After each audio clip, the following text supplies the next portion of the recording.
You already know this is Punshdrunkboxing, a.k.a. Mr. Moonshine himself. Oh, yeah. I hope everybody out there doing well.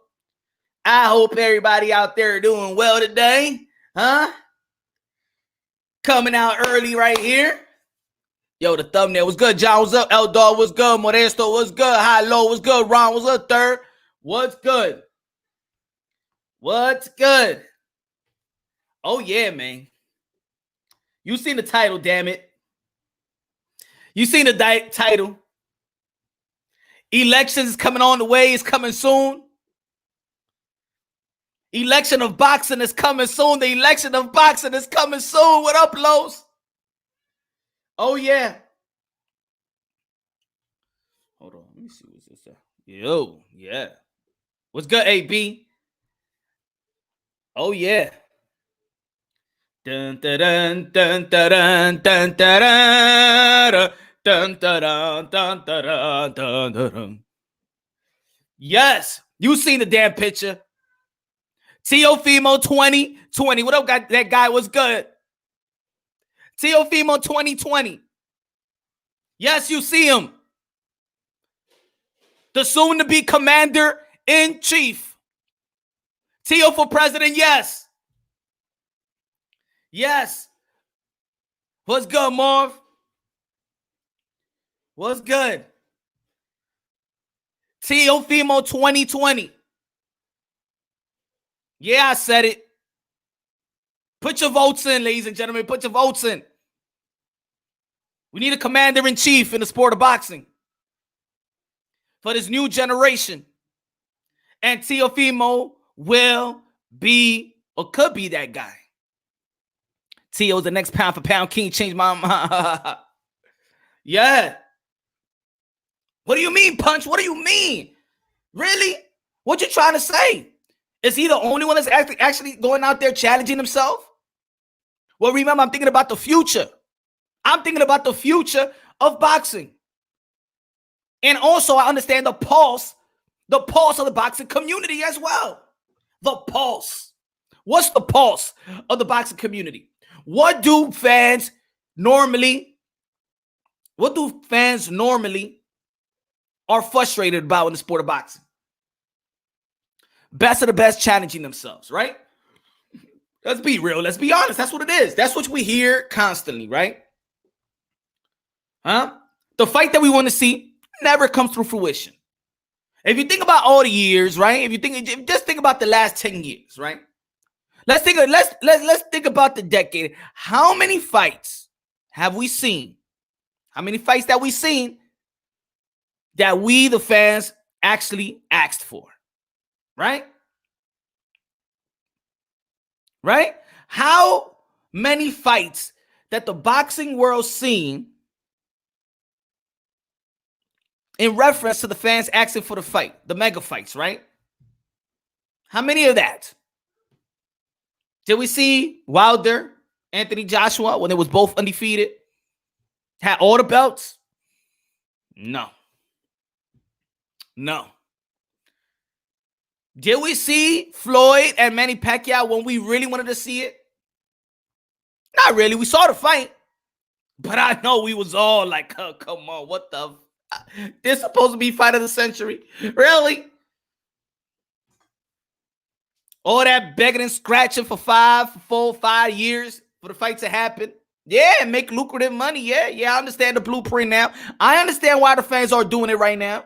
I mean, I understand why fighters are doing it right now. They're trying to follow the Manny Pacquiao being with a blueprint. Wait, over marinate. Right. But nah, the fans it's not happy with that. Did we see Triple G and Andre Ward? No. We saw Canelo and Triple G. We got one. We got one in a legitimate time when the fans wanted to see it. It didn't keep us waiting for a long time. No. Now we're looking into the future. There's people going to be like, yo, but Vasily Lomachenko been actually challenging himself ever since he came to the professional level. Yes, he has. Yeah, he has. But Vasily Lomachenko is 33 years old. 32, 33 years old. We looking for the future, ladies and gentlemen. We looking for who will have its reign, who will dictate boxing's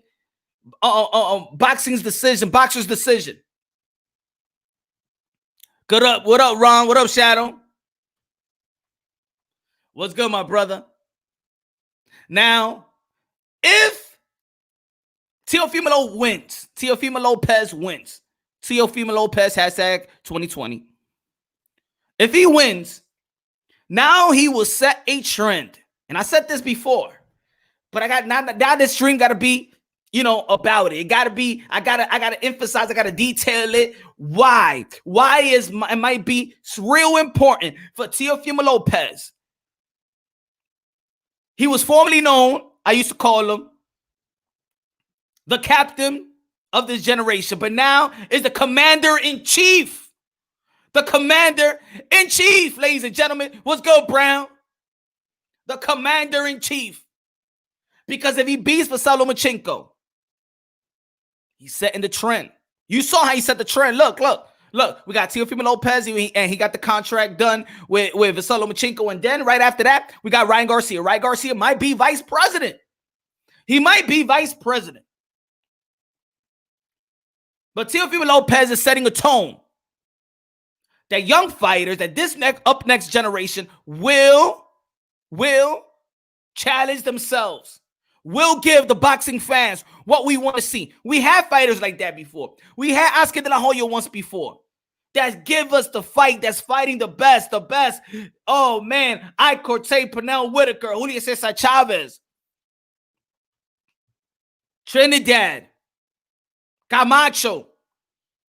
We seen a fighter come like this once before. We seen it. We seen an era that we actually respect, that give us what we want to see. Still challenge themselves while they at the top. Teofimo Lopez at the age of 23, he didn't need to fight this fight. Teofimo Lopez didn't have to sign this contract. He could easily tell Bobby Arim, he could easily tell Bobby, let me get an easy fight. Let me fight in the bubble with an easy fight. Let me make a defense, an easy defense, so I could actually say I got a defense, right? And blow this out of the water and hype this fight even more. No. Teofimo Lopez said, I want this fight now. And if he wins, now he dictates it. Now we will see every other fighter, and we will always go back to, oh, you're not fighting the fight, but Teofimo Lopez is doing it. And that's what I mean about the commander-in-chief. The commander-in-chief. If Teofimo Lopez beats Lomachenko, he will be the commander-in-chief. Now every fighter have to follow suit. Now, do people like Teofimo Lopez? Does he get his hate? Yeah, he get his hate. He got a mouth in him. He got his pops. He ain't got a mouth. People don't like that in the sport of boxing, but no, that's the nature of the sport of boxing. If you're still getting hurt, your feelings hurt because a boxer talks trash, oh, you in the wrong sport. This ain't PG out here, son. This ain't PG. This is not PG. This is boxing. We come Muhammad Ali talk his trash. Mike Tyson say he's gonna eat babies. Hopkins dropping flags. Marvin Minter talking about that he won't shake a guy's hands that has that have pale skin.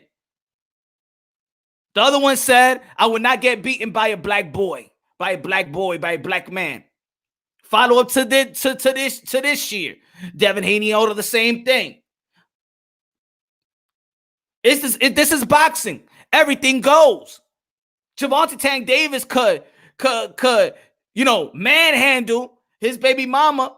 Ain't that happening to him? Nothing. Anything goes in boxing. Anything goes in boxing.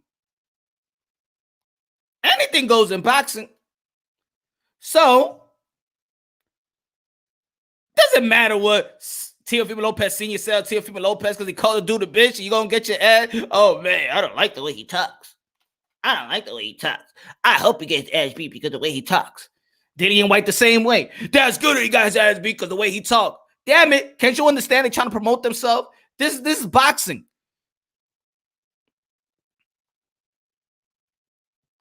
But action speaks louder than words. Business decision speaks louder than words when it comes to boxing. And we need to get behind our commander-in-chief, soon to be. We have to. These two men should get supported. I don't want to hear. Why both of them one of them could get hate, or Lomachenko gets hated, or Teofimo Lopez. No, they giving us what we want. I'm not hating none of them. I love Lomachenko. I love Teofimo Lopez. You know why? Because they're giving us what we want. They're giving us what we want. Isn't that what we want? Isn't that what we've been begging the boxing world to give us, the fights that we want to see? And the fight is free. Captain-in-Chief Teofimo Lopez, Commander-in-Chief.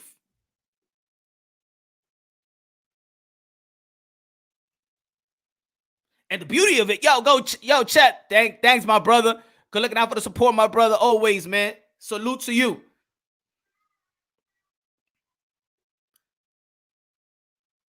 Now everybody got to follow suit.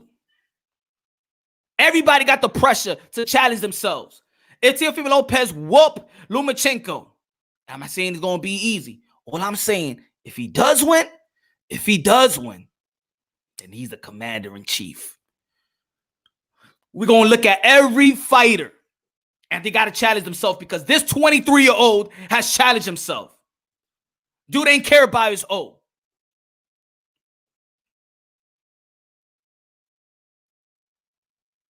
If you hate Teofimo, then you hate fighters that challenge themselves. Then you're part of the problem in boxing. You're part of the problem. As fans, you're not a fan of boxing. You're not a fan of boxing if you hate this young man. If you hate Lomachenko, you're not a fan of boxing. But let's keep it on the hashtag Teofimo Lopez 2020. Yeah, get your merch. Yo, smash the like button, ladies and gentlemen. Smash the damn like button.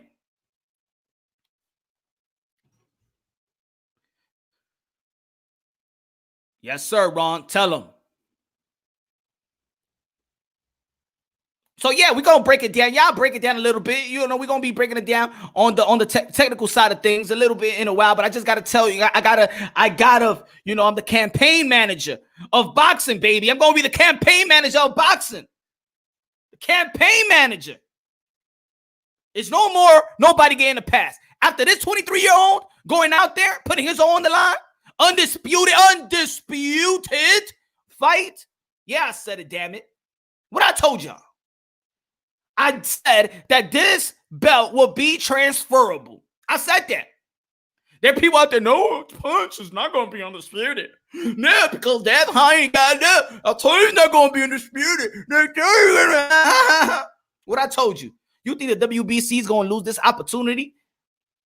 You think the WBC will lose this opportunity? You think that if Teofimo Lopez wins, you think the WBC is going to be like, okay, that's it. Lomachenko gets the belt. I don't want to be part of this.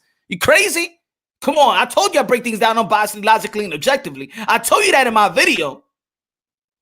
I told you why. I told you why I felt that Devin Haney should just throw that belt in the garbage. That didn't mean nothing. It had no weight. But they didn't want to listen to Punch. They didn't want to listen to Mr. Moonshine. They didn't want to listen to the guy that is not a yes man. I said it. The belt don't hold no weight. Throw that belt in the garbage. I said that last year, right away. Throw it in the garbage, Haney. Throw it in the garbage. It don't mean nothing. It has no weight. What they did after that? They block your boy Punch. They block him in every social media platform. Damn, this guy, Punch, what are you doing? Why are you saying that? Block. Block him in Twitter. Block him in Instagram. Block him in... Come on. Come on.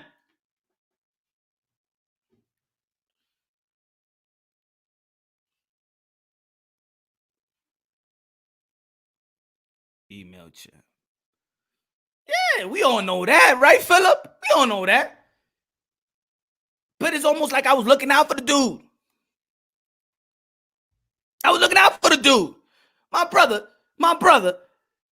yo, drop that damn belt. It don't mean nothing. Because this fight is going to be undisputed. Now you look like the WBC stepchild now. You're the WBC lightweight stepchild. We don't even know what the belt holds. We don't even know. We don't know. Now, Teofimo Lopez, you already heard the interview. Shout out to Teofimo Lopez Sr. for blessing the channel with the interview. You heard what he said. If they beat Lomachenko, they going for Jose Ramirez. Shout out to Jose Ramirez, Victor Post. They're going to have a fight this weekend. Go check it out. You already know, going to the live commentary, baby. Smash the like button, yo. Smash the like button. Coming soon, the guy. Coming soon.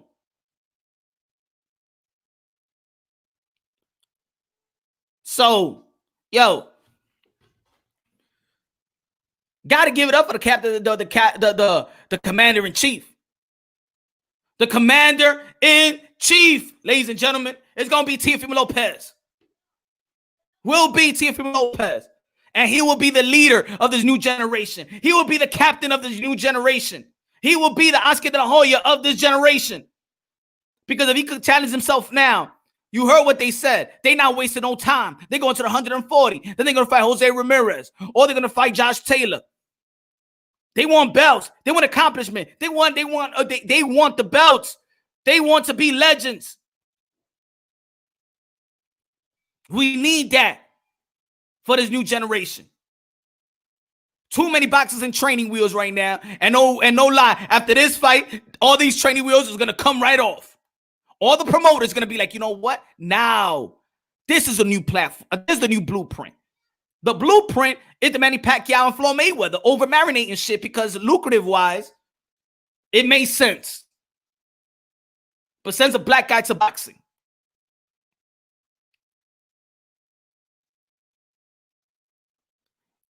So with this win, we all gonna see. We're gonna see. Nah. You not fighting. Nah. Teofimo Lopez is doing it. You doing it. That's what makes Bud and Bud actually look a little bad. 33 years old. We don't know who he's gonna fight. The meaner machine next, or the meanest machine after that. T-1000, Terminator, Transformer, Captain America, Iron Man, Hulk. Who the fuck is Bud gonna fight next? Huh? What superhero is he gonna fight next? And we have a young man here that's willing to put it all on the line.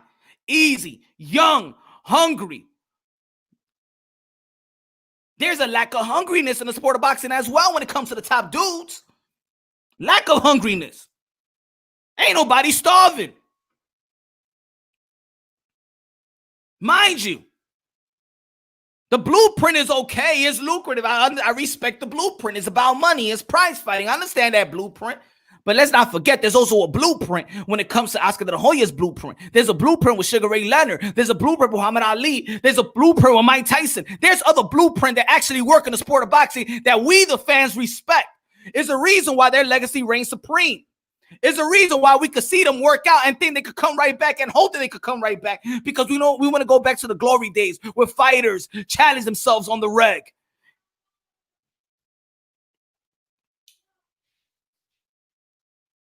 If boxing was our food, we'll be looking like, you remember the infomercial back in the 90s when they having the unfortunate children in the third world countries, whether it's in the islands or in Africa, and they had, you know the infomercials, right? When the kids don't have nothing in their stomach, and they or you see all the ribs and all the flies, you don't know when they're gonna get something to eat. There's poor people out there, unfortunately, that drink their piss. There's people out there that actually make pancakes off dirt. We're that, but as boxing fans, we're starving. We don't know when we're going to get a plate of food. Guess who's giving us a plate of food, ladies and gentlemen? Guess who's giving me a plate of food? Teofimo Lopez, Vasily Lomachenko is giving me a plate of food. They giving us some food, ladies and gentlemen. Damn it, eat it right away. Eat it right away, damn it. I'm hungry. Get a poor dog. Get one of the unfortunate, dog that's suffering, right? Suffering, that's been abandoned. Because that's how we feel as boxing fans. We've been abandoned. We've been abandoned. Give a little piece of food to a dog, and the dog is going to follow you, right? The dog will follow you. Give a little piece to a dog that really wants food, that haven't ate in a while, that their owners have abandoned them, and give them a little piece of food, and that dog will follow you everywhere you walk. Every time that dog sees you, he's going to want you. And if people be like, oh, but Punch, recently you're talking a lot about Teofimo Lopez, like Teofimo Lopez, yeah. You know why? Do you know why? Because he's giving me the food. Vasily Lomachenko is giving us the food.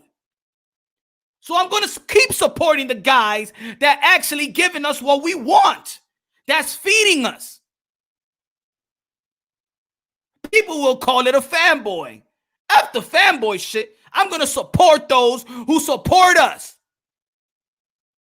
You can't get that through your head, then starve. Starve. Go ahead. Keep supporting people that don't give a damn about you. Keep supporting the Buds of the world. I love Bud, but he don't give a damn about us.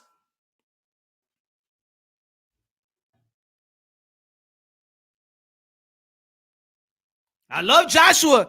I love Wilder, but they ain't fight. They ain't give a damn about us. They ain't give a damn about their own legacy. Why give a damn about us anyway?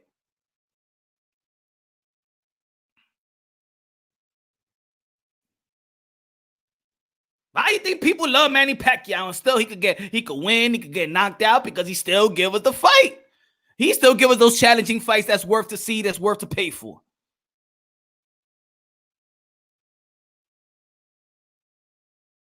Think about it. Think about it. Just think about it. I hear a lot of people hate Teofimo Lopez. I hear a lot of people hate Ryan Garcia. Right? I hear a lot of people hate him. Oh, he's a pretty boy. And I'm talking about Ryan Garcia, the vice president. He's running for vice president. You already know Teofimo Lopez, commander-in-chief. Ryan Garcia, vice president. But a lot of hate goes through circling these guys, right? A lot of people hating these dudes. Why? Whether you are insecure, oh, this guy is just a playboy, not a playboy, a GQ. He think he's a model. He's this. Oh, man, another man says another man, yo, he think he's all of that. Maybe you're insecure. Maybe you feel like Ryan Garcia might steal your girl. Yo, what's good, Black and Brown? What's good, my brother? Maybe y'all feel that Ryan Garcia might steal your chick. And you insecure. I never heard another man say, yo, he think he look good. He think he's GQ. I hate him. I hate the way he talks. I hate. Why? He's showing you that he's giving us what we want. Luke Campbell. Right? When he was not fighting the fight. Yeah, Black, I got you, my brother. When he was deflecting fights and declining fights, yo, Ryan this, Ryan that, and then, but he accepts the biggest fight of all of the fights that he declined. I don't hear no praises. I hear y'all talk a lot of shit, but I ain't hear no praises after that. I don't see, yeah, Ryan Garcia, that's my dude right there. Yeah, man, he's fighting the fight. That's what I'm talking about. But when he was declining the fights, y'all was all up in his ass. Pause. Oh, but when it's time to give credit, your ass is shut. Because a lot of people in the sport of boxing is dictated by hate. You hate yourself, so you hate everybody else. You can't see nothing good. You don't accept nothing good. You don't appreciate nothing good. And I get it. I get it. I get it. Yeah, Chopstick. We should call him like that. Ryan Garcia, a.k.a. Mr. Steal Your Girl. That's why you don't like Ryan Garcia. Ain't no point in hating a young 21-year-old dude. 21-year-old dude, you hate him. You hate him. Why? Why you hate Ryan Garcia? Anybody. Why? What he do to you? The way he talk? The chemicals he put in his hair? Huh? He look like Prince Charming and he look like Prince Charming and Shrek. You remember when the guy go like that with the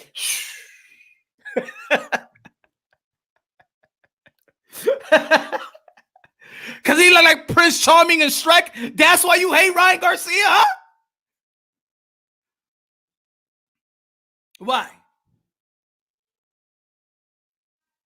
Because he's the next golden boy? You don't like it, huh? I know. That's what it is. Mr. Steal Your Girl, Ryan Garcia. That's why you don't like him. He intimidates you. That's what it is. I hate when he does something in social media and he's going real fast. And he's going real fast. Who he think he is? Yeah, you know who he is. A dude that will fuck you up too. Yeah. That's who he is. Hate him all you want. Let that pretty boy fuck you up. Let that pretty boy go ahead. Yeah, say something again. Then you get your jaw all broken up. Yo, what happened to you? What happened? Yeah, this pretty boy motherfucker just. You remember Wesley Snipes? You remember Wesley Snipes? That's y'all. You remember? When he took the knife out, bam. Pretty boy motherfucker, I never liked you anyway. Pretty motherfucker, I ain't even like you anyway. Y'all remember New Jack City? That's how y'all feel.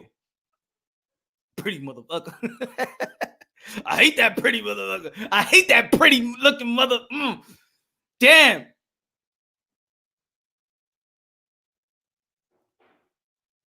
I know, I understand. I understand that when you watch Ryan Garcia and you're watching a fight and you with your chick and your chick goes, oh, he's cute. And you'd be like, you don't even know him. He ain't shit. He's whack, yo. He's whack. He's not that good. That's what it is.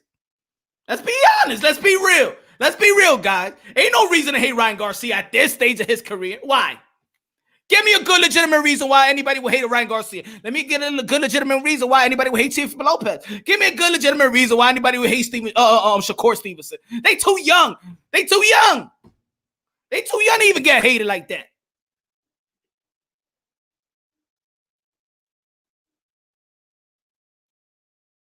Because he got more followers. Not third. I just see the hate. I just see the unreasonable hate. That's what I see.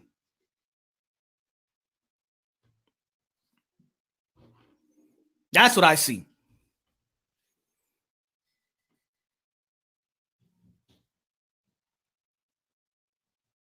Their character in regards to Lopez and Ryan. What are their characters? What's their characters? That they talk a little trash?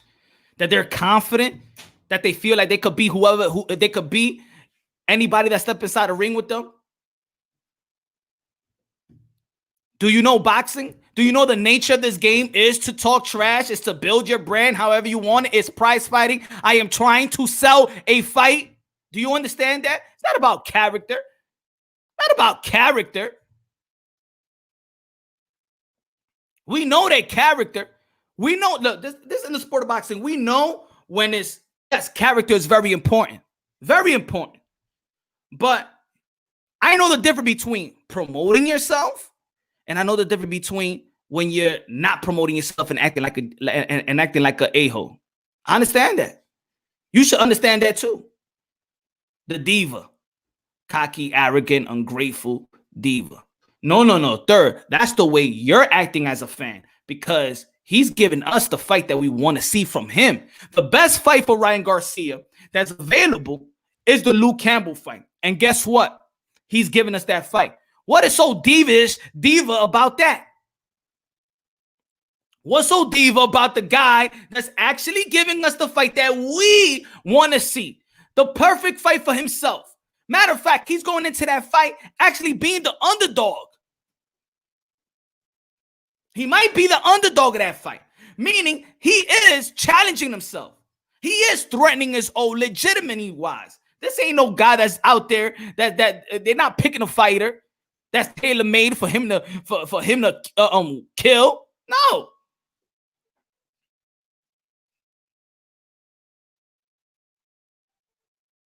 See? That's why they're the captain of the that's why Teofimo Lopez is the commander-in-chief and Ryan Garcia is the running for vice president. You know why? Because it's like comments like that, third. It's almost like our old president right now, Captain Orange. I don't like him because I don't like the way he talks. I just don't like his character. He's not president-like. It's the same hate. That's why I caught him as commander-in-chief. Because you hate him because the way that they talk? Really? You don't, but the way that they fight, how about that? Do you like the way that they fight? Do you like Ryan Garcia last performance? Do you like Teofimo Lopez last performance? How was those performances? Great knockouts, right? No, I just don't like the way he talks. I don't like it. I don't like the way he talks. He's a diva. He's just a diva. What the hell are you talking about? What the hell are you talking about? You think I watch boxing to see the way that they talk? I don't like the way he talks. He doesn't have character, mommy. He doesn't have character. Come on. Come on. Come on. Lennox Lewis, I'm coming for you. We love Mike Tyson. Do you like the way he talks? We love Muhammad Ali. Do you like the way he talks? Huh? Come on, man. Stop being soft. It's boxing.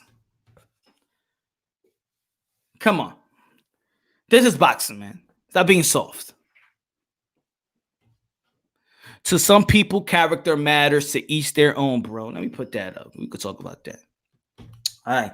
Third, you said, to some people, character matters. To each his own, bro. Character does matter. But also, you got to understand the difference between promoting yourself and if you're actually that guy. You see the Charlos going at one another? You see them? They talk a lot of trash, right? Do they really get in trouble? Do you see Jamar Charlo getting in trouble? Do you see Jamar Charlo getting arrested? Does Jamar Charlo got a house, a wife, and kids, and takes care of them, a good father, good husband, blah, blah? Is that good character or what? Look at them, what they do outside of the ring, too. Not them promoting a fight. You want to see humble? After the fight, 98%, you will see them hug each other, respect each other, give each other dabs or whatever, talk great about one another. It's just to promote, third. It's not that serious. It's not that serious. Now, there's other people that their character spills outside of the ring, that this is who they are. And then, okay, I can understand character.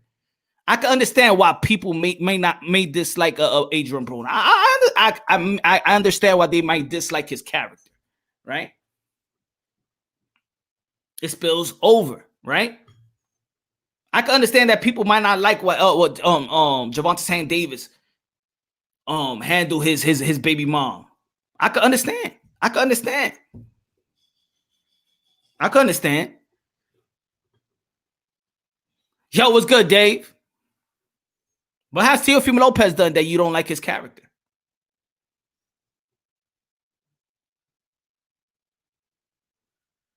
Yo, good looking out, Rigo. Good looking out. What they do?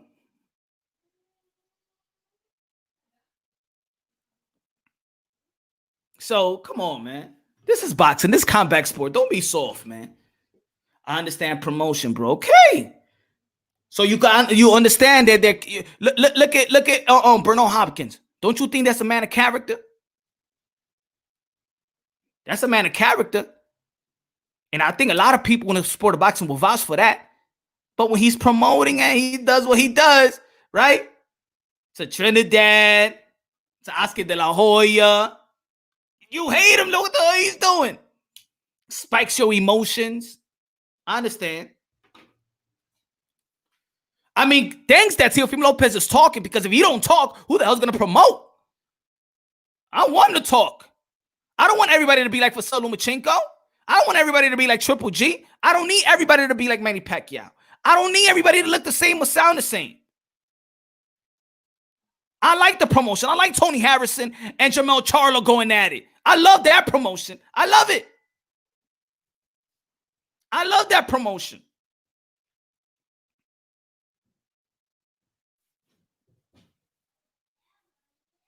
I would never let a white boy beat me. Is that a character you're talking about? No. You know why? Because for me, is what he says is not really about his character. I don't think that Devin Haney is really a bad kid. I think he just says something that could cause a chain reaction, that could cause a bad energy, that could be that's actually serious, especially around this time where everybody had this hypertension with the race thing.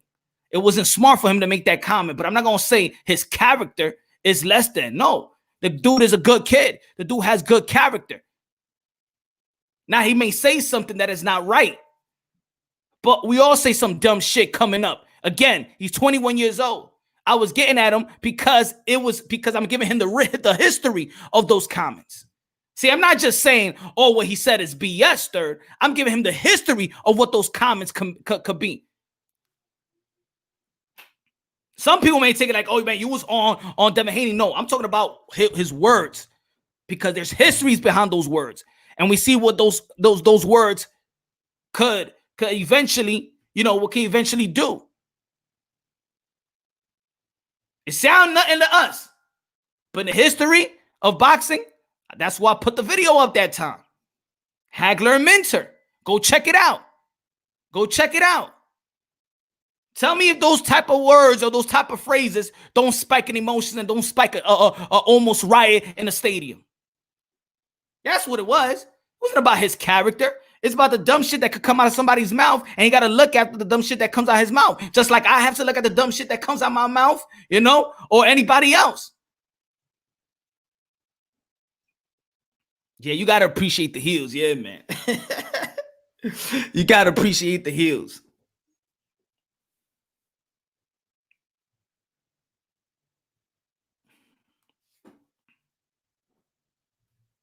Hold on, Ron. I got it in a minute.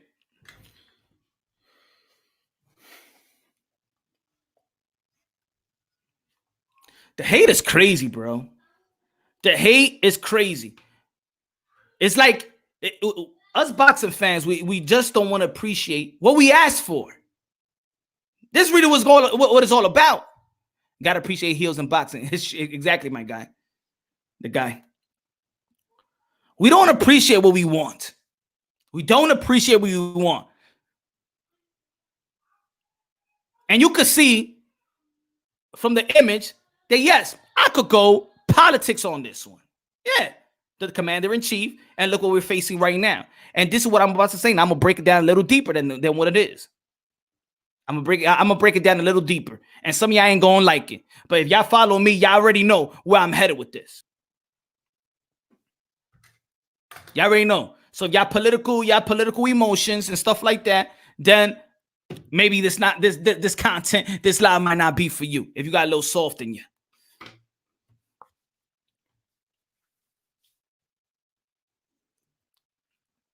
So when I say the commander-in-chief, and I feel like, and I put, of course, a picture of he's the new the Donald Trump, right? Of it. It's because the fans of boxing, we beg for things, and then when we get it, we're still complaining. Now I don't care how Teofimo Lopez sounds or promote himself, right? I don't care. I really don't care. I'm already getting the fight that I wanted. The same thing. I don't care what Captain Orange says. I'm from New York City. I'm from the gutter, from the hood, bro. I heard a lot of dumb shit. Listen to hip hop, okay? The most derogatory shit is on my damn headphones. So a dude talking, yo, I don't like the way Captain Orange speaks. It's almost the same shit when it's going out here in boxing. I don't like the way Teofimo Lopez speaks. Yeah, he's giving you what you want. People arguing about, oh, bro, man, they locking us up, mass incarceration. This guy sounds like prison reform. Get your ass out. I hate the way he talks. Lowest unemployment rate for Black and Latinos. I hate the way he talks.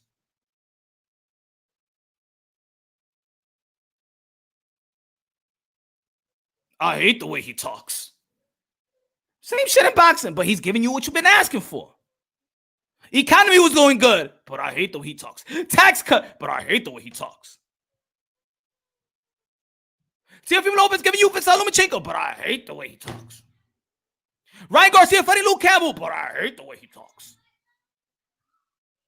This is what I mean in the sport of boxing. That we ask for something, we get what we want, and then you still don't appreciate the dudes. These dudes are doing what the prime fighter is supposed to be doing right now. Teofimo Lopez is doing what these prime fighters, we've been asking this prime fighter for how many years you've been asking for Errol Spence and Bud Crawford? For how many years you've been asking for Bud Crawford and Errol Spence? And for how many years you've been asking for a guy that's already got the belt in the lightweight division that could be undisputed? For how many years you've been asking for Vasyl Lomachenko and Teofimo Lopez, the two top dudes in the lightweight division? For how many years? Now, you got that within months. Within months. You could have got it earlier if it wasn't for the coronavirus. You could have got it earlier than that.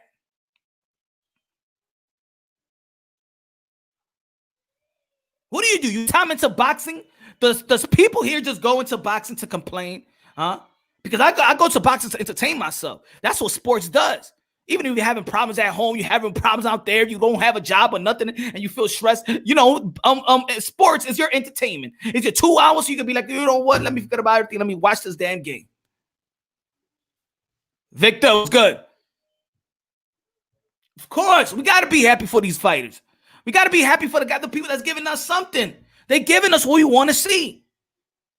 Do I have to constantly hear, oh, but Ryan Garcia is this and this and that? No, he's fighting Luke Campbell. He's giving us what we want to see, especially from him. So why everybody mad? Why everybody mad at the guys that are giving us what we want to see? It doesn't make any damn sense. But then you want to pray. Then I hear a lot of praises. Yo, Bud Crawford is pound for pound, still in the sport of boxing. And he ain't giving you jack. He's not giving you nothing. Can you ask me what Bud Crawford is giving you? People enjoy boxing until corruption takes center ring. Nah, in boxing, I'm gonna tell you like this, man.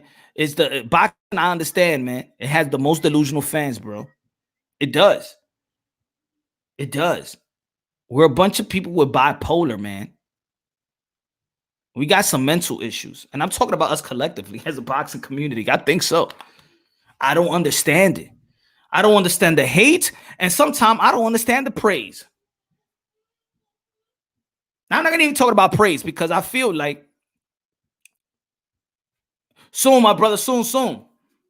I'm gonna hit the link in a minute.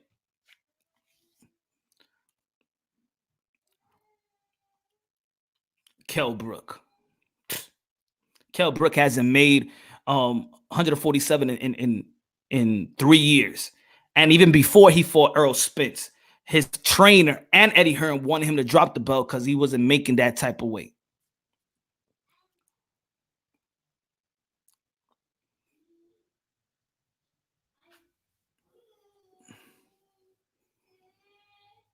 Now, I'm not here to devalue, discredit.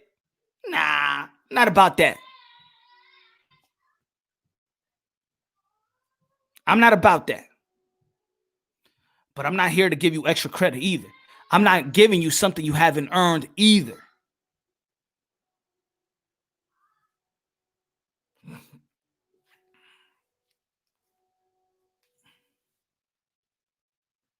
I'm not here for that. Yo, what's good, France? What's good, my brother?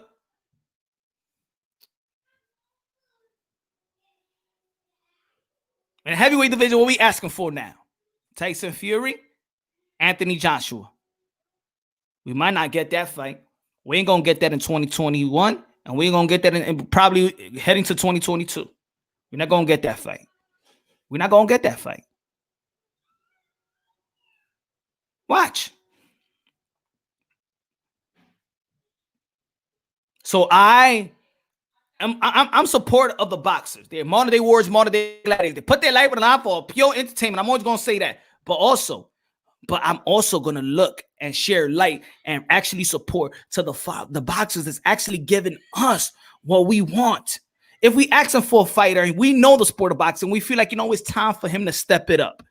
If you don't get that step up, see, for example, I like everything about Boots Ennis. But you know what? At this point, 25 wins, 23 knockouts, I need you to step up. I can't have another easy fight from you. You have too many skills to be fighting another dude. I gotta. Who's his next opponent? See, at this time, I like Boots Ennis. But I'm gonna say he need to step up. If Virgil Ortiz is stepping up, it's time for you to step up. It's time for you to step up. You see? Just like that. Because we're fans. We understand the sport of boxing. Teofimo Lopez is the same age as everybody else, or younger, of the young crew. And he's fighting Lomachenko. I don't like the way he talks. Really?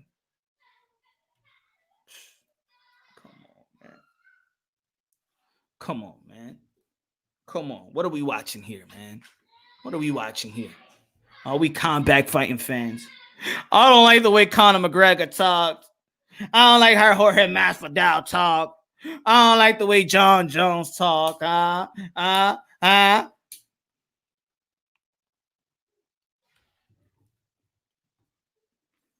Teofimo Lopez beats Vasily Lomachenko. If he beats Vasily Lomachenko, I got him actually winning against Vasily Lomachenko. Is it going to be a hard fight? Yeah. Am I be surprised if Lomachenko comes and wins? Nah.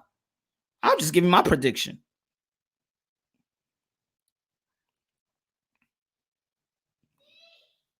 I feel like Teofimo Lopez has all the answers, has the ability to get to give all the answers to all the questions Vasily Lomachenko has.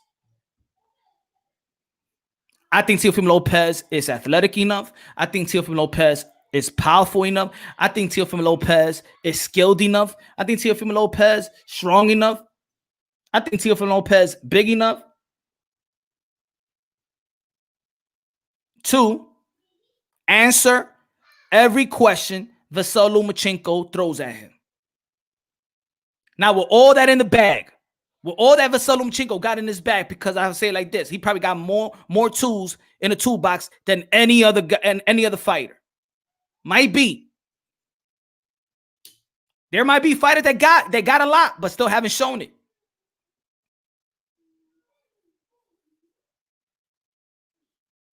There might be a lot of there might be another fighter that got that skill, but still haven't shown it.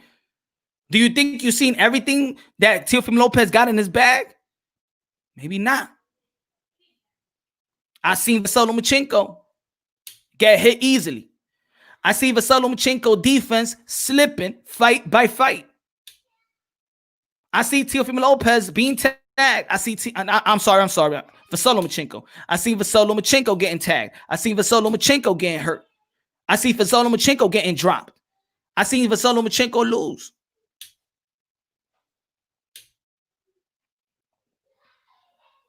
So as much as Vasily Lomachenko got a lot of tools in the toolbox, as much as people want to say that he's the Matrix, in my opinion, Vasily Lomachenko is not the Matrix. Not defensively. Vasily Lomachenko is not invincible.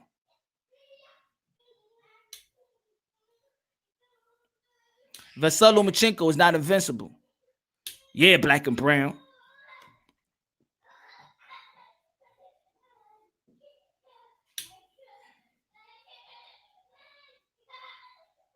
Loma is the least hit.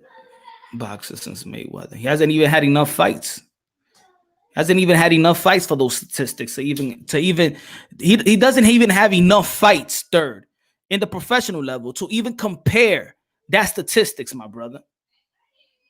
Is the least hit boxer since Mayweather. Bro, how many fights does Vasily Lomachenko got in the professional level? You're going to compare that to 50 fights of Mayweather and you're going to do the math work on that too? Come on, my brother. Come on, man. Come on. You think that Mayweather, that Lomachenko has fought the fighters of Mayweather? How many Hall of Famer fighters does Mayweather fight?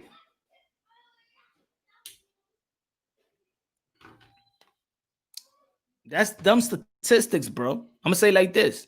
Third, that's dumb statistics. What are you comparing? Their first fights? How about compare? How about that? Third. All right. Compare Mayweather's first 15, 16 fights and compare Lomachenko's. How about that? Tell me how the statistics is gonna look like. You tell me how the statistics is gonna look like. Come on, man.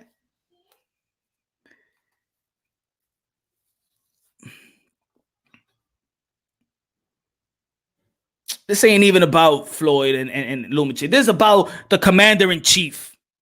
The commander-in-chief. What's up, Guido?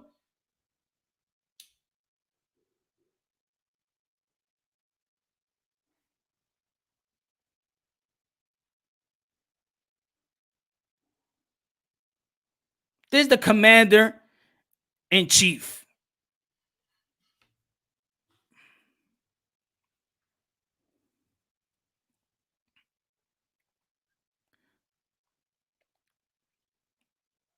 Teofimo Lopez got every answer. I believe I have all the skills to answer every question Vasily Lomachenko got. That's why. And I don't think that Vasily Lomachenko, with all those things in the toolbox, will actually bring all the tools out. Is Vasily Lomachenko going to stay in line? Is Vasily Lomachenko going to stay in the pocket with a guy like Teofimo Lopez, which is a counter puncher like that? John, what's good, my brother? What's good? Good looking out, my brother. Good looking out. Appreciate that. Mr. Moonshine, Mr. Gay Russell out be chasing Bud, Bum Crawford through these streets. So that man, he need to go. What she needs. Oh man, with all that said, bro, John, man, at this point, Bud got to get in the ring with somebody, man. He got to get in the ring with somebody that we look at that fight and be like, you know what? Bud Crawford has a chance to lose.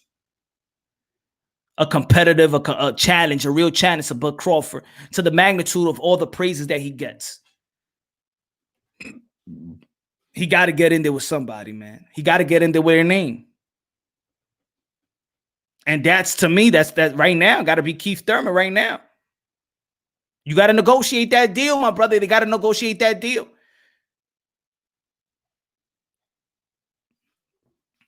Gary Russell's just looking for something. He wants some action. He's looking for something.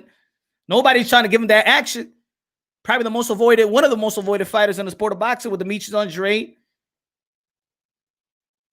as well.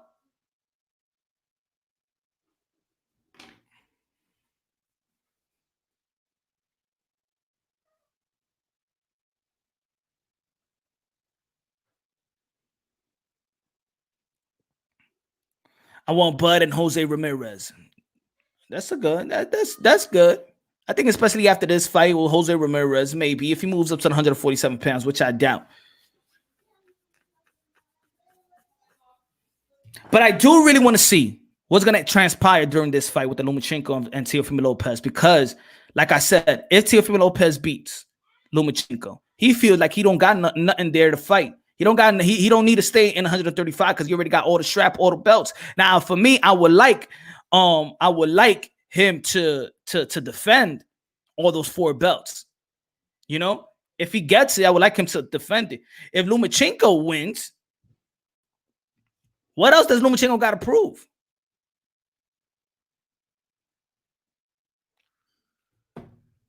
Man, go back to 130 pounds where he's comfortable at.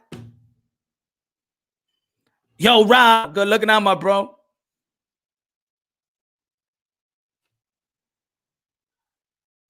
We need undisputed Ramirez and Taylor. Yeah, I want to see that too, man. Jose Ramirez on Saturday. Yes, sir. You already know I'm doing the live commentary on that one. God bless. God bless. Haney, bro. What about Haney?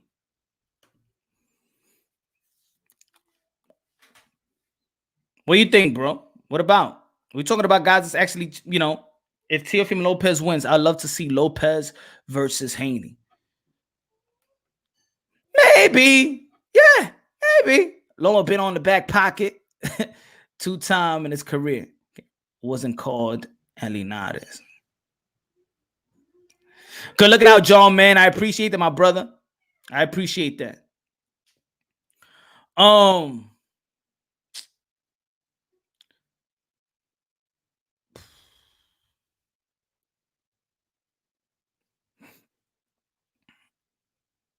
Yo, Ed, what's good?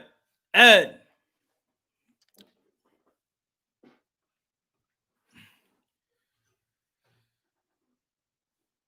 I just feel like, you know, Lomachenko got all that skills, but I don't think that he's special on the defensive end.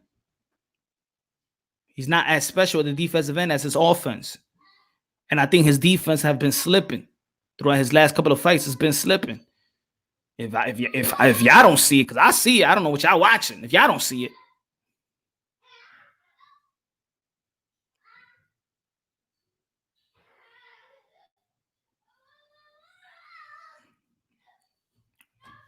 So, again, you got to give credit to these young guys, especially the guys that, yo, it's good, Tony, was good, my brother, especially the guy that's been hated. These guys shouldn't even be hated. These guys shouldn't even be hated. These guys are giving us what we want to see.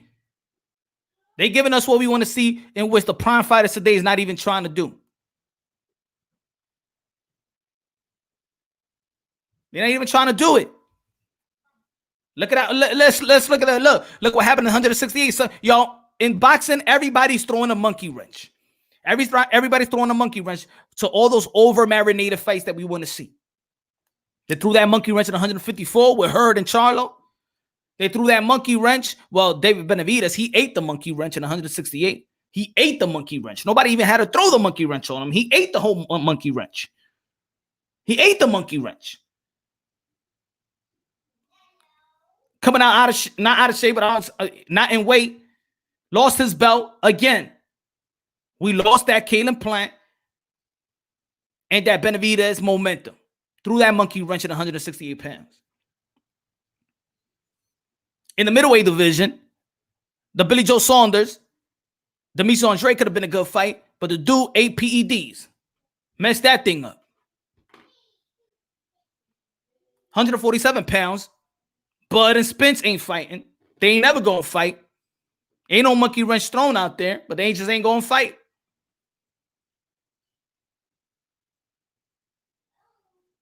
So yeah, it's time we all give our praises for the fight that is made.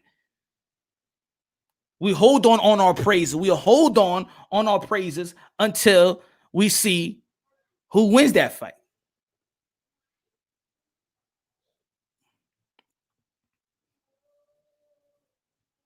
Loma should give 140 a shot. Nah, not Adam. I mean, I only say no because it's what Lomachenko said. He said that he doesn't even feel 100% comfortable in 135, that his most comfortable weight is 130. So going back up, nah, man. I think Jose Ramirez, I think he's too big for him. Maybe he fights a lighter 140, maybe. But I think Jose will punish him. You send the link, bro.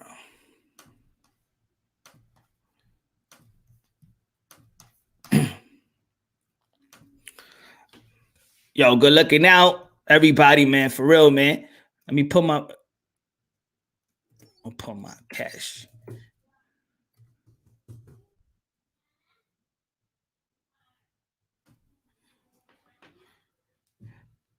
Anyway, want to donate to the channel? You already know Cash App. I put it right there for y'all.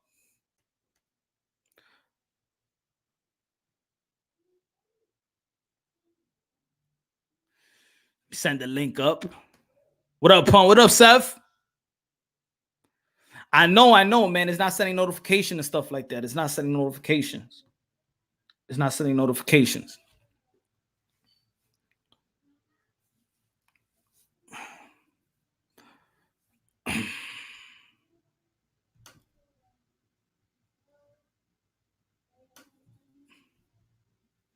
Yeah. Oh, that's easy to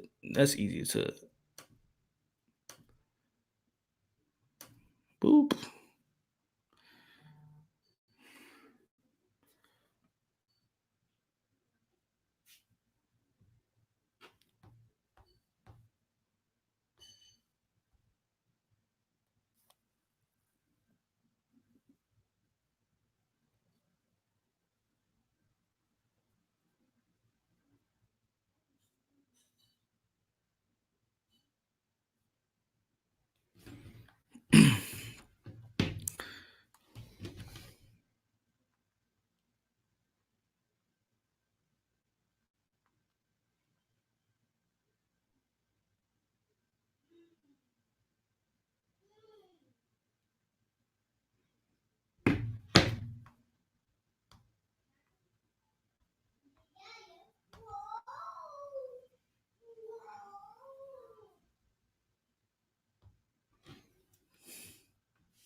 Need to happen.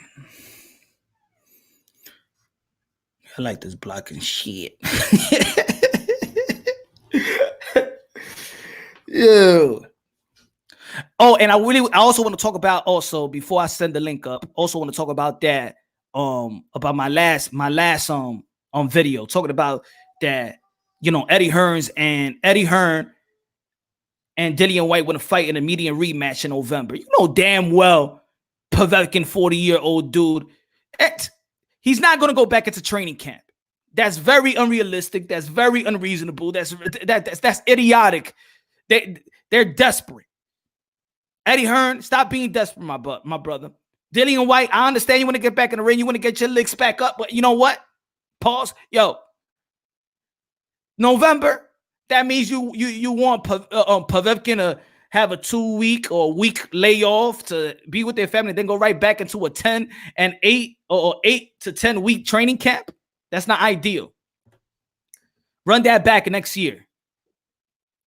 The way you got knocked down, also there was people talking about, oh, but they could go right back. I mean, Dillian White ain't taking no punishment. But y'all forget that that Povetkin was knocked down 2 times. He took his punishment too. He rose back and knocked out Dillian White, but that doesn't mean that Povetkin ain't take his punishment as well. At this level, 3 months? Nah, that's not ideal. Eddie Hearn, man, he want to get back into and want to get Dillian White back into that position. Well, you lost it, bro. Take your time. You've been in that same position for 1,000 and something days. Max Kellerman says Shakur Stevenson is top 5. He only saying that because ESPN. That's why we can't listen to bias. That's why we got to listen to unbiasedly, logically, and objectively people like your boy Punch, baby. That's why.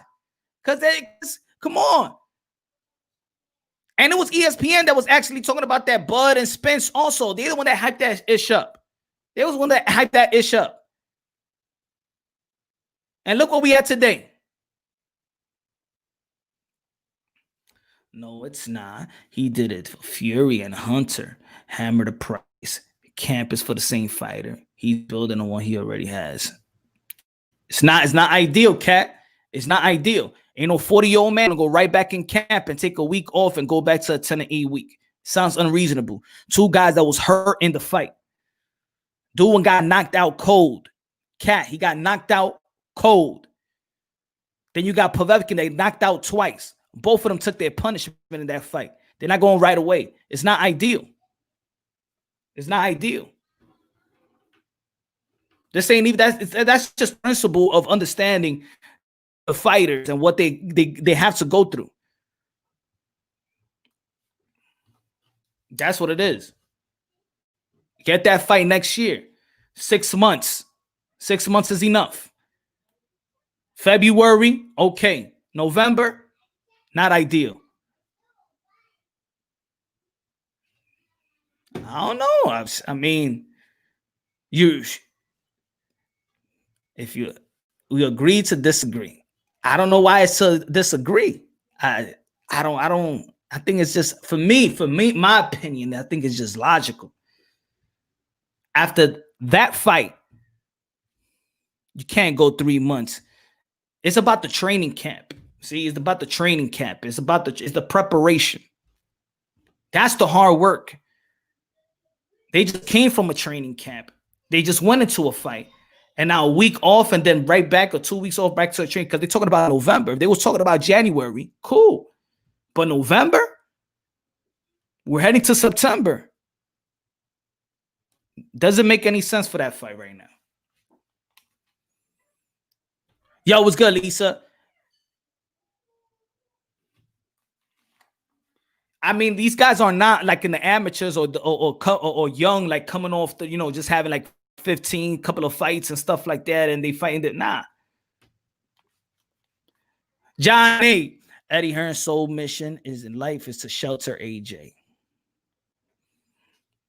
Maybe. I don't know. Povetkin versus Fury.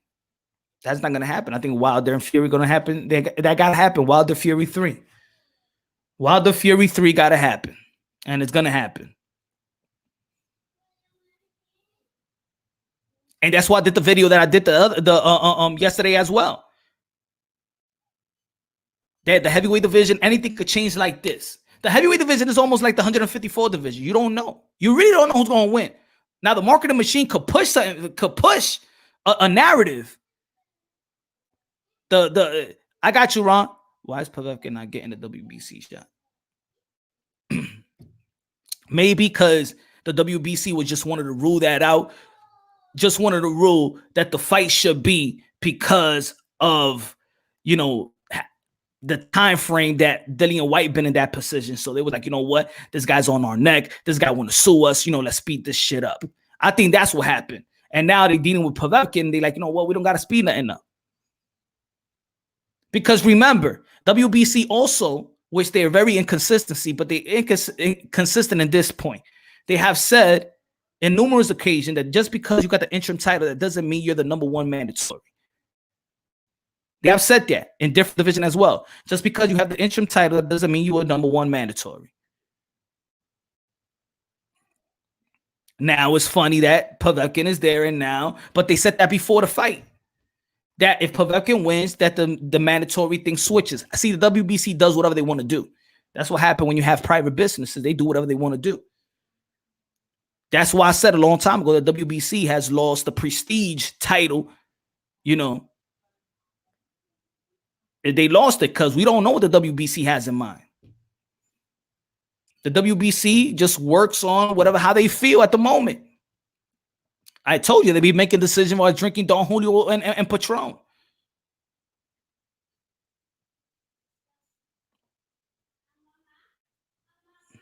WBC just gave Fury free space for Undisputed. Yeah.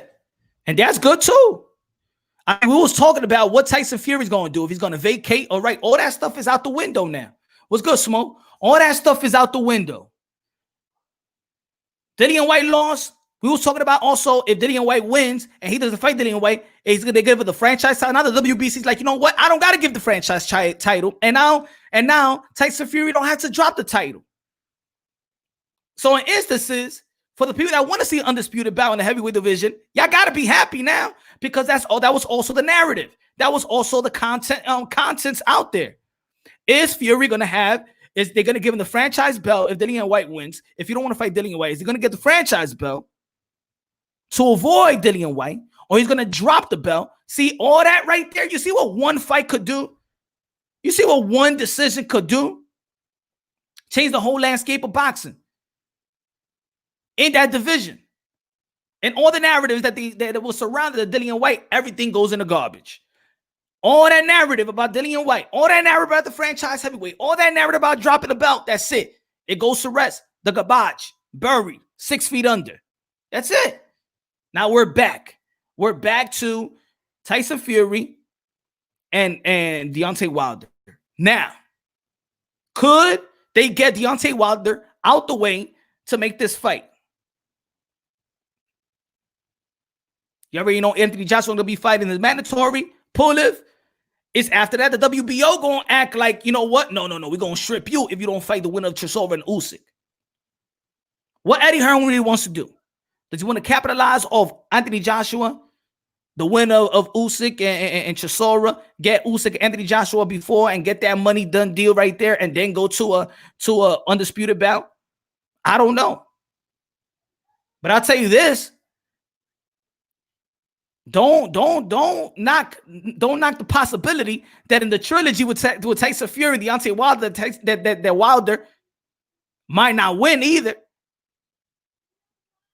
Don't abandon that, because that's going to change things too. If Deontay Wilder comes in the trilogy and knocks out Fury, what's going to be the narrative? And I think that's my worst, not my worst nightmare. The only reason why I'm like, if Wilder wins, which I think he's capable of knocking out a Fury. Of course, you can't outbox him, but a logical mind, you cannot erase that out your mind that it can't happen, right? So let's say Wilder wins. Let's say this: if Wilder wins, Anthony Joshua wins. We've seen this before. The fight ain't gonna happen. They're gonna be talking about money. The fight ain't gonna happen. So do I want Wilder in that position again? Where's Wilder and Fury, and then that debacle right there, that drama that couldn't get a deal? I don't want to see that again. We do want to see an undisputed title fight in the heavyweight division. Would you be surprised if Pulev knocks out Anthony Joshua with an over right hand? See, Cat, I agree with that. If Wilder wins, undisputed is out the door. I agree. I agree.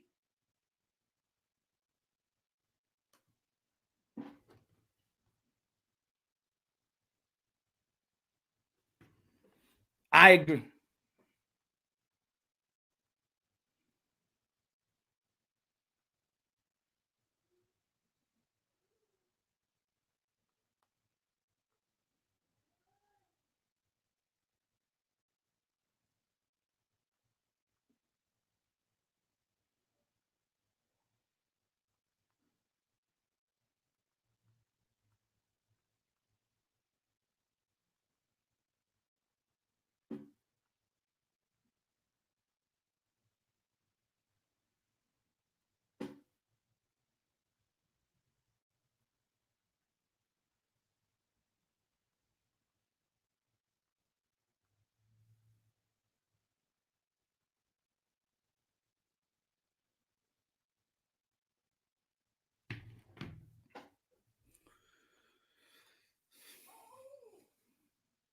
Yo, Glenn, what's good? Let me send this link up, man.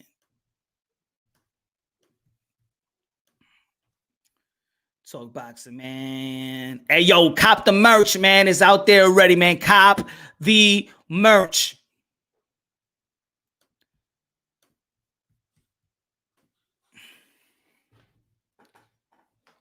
Let's talk a little boxing.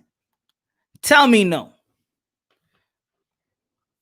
We could talk about the Pulev and the fight. We could talk about Teofimo Lopez being the commander-in-chief. The commander-in-chief, soon to be. Was looking for you the other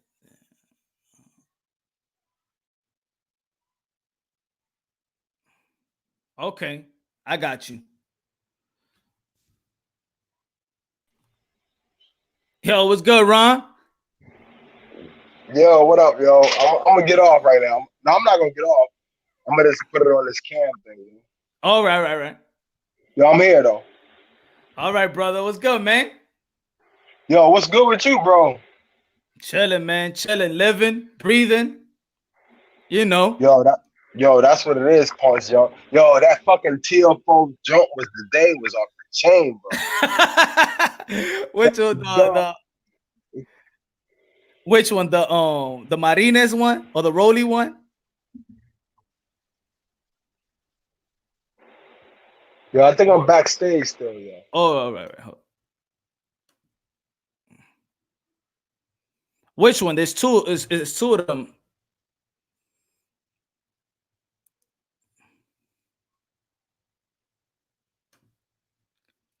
That's you, Ron? You? You's a bitch, bro. You know.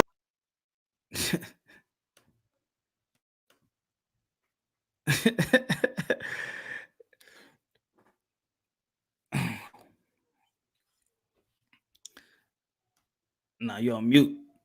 Ron, that's you? Ron?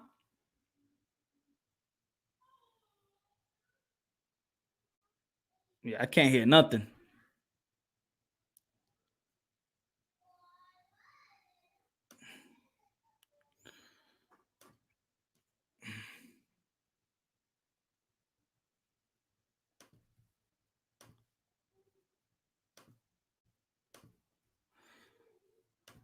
But yeah, I couldn't hear you, Ron.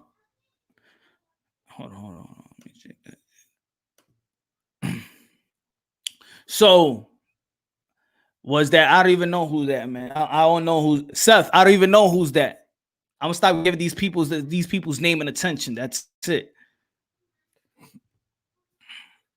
I'm not playing that no more, man. I'm not wasting my time with that. With the hecklers. That's it. They bore me, man. They bore me. Sometimes it's fun, but it's not even fun. It's not even funny no more. It's like at least make me laugh, yo. At least make me laugh, yo. If you're going troll, at least make me laugh. Do something clever. Give me a new give me something new. Give me new skits.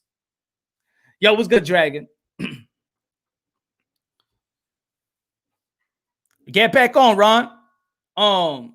So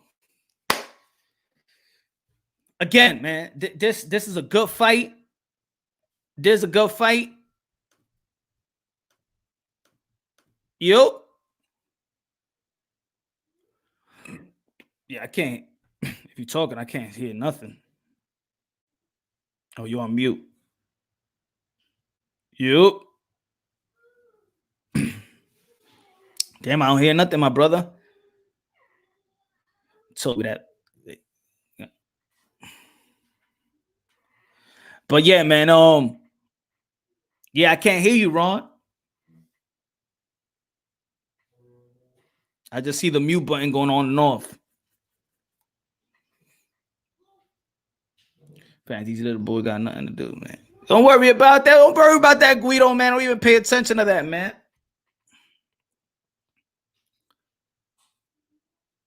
Don't even pay attention to that, Guido, man. That's it. Too many attention has gone, man. Has gone to them. Let them watch, man.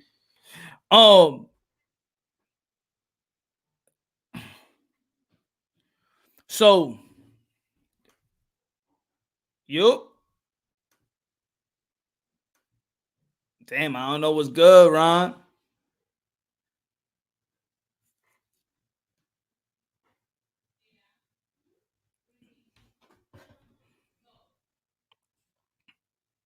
I can't hear nothing, bro.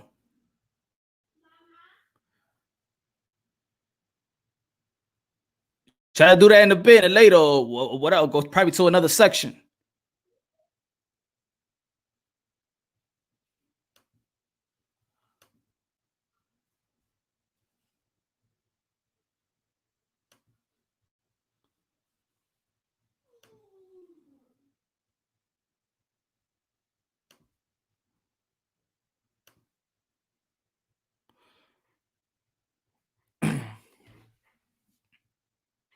Coño.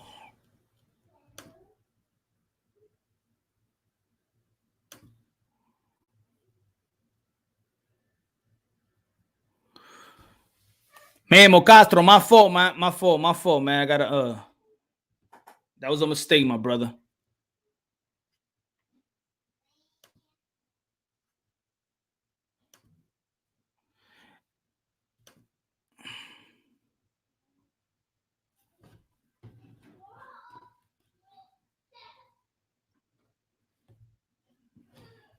Isn't it like around 10 o'clock in the morning, something like that? You good now? Yo, I hope I'm good, bro. Yeah, Can yeah, you I hear hear you. me? I hear you. All right, cool. Let me turn this fan off, yo. I think it's because I got like a $200 Bluetooth. I got like a $200 Bluetooth. I ain't gonna lie to you, Punch Drunk. Punch Drunk. I got a $200 Bluetooth. This shit supposed to be official because it's that nice. You see what I'm saying? Like when I talk to my kids, it's mad clear. But when I go online, yo, it act up, bro. I don't get it, bro. I really don't get it, yo. Yeah, man. You know how the technology works, man. Some of them work good, some of them don't. Yeah. You see that nigga getting his stone taken out his head? That's Dylan White right there. He got his stone taken out his head. Yeah, what do you think about back? Go ahead, go ahead. No, go ahead. You go ahead, yo. You go ahead. No, I was gonna ask you, what do you think about the immediate rematch? If that should happen in November. What do you think about that? Yo, I agree with you because Dylan White need to pass like at least like a physical. As far as he need to get like a brain scan, because they gave him a brain scan in the ring when he got knocked out, bro. They was like looking at his eyes. It kind of reminded me of like how when somebody get their eye busted open, like they understood like Dylan White was not there after that uppercut, bro. They know that he's hurt, so they got to give him at least to February. So I agree with you. Like he needs to at least give 6 months. Yeah, at least. And not just Dillian White, because people was talking about the Dillian White knockout, but also Povetkin, which is 40. Povetkin also took a punishment going down twice. So it's not like, I understand people even see the KO by, but this guy took his punishment. He just can't go straight into a no 10 to 8 week training camp for a big fight. Because this is a big fight for both of them. He just can't go back right away, especially at Povetkin's age. Nah. Yeah. They think we brutal fans, yo. We not brutal fans. We understand like how hard they work. Like look at Andre Dirrell when he fought Yildirim. Yo, Andre was putting that work on that dude, bro. He was like hitting that nigga like and Andre and Avni was hitting him. Avni Yildirim was like headbutting him with his head. Like so we know what hard fights look like. Dylan White was in the fucking war the other day with a real motherfucker, bro. So I get him 6 months because that's how you respect the boxer, bro. You gotta respect the boxer for who they are. You know what I mean? Like, and what they do every day. That's like me going outside tomorrow, yo. If I get in a fight with a nigga, I'm not gonna say that nigga I'm gonna see you tomorrow. I'm gonna say I might see him in 2 weeks. I'm not gonna see that nigga tomorrow, bro. Yeah, the pride. If I got my ass whooped, I'm not gonna see him tomorrow. You know what I mean? Like I'm gonna see him in a couple weeks. If it's a problem, it's a real problem. And that's a problem. They gotta rematch that one, bro. But it's gotta be like on the best accord for the people and for themselves, because that's their livelihood. Like make sure them dudes is good, make sure them dudes is all right. And that's why when you talk, I be listening, bro. I know you know what the fuck you talking about. Because you know you're a real dude. Yeah, so man. You don't just go right to a rematch like that, yo, in 3 months. You get them dudes time to heal. Exactly. That's what it is. I think that's what it boils down to is fans respecting the fighters. Fans not treating these fighters like they're pit bulls or roosters or chickens or whatever. That's what it boils down to. Whoever really wants this fight in 3 months, I don't think they really understand or care enough about the fighters. Exactly, bro. We care. We know. We from that marriage. We from the marriage. We've been in fights. We go through shit. Like that's just the way I look at it, though. Punch, don't get mad at me, bro. But I'm from Atlantic City. I'm also from Washington, D.C. If I get in a fight, I'm gonna think about that shit after my eyes is all fucked up and bloodied or whatever the fuck happened. After you got knocked out cold too, you gonna be like, hold on. Exactly, bro. I really gotta go back to the drawing board to really not get this, really not get knocked out like that again. That's a real fan right there. That's a real motherfucker right there. Like, can you imagine it when Manny Pacquiao got knocked out by Marquez and he says, "Let me run it back like in 3." Yo, everybody, not chill, man. We don't know if he's gonna die. We don't know. Exactly. I even think he got up too quick. Like they try to put him up, like they usually leave him in the ground and put the thing in his mouth so he could breathe. They was trying to lift him up. I think they should have just left him like. Yo, dog, I was so excited when you was calling the fight. I didn't even watch what the hell Dylan was going through. I was like, this nigga knocked out. Because we know what a knockout look like. You go through some shit when you knocked out on the ground. Yo, you know what I mean? Like that cold, bro. Cold, man. Cold. Below And zero cold. And I looked at how he hit him, bro. He hit him with like a 1-2, and then he hit him with like a 6. This was like a new type of special 6. He hit him like with the uppercut from hell. Yeah, like man. the way he hit him, bro, in close like that. I thought Deontay Wilder had nice uppercuts. I thought he was gonna shoot the 4. I thought he was gonna shoot that the hook to the body. Yeah. But then he came out of nowhere with the uppercut. Put it this way: when was the last time we seen a guy get knocked out with an uppercut? Deontay Wilder. The last time I remember, I ain't gonna lie to you, Punch. When he hit Ortiz that first fight, like the way he hit him, it made Ortiz off balance, and then that's how Deontay Wilder got him after that. People slept on that uppercut. Did you see the Ortiz uppercut the first fight? And to be honest, watch it, bro. I was saying that's a punch that Wilder needs to throw on the next fight, because if Fury gonna crowd Wilder, he needs to shoot those uppercuts. Exactly. He can't rely on the right hand, and body punches. His body is right there for the taking. Tap, work that body. I'm kind of mad at Deontay Wilder right now, yo. Why is that? Yo, dog. I think a lot of people is mad at him, but I don't know if it's haters or trollers or I don't know. What you upset about him? It's mostly haters, but why would you come on social media and say glaze? Nigga, we don't know what the fuck that mean. We know we respect you as a boxer. We don't know what the fuck you talking about when you come out of the blue after we was waiting for Blue Blood Sports TV or any of them dumbass niggas to tell us what really happened in the fight. And then you come out with some glaze.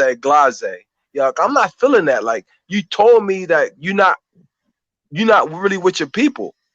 Because I don't understand what you're talking about. And I'm going to keep it real, bro. Punshdrunk, I'm unbiased, bro. But that, to me, hurt my heart when he came out with that. Because I'm like, what the fuck are you talking about, bro? What the fuck is glaze? Because somebody lost the fight, you're going to come out the blue and talk shit in the wrong language? You ain't even talking to your people. You talking to somebody else. I really don't know what that means. I really don't know what that means. Maybe, I mean, I think he's doing something with the African company. I don't know if something in Africa. And you know why I don't really make too much of it? Because Wilder's not really a social media guy. Like he'll put something up like once in a blue moon. And one thing is this. He could actually, when he really comes out and talks, he could actually debunk everything that's been said that a lot of people ain't like what the other channels was saying. So let's say whatever the Blue or whatever the people he talked to, he could easily be like, nah, I really ain't say that. I ain't say it. It was they the one that said it. He could actually say that because it's not really Wilder saying anything. No, he said it, bro. Not the guys I'm talking about everything else. We're not gonna get around that, yo, Punch. He said it. No, I'm talking about everything else that everybody been talking about. Okay.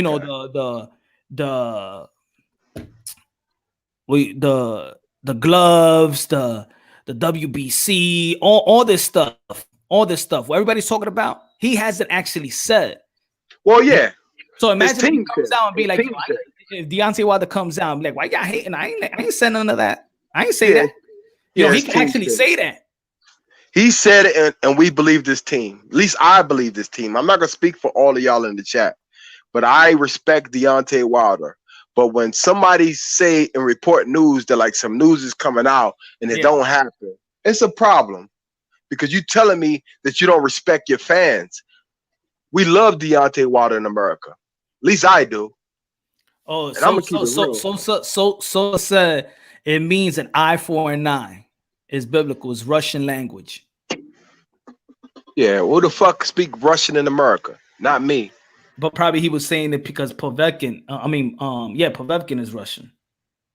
But that's the problem, though. Like, that didn't mean nothing to us as people who support him. And we got his spiritual beliefs and our thoughts. And I even responded to him. I said, put it like this. I'm just a boxing fan. When Wilder talked to people, a spiritual awakening happens in America. Like when he talked, like he was on Blue Stream one day. Remember when he fought Tyson Fury the first time when Blue had him like up close and personal? Nah, I didn't see that. I didn't see that. Yo, one. dog, if you seen that one, you'd have been like, damn, that's a good interview. I felt a spiritual vibe towards Wilder, a spiritual vibe, because he was right in front of Blue camera. Mm.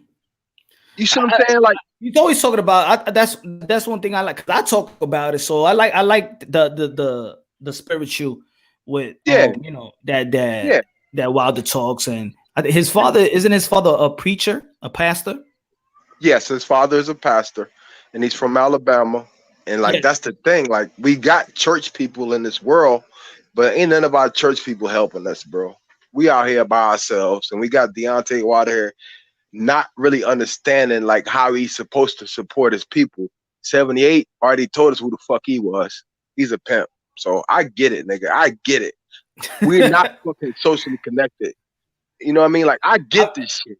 Yeah, but personally, I won't. And I ain't trying to throw no dirt on nobody, but I'm telling you what the fuck I think, because all of the fans in America is like 400,000 of us that love Deontay Wilder.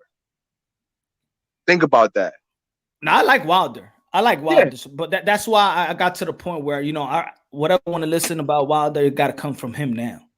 Exactly. I think it's too many stories. There's too many stories about what he's saying. Now I think at this point it's about I want to listen to what Wilder has to say, and I do believe it's going to be a time when he's really going to come out and say everything that we've been talking about, what content creators been talking about. He's going to answer to it, and I'd rather wait on Wilder. At the end of the day, Blue Blood Sports TV is a joke, bro. You the best next thing up, because that's what I'm talking about. Preach on, Ron. When he decided to tell fucking Jermell Charlo that he was a fucking stepchild or some dumb shit, that told me everything about Blue Blood. He's a fake breaking news dude. Oh man. I'm gonna keep it real, bro. I'm gonna keep it real, yo. I'm not playing with these dudes, yo. We respected you. We put all our faith in you, just like we put all our faith in Deontay Wilder. But when you step over the boundaries and tell us you got breaking news, and you never tell us that, because when you do interviews, you tell people what's going on in boxing. He don't do it, bro. He lied to us, and that's why I'm not fucking with Blue no more. Oh man. To be honest, I read like Jermell Charlo. We both got kicked off the stream the same day. Me and Jermell Charlo. Oh, you got kicked off that stream? The same fucking day, bro. When he was on there, Ringside TV, Ringside Boxing TV, whatever they call it. And I told him straight up, like he said, like we only a speck in this world. My uncle told me that when I was young. We're only a speck in this world. When your own people turn on you like you the devil, but they really are the devil. They lying to people to get views. Keep it real or shut the fuck up. Blue stepped over the boundaries with that PR, yo. If you respect boxers, you do a real journalist point of view. You don't fake the funk with the shit. Like because you think you know Jermell Charlo. You don't know Jermell Charlo. I appreciate that, bro. We don't know Jermell Charlo. When you talk to people, I notice how you talk to people. You talk to them from like a point of view that's like, hey man, what's going on? Like you respect them, but you also let them know what the fuck is like. I want to know what's going on. You a real PR guy. You just want to make sure that you know that the promoter or the boxer understands like you got their best interest in mind. But when they come out with breaking news, it ain't breaking news if you don't know the person. Exactly, and that's what it is. That they say that they know him. And I'm not gonna deny that they don't have direct connections to Wilder to a point, but then it could go to a point where I even got that. Oh, yo, Teofimo Lopez Sr. is on your channel, so you're biased on that. Nah, matter of fact, he got probably into my channel because before I even knew these cats, I'm already going for Teofimo Lopez to beat Lomachenko. I've already been saying that this kid is gonna be the next. And that's probably you attract people is almost the same way when I was talking about the Deontay Wilder. Deontay Wilder's people hit me up like, what are you talking about? You don't know what's going on. And Bob hitting me on the DM or whatever. And I'm like, well, okay, then tell me what's going on. Because I'm just gonna go by the news that I see. Yo, yo, that's a boxing fan. Like you're not an opportunist. You're just somebody who's like really in tune with what you think the sport gonna go in the direction the sport's gonna go. Like when I see the young boy Tay Jones, who I do like, but it's Yeah. like when he tell us something and then Deontay Wilder don't come out and say it, it's a problem. Yeah, I mean, it's not to be honest, it's not a huge problem to me. I got to the point where I'll just say, you know what? Yo, what's good, Smoke? What's up, man? Chilling. I got to the point where, you know what, I think is just too much of information that it's time for the source to actually come out and say what's being said. It's not really about Ty Jones saying something or Blue saying something. To be honest, I just saw Blue's channel when the whole thing was happening, right? And I wasn't even on that the LDBC type of stuff, because to be honest, I'm not on people's live like that. I'm not like a debater that goes to everybody's channel and try to debate people. So I didn't even know that Blue was a LDBC. I really don't even care about. Yeah, he is LDBC, but like I was in that stream and he kind of he dropped the ball because he allowed the enemy to take over, and that's what Jamel Charlie was explaining. The devil. Yeah. See, I'm getting to a all right. I'm gonna leave it alone. Yeah, I'm getting to a point where, you know, I really don't. I don't care what the affiliations is. Like, yeah. I know why I started it. I started my channel. To be honest, I started this channel because I used to listen to a couple of these channels, and then it got to a point. To me, it was too much of a race bait, and I wasn't feeling the race bait too much. It became too much about boxing, bro. Say that shit for the people in the back. Yo, it became a race baiting thing. It became a race baiting thing, and it became a boxing narrative, but surrounded by race. It's almost like the narrative, the point of view was to indulge into race talk, and it became the pure, the genuine part of it wasn't about about boxing or whatever we was talking about. So, you know, then I'm like, you know what, because you know people work, people too busy to know what's really going on in the sport of boxing. So you rely on these channels. And you know, you rely on them. So of course, I'm one of those people that rely on information when I don't have time to be on ESPN on TV and just follow all these boxers and stuff. You know, I mean, it's not easy to just this is a sport that is a fucking world sport. There is no breaking news if you're not actually interviewing somebody. And that's what I got out of it. You know what I mean? Like, you race bait. You like race baiting, or you making us think like we supposed to be fear mongers, or like we scared to talk to the actual promoters. Like, you talk to the promoters. Like, we try to talk. I talk to Coach every day. Coach Cunningham. I talk to him a lot on Twitter. See, the thing is, like, you got to build a repertoire with these people. Exactly. I talk to Money Powell, father, all the time. I talk to It's a small community. It's a real small community. That's why I'm that. I'll be like, yo, when people be like, yo, Punch, yo, I wanna do a channel. You know, what do you think? I'm like, yeah, open up that channel. We need some more hardcore boxing fans channel. We need some more unbiased channels. Open it up, because these dudes are the boxing channels that is not being unbiasedly, logically, and objectively, that they already cater to whatever boxer they want to talk about. You know, that's it. They run its course. It's not 3 names in boxing. It's not 3 names in boxing. It's a bunch of names in boxing, and we got to support them all. Yep. But you know, to be honest, I don't know too much about Blue. I said before, I seen a video once before he did about Andy Ruiz. Then when he had the dude Nicholas, that live stream, he had Nicholas that he was going wild on Tyson Fury. I didn't like the way they was race baiting like that, calling him a crack and calling him his wife a cracker, ugly ass cracker kids and all that. That was I hate that shit, bro. Yeah, that went to another, and dudes are just laughing. I'm like, nah. You know, that's. But guess what? They gotta get up. They gotta get up and go to work for the white man tomorrow. But they sit up there acting like the LDBC got their back. That's the part I hate too. Like, it's one thing. It's like y'all niggas is superior. Y'all not superior. Yeah, it's one thing. It's one thing that you go after the boxer, but then you start talking about his wife and kids, and grown men talk like Nah, that was ugly to me. It wasn't Blue saying it, but he was letting it rock on his channel. Exactly. On my channel, I remember and Smoke. I think it was with Smoke when Rob was saying something. I'm like, yo, I don't like that race. That you got that shit don't rock here. Yo, you know? Get the Smoke is cool. I never have a problem with him. And as when a host, I see him in the chat, yo, I know who he is already.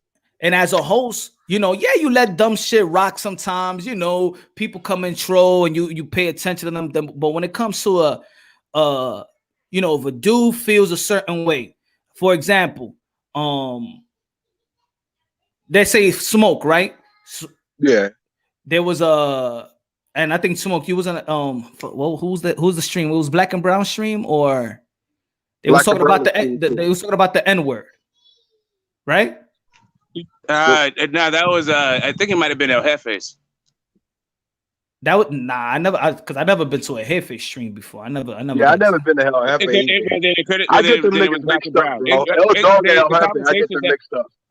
Yeah, we've had the conversations a few times with the guys you talked about on a few different channels.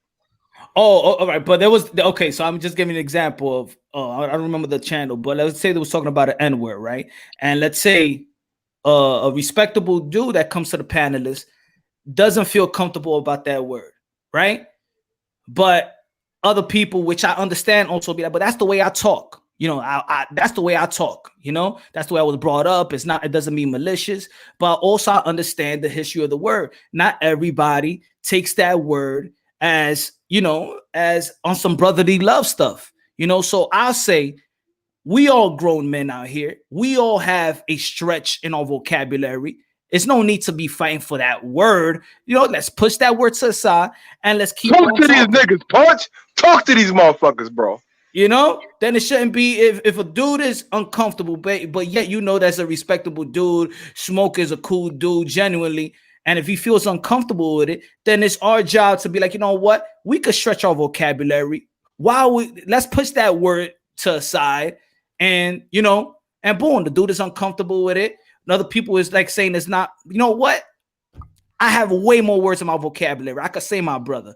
I could say my sister. We say that shit all the time, yo. I could say bro. And that's it. And that's really the thing, right? So if somebody, and that's really, it's about reciprocation. And it's not that I expect it, but I give people a chance to offer, you know, if they want to, right? So if someone was to say to me, I find what you said to be offensive, I'll be like, yeah. If I was trying to be offensive, then I'll say, you know, I was trying to be offensive and yada, yada, yada, keep it pushing. Or I'll say it wasn't my intent. And sorry, I'm not trying to offend you. I see the offense in your voice. I'm not going to do that around you or around other people either, because I don't want to have this conversation. And as you said, I can express myself in a number of ways, I think, in a non-offensive manner. Yeah. Get this Smoke. We more respectful more than we are disrespectful. Yeah, man. I don't know, man. Does boxing actually need? I know it's a combat sport. I know boxing is a combat sport, but do we have to be so combative all the time about everything? And even in our you know, even if we're going to set ourselves up as opposing fan bases, do we have to be like toxic and disrespectful? Is that really necessary? No, it ain't. No, it's not. And like I said, you know, it's a time. Yes, it's a time and place. There's trollers, there's talking shit, there's this, but on a constant basis, like really, like think about it, y'all. Like we all grown men. We all have our kids. We all have our women. We got a family. We got a life. You think that I'm gonna be online and I'm gonna be talking to Jefe and his crew all day long and troll? Well, I have 3-year-old, I have a 1-year-old, I have a 13-year-old, I have a wife where I'm gonna spend hours in the damn live stream, take away from my family and talk to these trolls. Nah, man. Nah. If maybe they're all sleeping. Get the fuck out the chat. If they not talking boxing, get the fuck out the chat. It ain't about you trying to be a clout chaser. It's about you giving people like content. Exactly, you know? And then there's a time and place where we have fun with them, but not like on some everyday stuff, coming to the channel and trying to disturb every channel with the BS. And man. And I was the type, I'm the type where I don't even block people. I just block 3 people today. I say, you know what? I'm gonna start blocking it. If that's what it takes. Punch. I'm gonna explain something to you right now. That's why I'm out of the LDBC. Is because they don't even understand like how far I go back. That dude, dummy, H dummy, always disrespected LBC. And I don't even care to like bring him up like he important, but I do because I want people to understand I'm just a boxing head. We was just trying to bridge the gap between the UK and America. But then when you have people in the chat saying you a bitch or you a punk, but you don't show up or you don't act like you real, I got a problem with you. You telling me that you're not trying to, you disrespected my name. I'm just a regular person, bro. And barbershop conversation can get it any fucking day of the week. I will break that nigga's face. Drew Titan can get it any fucking day. I will break his fucking face. BFTB can get it any fucking day. I will break his fucking face. Cause I always been LDBC. When a nigga tell me I'm not the right person, I got a problem. That's how that go. 5 years strong in LDBC. 5 years strong. And I don't give a fuck. I'm 3 myself. I'm 3 myself. And I was, I used to see you in a bunch of chat. I'm not even going to go there with like. And I'm not trying to go there. I'm not trying to go there on your channel, family. Yeah, no, but I'm saying to me, you always been top shelf. LDBC and not LDBC, you've been top shelf even before I would even recognize you as that because I saw you on other channels, right? So get the smoke. You know. I know. Like sometimes it's talking shit and it's fun talking shit, but sometimes it's just like, them, bro. Come on, what are we doing for real? What are we doing? We built them to who they are now. Now they just a fucking bunch of capitalists. They not real when it come to the people, bro. Mm-hmm. And I'm gonna leave it at that because guess what? If Black Fight Fan TV not going to the fights, if Black Fight Fan TV not saying, hey, Ron, I'm going to bring you to the fights with me, we not building boxing. Yeah. I don't give a fuck, nigga. We fans. I'm all about uplifting. The platform is to uplift the sport. The platform is to uplift these fighters. And exactly. And still hold them accountable as a paying customer, right? But not to really... Talk to Trigonotti, guys. He's a good dude. Talk to Trigonotti. He's doing the Thomas Hearns interview in a couple of days. That's my shout out because I know who the fuck the real niggas is. Yeah, see, there's this guys. I'm gonna mess with Scrapbook. I'm gonna mess with Curtis. Yeah, I'm gonna mess with Trey X. I'm gonna mess with I'm gonna go. I mess with who I mess with. Keep my mouth shut on the rest of it. Keep it pushing. Punch. We come to hang out with you because we know you're gonna bring us this shit, yo. Raw dog. You're going to bring it to us, and you're going to talk to the boxers, and you're going to get their attention. I love the way you talk to Leonard Ellaby. I love the way you... Yeah. I shut him down that time, that last time. He didn't want to come back. He was talking shit, yo. He was talking mad shit. I said, all right. Watch this poll. And then I did the poll, and he ain't saying nothing about the poll. Exactly. And we like Gervonta Tank Davis. I love Gervonta. But Davis. We gonna call this nigga out, bro. I like that. I like Bud.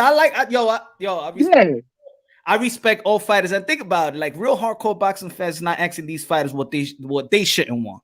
We all the fights that we ask for is their best fight. It's not like we're being. I understand sometimes we don't understand. We don't want to understand the business of boxing. I understand that even though I hate it or love it, but I gotta understand it if I respect the sport. Of course, the sport doesn't have it. I mean, morally is absent. Morals is absent in the sport of boxing. There's a lot of shit we don't understand. It's a lot of shit. There's a lot of stuff that we do not understand, and it's not their job really to tell us how it is. That's why I always call boxing the business side secret society. That's why I like the prospects, Punch Drunk. Like I talked to Alicia. I talked to Alicia Baumgartner. I talked to I don't know if you're familiar with Sanisa Estrada, but I talked to a lot of boxers, bro. There's a lot of boxers out there we talk to. You talk to more boxers than me. Yeah. That's what I love about you, bro. I know what the fuck you do, bro, every day. But I tell you this, I could talk to them, but when it comes to that money talk or how much you ask them, how much you really got paid, They don't say nothing. So it's really hard to really understand. Like say when the numbers, that's when I tell people, man, forget about the numbers. Oh, but this guy is worth 2.1, 2.5, 1. Oh, Keith is asking for 10. Or this other fighter, yo, you do not know the numbers, man. We don't know the numbers. We don't know the actual numbers, man. There's money in the pot. Do not compare one event to another event. Yeah, there's the bubble, there's coronavirus, but do not think that they don't got enough money. Yo, my son in the bubble right now. Punshdrunk. My son in the bubble right now in Illinois, bro. He just went to college. Guess what? I'm gonna big his ass up too on your channel or anybody channel I go in. When you go in comments after the live chat is over, if you post a link, it makes your channel grow. From what I've heard, you see what I'm saying? Like that's why I posted that the other day in your channel. We gotta build this up, bro. We gotta build this up, bro. We gotta build all our people up. Because guess what? It's new media. Get the smoke in the fucking chat. Nigga, think about that. Get this smoke is in the fucking chat. To me, that's real. That's real to me. Yeah. Yo, what y'all think about the title? If Teofimo Lopez wins, he's the commander-in-chief of this new generation. The commander-in-chief, Smoke. I think you are you hoorahing for your guy awfully hard. Both of them. Both Trump and Teofimo. Hey! I ain't talking about Trump, buddy. I'm not talking about Trump, buddy. Leave Captain Orange. Hey, man, I noticed that. That wasn't Uncle Sam behind Teo.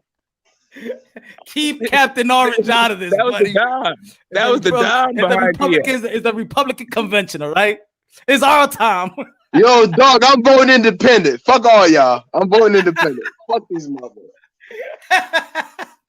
Hey, it's a great time. It could have been a good time to go independent, but we ain't gonna go far. We're not gonna go far there. But yo, I'm gonna watch it. I'm gonna watch your content, bro. If you tell me to vote for Trump, nigga, I'm voting, nigga. That's what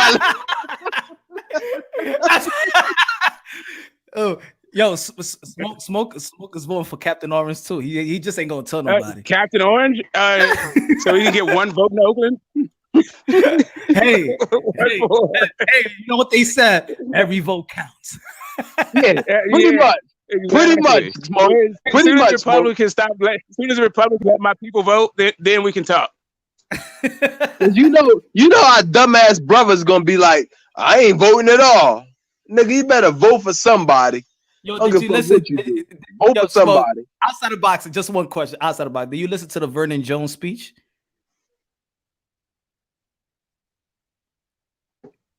No. Oh man, I gotta send you the link then. yo, Punch, hit me. Yo, Punch, you gotta hit me on Instagram, bro. All right, you know what? I barely be on Instagram. I just like going. Meet my boy Trick Noty, bro. You're gonna like this dude. He's doing an interview with Tommy Hearn in a couple of days. Oh, I would like to watch that, man.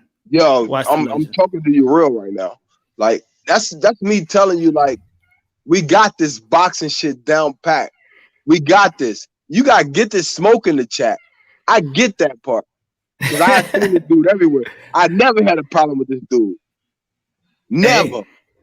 Yo, nah, me and Smoke, we go at it, right? Yeah. But it's a respect. Not lately. You've been responsible lately. Huh? I said, not too much moonshine. Skipping every Thursday again. You know, I see you. Yeah. That's real though. That's real though, right there. Gotta spend time with the fans, man. It's summer too, man. Yo, Punch, we got you, nigga. You good? Let's get it. Good looking out, yo. But what you think about the if Fimo wins? What do you think about? Do you think his move would actually send is like a would it be contagious with other fighters that they're gonna be like, wow, okay, I gotta challenge myself like Fimo, and because look what happens when I do challenge myself and fight that people think I might lose. Is he gonna start a trend in this new generation? What do you think? You talking to get the smoke? Okay. Yeah, I don't think so. I don't think so. No. Why is that? it just like I feel like the importance got squeezed out of it for anybody who's not a purist, right? Just with the nickel and diming, where's it going to show up? It's still a mess. Like, it looks like now ESPN is pulling a boss move over Bob. Like, I don't know. No, I don't think so. I think Cash is still going to be king. Yeah. But I don't know. I think so. I mean, I disagree with you on that one, but I'm not saying that what you're saying is not, doesn't make sense. It makes a lot of sense. Well, I just feel like if challenging yourself becomes lucrative, because I believe that that people are following the trend. They're following the trend of the blueprint of Manny Pacquiao and Floyd Mayweather. And you could see that over marinating stuff. This ain't the same thing. They're throwing a monkey wrench. Like every possible big fight, bro. Yeah, every possible big fight is going down the drain, And I just think that this ain't the same fucking thing, though. If it's lucrative, and if Teofimo Lopez comes out successful, he ain't in his next fight. No, the Tio he's gonna get paid. Then people gonna follow. You know what? Let me challenge myself at a young age while I'm hungry. He gotta do it, bro. He gotta do it. Hey, Ryan Garcia is facing Luke Campbell too. Is Luke Campbell is garbage. Ryan Garcia is gonna put it like this. I like Luke Campbell. I'm gonna keep it real with you, but he's Punch. not garbage though. He garbage, yo. He Come old, on, man. He old. Nah, man. We about to see Ryan Garcia box circles around somebody who we expect our best boxers to box circles around. Like, imagine Tank fighting fucking Luke Campbell. He going to sleep. Maybe. But we got Ryan fighting Luke Campbell. Maybe. You can't make this shit up, bro. Well, you know what? I got some fucked up ass fights, bro. I like the narrative better that people do think that Ryan Garcia will lose to Luke Campbell. I'd rather like that narrative more, because if it is this notion that Ryan Garcia at the age of 21 needs to prove to the boxing world that he is, he dumb, my nigga. He can fight, then it's better off that everybody feels like Campbell's gonna win. It's better off that way. And if Ryan Garcia wins, yeah, of course, he gets his just due. I hope he win. Put it like this. I hope Ryan go 12 with Campbell. But I don't think it's gonna happen, because I think Campbell gonna fucking fold over or some dumb shit. Because we know how Campbell box. He's a real good boxer. But you gotta understand, like, Ryan Garcia is the type of person who's got a following. I'm gonna tell you straight up right now, though. Is it that more that we want to see? Is it more that we think that technically sound Ryan Garcia is gonna be Luke Campbell, or is it more because we want that Ryan Garcia momentum train to head into a future fight with the Tanks of the world and the Demahaney's of the world, and we're paying attention more about the future than actual this fight? We concentrating on the future more than this actual fight, because we think that Ryan Garcia has more skills than Luke Campbell. Luke Campbell has more skills than Ryan Garcia, to me. But we look at Ryan Garcia as being explosive every day on YouTube. He's not that explosive, bro. You saying Ryan Garcia is not that explosive? He's not, bro. So, but you're saying that Ryan Garcia is gonna whoop Luke Campbell's behind? Only reason I say that Ryan Garcia is gonna beat Luke Campbell is because Luke Campbell is not gonna show up, because it's a Ryan Garcia stadium. If the fans coming in for Ryan Garcia, there ain't gonna be no fans. Okay. Yeah. It's in a bubble. Yeah, it's in a bubble. Yeah. So there ain't gonna be no fans.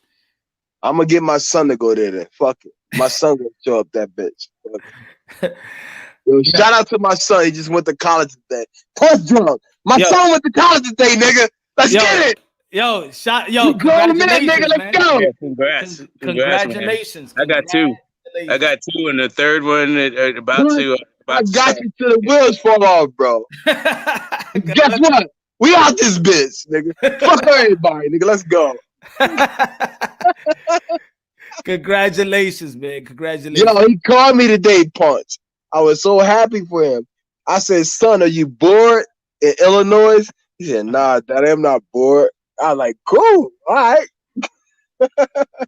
That's what's up. That's what's up, man. Uplift, man. You already know, man. Gotta uplift the kids, man. Fatherhood rules, man. Exactly. Fatherhood rules, man. Look at Money Powell dad, yo. Look at fucking, like, we not playing, bro. 168, Money Powell's son is a beast.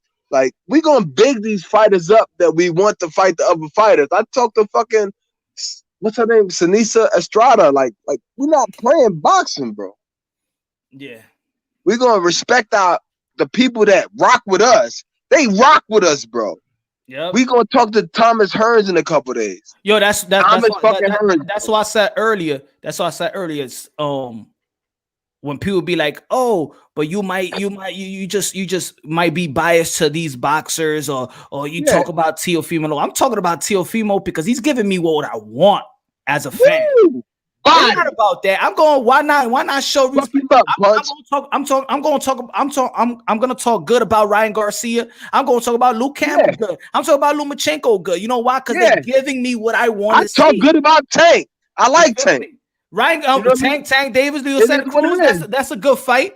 I'm not knocking it down like a lot of people's knocking it down. That's a good fight. These niggas like it's a game. Like, nigga, fuck out of here, nigga. Like, that's not gonna be maybe physically. A lot of people feel like it's gonna be easy. He's gonna knock him out. But yo, who said that? Leo Santa Cruz.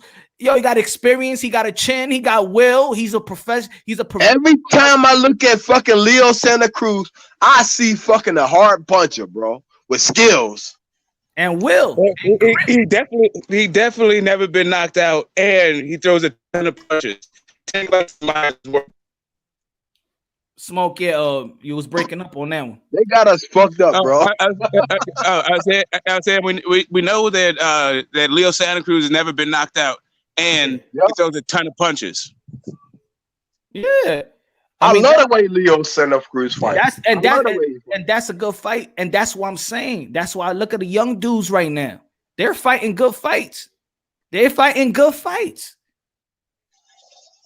can't complain. That's why I'm like, yo, all these dudes that's hating on these young fighters right now for what? Right now, especially now, I'm not hating on these young fighters. Yo, dog, we got Jared Anderson, a heavyweight nigga. We got fucking Efias Jagba, a heavyweight. Like, Efias Jagba is a heavyweight, right? You see what I'm saying? Like they don't think like we don't understand what the landscape look like. I know what the landscape looked like. They fading fighters. What do you mean by that, Black? Black? Who's fading exactly? Yeah. The Gamboa one. I don't want to see Haney and Gamboa. That's a fight I don't want to see. I want to see Haney. I want to see Haney and Javier Fortuna. I want to see Javier Fortuna. That's a fight. I don't want to see that fight either, y'all. If Haney fight anybody, he should fight Navarrete or some shit. Like, think about that shit. I just at this point, if these guys are getting the same type of, you know, when people say, oh no, they all the same, T.O., Ryan, Shakur, Haney. All right. Haney versus Burchell. Haney versus Burchell. Yeah, if these guys are in the same, you know, I'm not gonna say they head and shoulders above anybody else, not yet. But Ryan Garcia, let's say if he beats Luke Campbell, Teofimo Lopez beats Lomachenko. Now they're on the up and up. I don't want to hear nobody say nothing about them. Oh, and I'm talking about negative wise. There's no reason at this age that they should even be hated. They don't even got adult strength yet. Exactly, bro. I get it, yo. Punch Drunk. I'm gonna go back in the chat and I'm gonna listen. All right, my brother. I'm gonna let your fans. I'm gonna let the real motherfuckers that respect who you are come in the motherfucking panel and talk to you, cause you the realest nigga out here. TBV ain't got nothing on you. Ness ain't got shit on you, nigga. Nigga, I'ma talk to all these niggas. Cause guess what? We are the boxing fans in America. They think this shit's a game. Tell them how much we pay for this shit every day, bro. Yes, we sir. buy the fights, nigga. Yes, we are sir. the fans. They think we playing, bro. And I'm gonna stop acting like an idiot. I'm gonna stop acting like an idiot, yo. But you know what the fuck we do every day, nigga. These niggas is dumb. Yes, sir. Yo. So yeah, Smokey. Smoke. What you smoking today, Smoke? Hold up, I gotta put the belt on all that. Oh, you gotta put the bud down. All right. That's what I'm talking about. That's what I'm talking about. Yo, smash the like button. Smash the like button. Let's get this thing going, man. Yeah, there's a OG Kush called. And you breaking up again. Am I breaking up? Get out the basement. Yeah, but I'm just going through a bad connection zone right now. But there's a cut of OG Kush called Larry. That's what I'm saying. Damn, man, I don't know nothing about no Larry. I don't know nothing about that. Yo, what do you think about if it's a black tie affair? What do you think about Povetkin and Dillian White and Eddie Hearn and Dillian White want the rematch in November?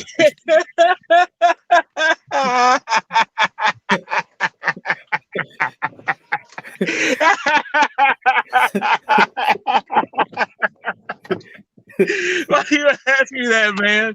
I told you what I'm doing, right? Oh, you gonna ask me what I think about that? I think that was a sweet 1-3, like that throwaway jab that you turn into a hook. Turn into an uppercut. Yeah, that's nice work.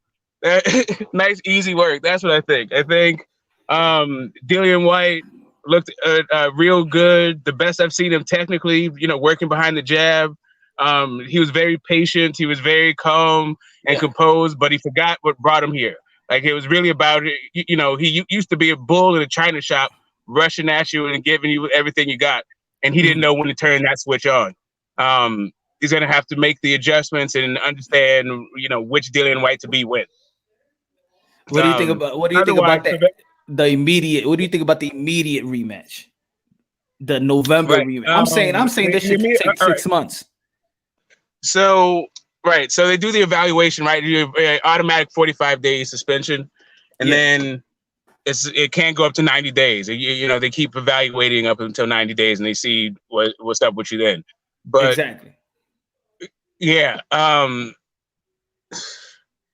don't know, man. I disagree. It's a little bit like I can't see them taking a 2-week off and then going back to a 8-week training camp. I can't see Povetkin doing that at this age. I can't. And also, people, let's say people is only talking about Dillian White because we saw what happened to Dillian White. We seen the damn knockout. We seen he got knocked out cold. But we also can't neglect that Povetkin got knocked down 2 times. He took his punishment as well. So it's 2 guys that actually took punishment. Punishment until him getting beat down round by round. I'm talking about Dillian White, but Povetkin took punishment. So I just don't see. I can't see why anybody will want these guys to take them a week or 2-week break and go back into a 10-week training camp, knowing they're going to face a hard fight like this. It doesn't make sense to me. But what do you think about that? I really don't know. It's as far as from the outside looking in, it seems extreme. I feel like both of them probably need to take more time out, right? But also, this is warrior code and all that nonsense. I want guys to at least maximize their efforts. One thing I'm not going to hate on Dillian White is his ability to make a buck in the boxing ring, right? So, and I don't know what the numbers did. Health is your paramount, though. You have nothing if you don't have your health. That's on them. I really got to say, I can have my opinion on the outside, but that's on them. January, February, that sounds reasonable. That sounds correct right there. January, February. Well, here's the thing. Let's say Dillian White knocks Povetkin out right in the next 3 months. I mean, they're gonna say they already made a date for it. Say it again. I'm sorry. They set a date and everything. Nah. But that's what Eddie Hearn and Dillian White been saying about November. They'll want a rematch in November. And I'm like, November? What the hell you November? Here we gone through November. They used to take a few more days. Yeah, that's they do the remix. Go to the November. You can see how Eddie Hearn was hurt. Yo, he was hurt on that interview. You could see he was in pain. His heart was broken. Man, did you see how lovely that whole ambiance was? Light shows and, the shadows of the backs and the sweat of so many boxers that gone before, getting screwed, treated like, you know what Barry Hearn said. You know how he said he used to do him, right? Right in the shadow of all that. Man, Povetkin turned back the clock. You see that welcome he got in Russia? Nah, I didn't. Yeah, he got a hero's welcome, man. They pulled out the old school red Kremlin coats with the tall swords, tall axes. Yeah, man, they did it up for him. It's been a long time for the old guy. That's what's up, man. That's what's up. Yeah, I don't know, man. If they feel good, I think it was a good fight. My son was like, Povetkin looks old. He needs to hang it up. Never mind. You should have seen. Now the funny thing, even people is talking about me on the comment when I'm like this on the live show. I say, if Dillian White hits him with one of those more shots, he's gonna go down. Yeah, Povetkin hit Dillian White, goes down. I'm like, and that's where one more shot, he hits Povetkin, he's going down. Then Dillian White comes back and knocks him down. Then I'm like, I told you so.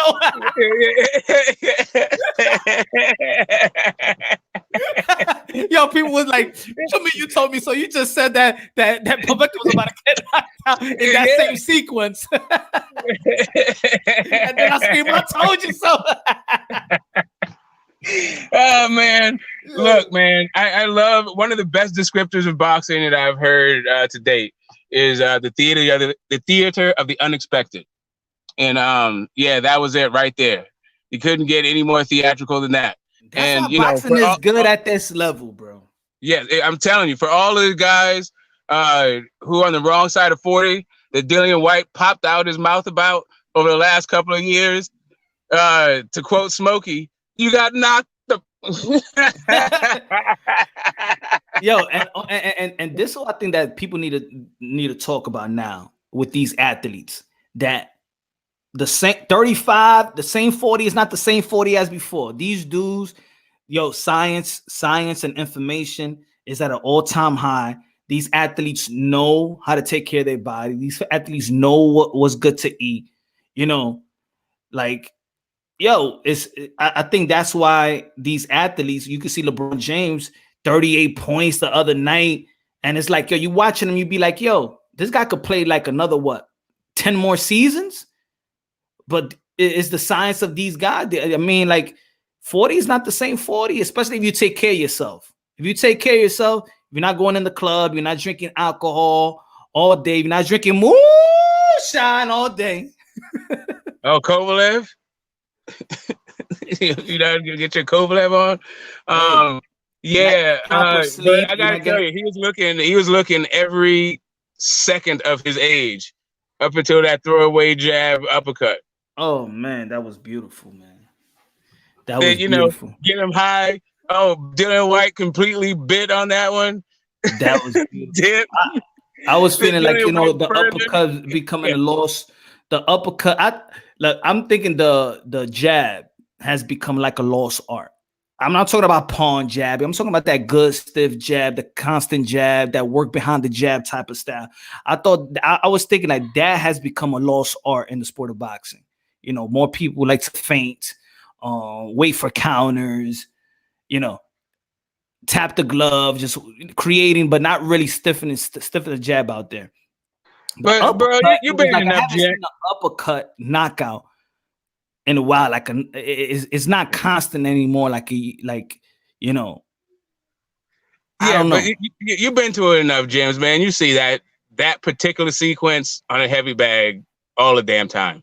Oh yeah.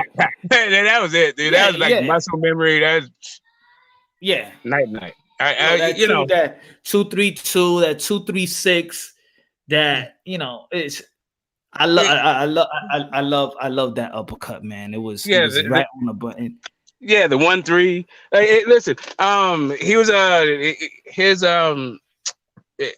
I want Dillian White to pick himself up, dust himself off, because I like to see him get knocked out a few more times, right? Yeah. You don't like Dillian White, huh? You don't like the body snatcher, huh?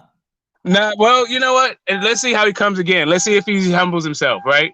Let's see if he bows out. You don't like the Greenland shark, huh? I don't like anybody who tries to play with my mind and my emotions and talk shit about fans, talk shit about old dudes. This is sports. This is meritocracy. Get in there and knock that old dude the fuck out if that's the guy that you're supposed to fight. Like, don't give me that. Don't hand me a bunch of excuses. Decrease my man, like crap on my man, salt my man's game and his earning potential, and then go off and do your thing. Like, if you ain't gonna fight him, man, shut up. For real, shut up. And then also he said some shit about what he said about the fans too. I'm like, I'm not with that. Terrence Crawford too. I've been rocking with Terrence a long time.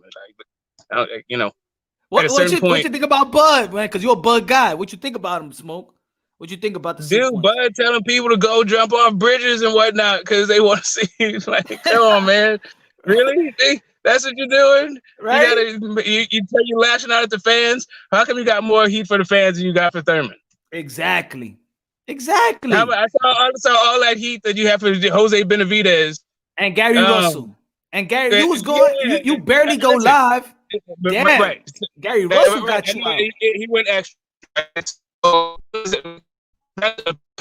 From when they was kids, and they put it on there. And actually, since all of the people that Gary Russell named in that little rant of his came out and spoke and completely negated what Gary Russell was saying, whatever. I can maybe give Bud a pass on that. As long as he ain't fighting Gary Russell Jr., I don't give a damn about that, right?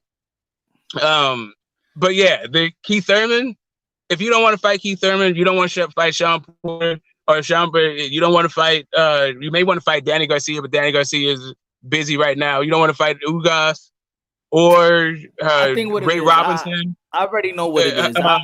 I got a good feeling that this is what it is, that they rather see the PBC fighters, tear each other's heads off, and then Bud Crawford comes out of nowhere and gets the guy that, that's on the top on the PBC. That's it. That gets all the belts, and then he want to come, nah. You got to put in some work. You got to put in some work. Maybe. If that's what he's doing, it seems like he is not fighting often enough. This is seeming like a career that's winding down. But it's funny that a lot of people get criticized for them not taking pay cuts. Like, look, people said Ryan Garcia. They was on Ryan Garcia, young dude. They was on Teofimo Lopez. They was on Amanda Serrano. But then when it comes to Bud, then it becomes like, oh, but this guy's asking for this much money. It's so much. But Bud was the first one in this bubble that said he would not take a pay cut. So how are you going to negotiate? Even people talking about negotiation, but how are you going to go negotiate with somebody that's actually saying, I'm not taking no type of pay cut? Now, what is that pay cut? How much is he really how much was he going to get paid? Because I think his guaranteed purse, no matter who he fights next, the lowest thing he could get paid is $4.4 million, I believe. That's his guaranteed purse for his next fight on his contract. So a pay-per-view fight with Keith Thurman, run the numbers. It's going to be probably the best pay-per-view fight for him. He'll probably get in the back end of that pay-per-view, probably what you could say like 2-3 mils, probably a reach to 7 million, maybe. There is no gate, so probably you get extra 2-3 mil. So that's what I want when people was talking about, oh, Keith Thurman 10 million. You can negotiate 10 million, bring that 10 million down. Keith Thurman is not going to start a negotiation with a money with a purse that he got below. If he got $8 to $10 million versus Pacquiao, he's not going to start his negotiation at $6 million. It doesn't even make business sense, in my opinion. What do you think?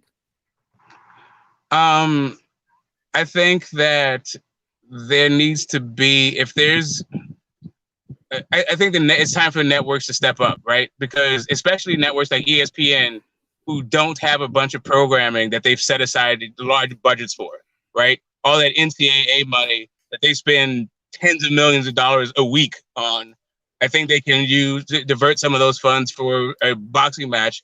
If Bob Arum wasn't, celebrating his millionth birthday and was actually, promoting fights, and like I said, like this fight should be a bigger deal than what it is to just the purist. Like there's too much built-in stuff for the purists for this to only be interesting to us. Like Tio, I feel like is charismatic. I feel like Loma has been promoted forever. What's the problem? Are they seeing numbers that we aren't seeing? I mean, Loma did have to go to England, and they're saying those numbers were, I don't know. Maybe they're looking at different charts, but it seems to me that they have right now product in their hand, and they should have a war chest because advertising dollars, while they have gone down, they haven't disappeared. Yeah, they haven't plummeted. It's remember when I was saying about the Fimo and Loma money thing, and I said, yo, ESPN got the money, they got to come out and pay the man, right? Because they got the money. Yeah. I understand I understand people say, well, it's COVID, but now I think they're using COVID as to shame the fighters into getting paid less. Like, nah, you got money there. You got money in the pot, or put that money in the pot. And then what happened? If you ask the Lopez, ESPN stepped up. That's how they getting paid. ESPN stepped up. So, see, I felt that happened with Bud also. Like, I felt like Bob has put all of his eggs in the Loma basket before he got Fury, and I don't know what he's doing with Fury, but definitely he's not easing up off of putting his eggs in the Loma basket. And Bud had to go around him. I think Bud used Errol Spence to leverage a renegotiation, and this might be another thing where he fights another two dudes before he renegotiates again. Maybe it's a career running down, maybe it's a contract running down, but whatever it is, it seems like it's some business to go in, right? Like he's talking that business. He's not talking about that business in the ring. He's talking about that business outside the ring. Yeah. To me, that's a promoter's job to make sure your fighter's not doing that. Yeah, and also people got to understand also, these are smart men business-wise. They know the money out there. If a guy that is advised and managed, regardless if people don't like him or hate him or don't like that he's not, whatever, regardless how people feel about Al Heyman knows the numbers. If his fighter is asking to start a negotiation with 10 million, it's because the number is out there. It's because the number is out there, and he knows the number is out there, and he knows that they know that the number is out there. It's out there about Bob, which is really out there in a lot of different senses of the term. The fact that he's telling his fighter to go to the network, right? If Al is doing that, if Al is doing that, nobody hears about that. I've never heard any sort of report about a fighter having to go around Al to the network directly in order to get a cut, right? It seems like that should be your promoter's job. The network that they're not signed to. The PBC, we have to really explain time and time again. And for those, PBC fighters does not have a contract with networks. They're free agents. That's why you could see a Sergey Derevchenko and an Andy Ruiz and a Deontay Wilder go outside of Fox and Showtime. Andy Ruiz went to DAZN to fight Anthony Joshua. Deontay Wilder went to ESPN to fight Tyson Fury. They could leave, but Crawford has the network contract. That's the difference. He can't go wherever he wants to. He can't leave, but these guys could. So for people saying, well, why doesn't Keith Thurman ask Fox for the money? Because no, it's Bud Crawford has the contract with the ESPN, not and Top Rank. These guys are free agents from network. They're not attached to any network. PBC, the company, Al Heyman is attached to Showtime, but not the fighters. And that's one thing that people don't understand. That's what the people be like, well, why doesn't Keith Thurman ask for go to his network? He doesn't have any network. That's what he's asking y'all, give me. And if it's people don't even know, people didn't even ask if the $10 million was his flat fee. People don't know. All I know is both of these fighters should get a piece, 6 to 7 mil for that fight, in my opinion. If it's COVID-19, I say 6-7 million is fair. And to start negotiations at $10 million to bring it down to a 7 or to a 6 point whatever, that's good enough. Listen, I'm not sure whatever is good enough. It seems like there should be a hole in the budget that a savvy promoter should be able to exploit and fill with his seemingly Hall of Fame fighter, with a guy who may be amassing a Hall of Fame career himself, on for a company that thrives, that prides itself on having one of the deepest catalogs in boxing, that they're still capitalizing on right now. Like I don't get what the move is. It don't make sense to me. Yo, I see this as like the, you know, like politicians when they say something to the people, but they're lying, and they like to, you know, they lie to people, or they, you know, that's Bob Arum, in my opinion. Bob Arum knows how to make you feel like something is not gonna happen, but it's close to happening. He makes you feel like he's not talking to Al Heyman when he's actually have a good relationship and talking to Al Heyman. And he'll be like, oh, this fight is out of blue. It might not happen. And then all of a sudden, a couple of days or a week later, the fight is happening. But I thought you wasn't even talking to this guy. I thought he wasn't even doing the business to this guy. And I think that's what it is. It keeps he knows how to deflect things, and fans eat it up. But I think it's time for fans to identify the bullshit by now. Yeah, the two-step game is supreme, but I don't appreciate that style. That's what I don't like about it. Like there's plenty of stuff that I like about these guys, but this type of shit makes me, it outweighs the good, really. The little good, like the little good that I get out of them. And even if it's a great amount of good, like I just don't want them to, I don't want it. It's all good. Like leave it alone. That's the reason why people's on Bud. Because even with the 10 million and whatever they wanted to change the narrative, people are seeing through the bullshit. It's like, we don't care. No, negotiate. Don't tell us that he asked for this. No, negotiate. Like now people are seeing through the bullshit. I don't want to hear. Now fans is like, we don't want to hear it. I don't want to hear that you can't make this fight done. No, we don't want Russell. No, we don't want Kell Brook. We want this fight. That's it. And don't tell me you can't make this fight with all that money y'all got. Well, the thing was, the really, you know, and I understand how a fighter can be like, you know, I'm not down with the fans because of just some of the demand that fans put on fighters, to me, are unrealistic. And if they were in their fighter shoes, I doubt they would do it. But the shit that they are asking, right? No, I'm just saying, like, just whatever. Even if they're not being hypocrites, I'm just saying that's let a guy do his own life and his own career, regardless of what you do. But moving on, the issue is he was riding fan sentiment when he was against Errol, right? He didn't have any problems riding all that negative ill will towards Errol. Like he diffused it a little bit. It was like, yeah, you know, when the money gets right, nobody's ducking anybody. But that was after he gained a significant profile boost off of negative, you know, off of all that Errol hate from Errol saying what he was going to do instead of fighting Bud. Yeah. Right. But what's Bud done? Right. So Errol at least he named a bunch of good names that are good fights, and he actually fought them, and he's fighting them. So right. So Bud is not. It wasn't the Bud fight. What you doing? And I get it. Right. I understand getting acclimated to the weight. You're coming up 2 weight classes. You're young to the game. All that. Riding with Bud with all that. Right. But at this point, come with a better response than this. Yeah. With all of the heat, you know, get to your fight before you don't make it to your fight. But you're going to say that to Jose Benavidez, right? What's up with Keith? Listen, Keith getting a split decision with the Hall of Famer, it was nothing but a resume ad for Bud.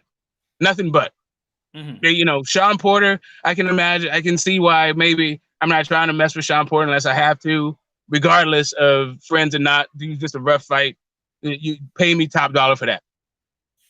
You know, Keith Thurman. Not that I'm saying Keith Thurman ain't a top fight, is not also a top dollar fight. I'm just saying at least I think it's more of a resume boost.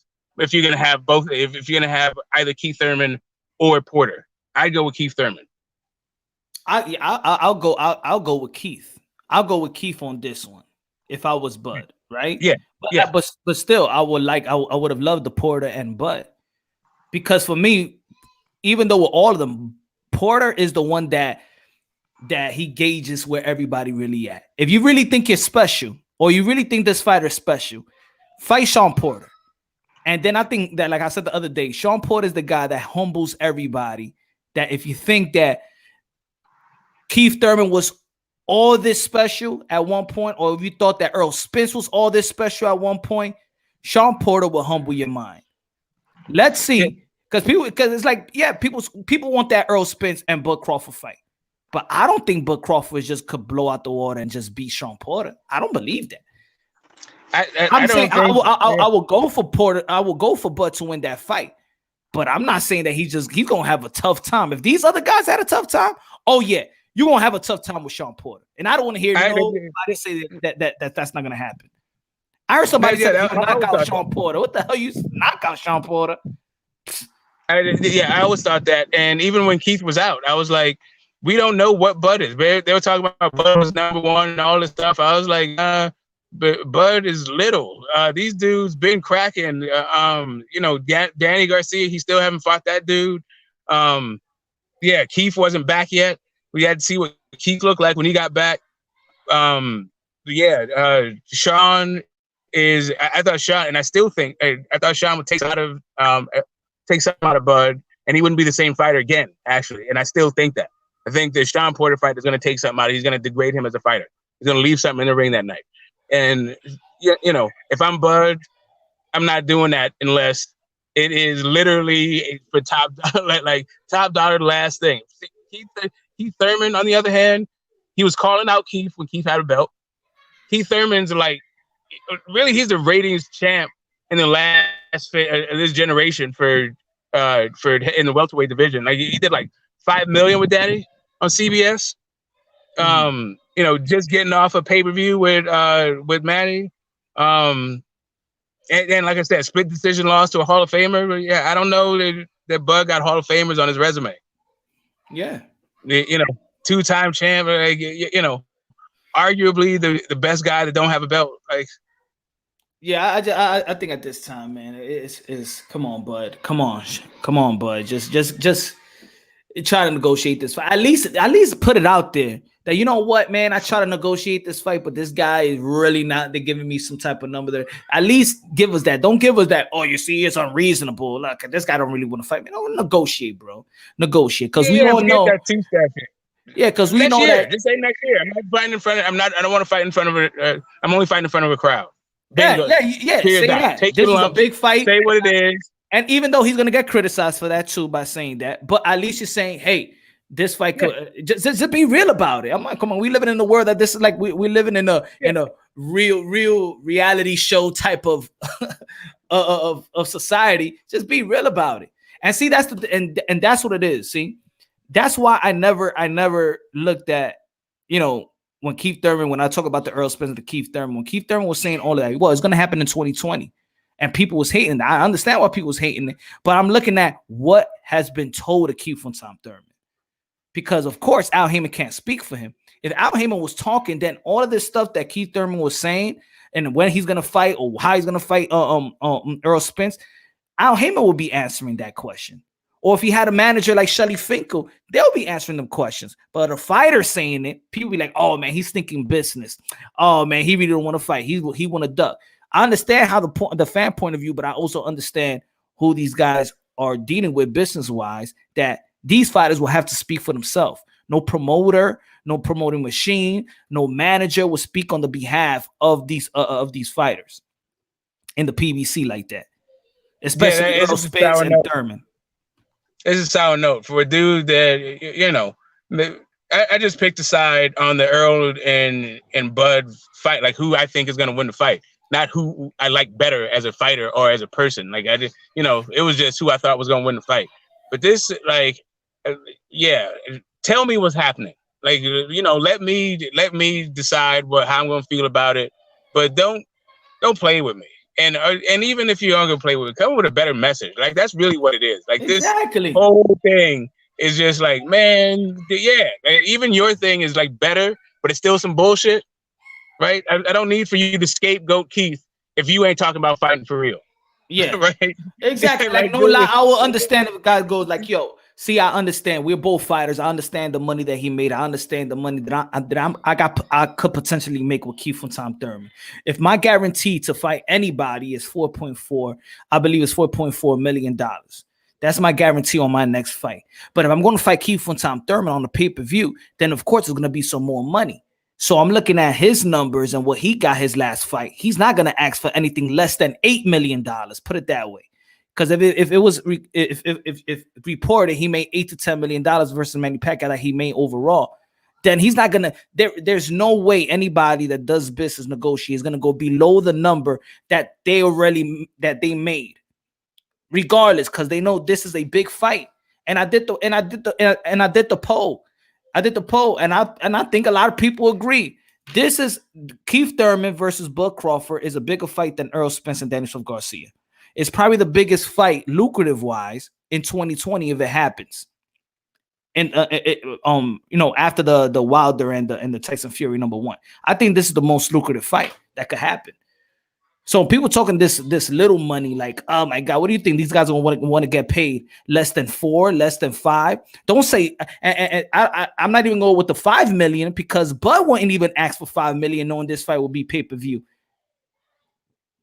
Yeah, I'm saying that this is a night out. If you can get some semblance of normalcy to a night out in Vegas, this is it. Or a night out at the Garden or whatever the hell. This is a big. This you can parlay into something for Bud, who is in desperate need of some resume padding. Right, this dude and Keith Thurman is one hell of a resume pad. Like if you can get that dude on your thing, then. Even if he's coming off of a loss, still. I think. Let me answer the chat. I think 5 apiece seems fair. In my opinion, is not for this fight. I think these guys already made enough. Look, how much did Povetkin make this fight? Almost 4. This guy made $4 million reported. How about the pay-per-view? How much do you think they're gonna be making after that fight? Povetkin made 3.5. And Dillian White made $4 million. And this is not a big, huge fight. It wasn't a big fight that the fans are asking for. It was only a pay-per-view out there in Europe, right? Yeah, I mean, it was, Povetkin is 0-2 in championship fights, and Dillian White is 0-0 in championship fights. Exactly. It wasn't, and they got there close. They're going to come out. I mean, Dillian White is going to make more than 5 when the pay-per-view number comes out. He's going to get more than 5. So, think about it. Keith Thurman and Bud Crawford, I don't even think that 5 apiece is fair. I think got to be more than 6 or 7 million if it's going to be a pay-per-view fight.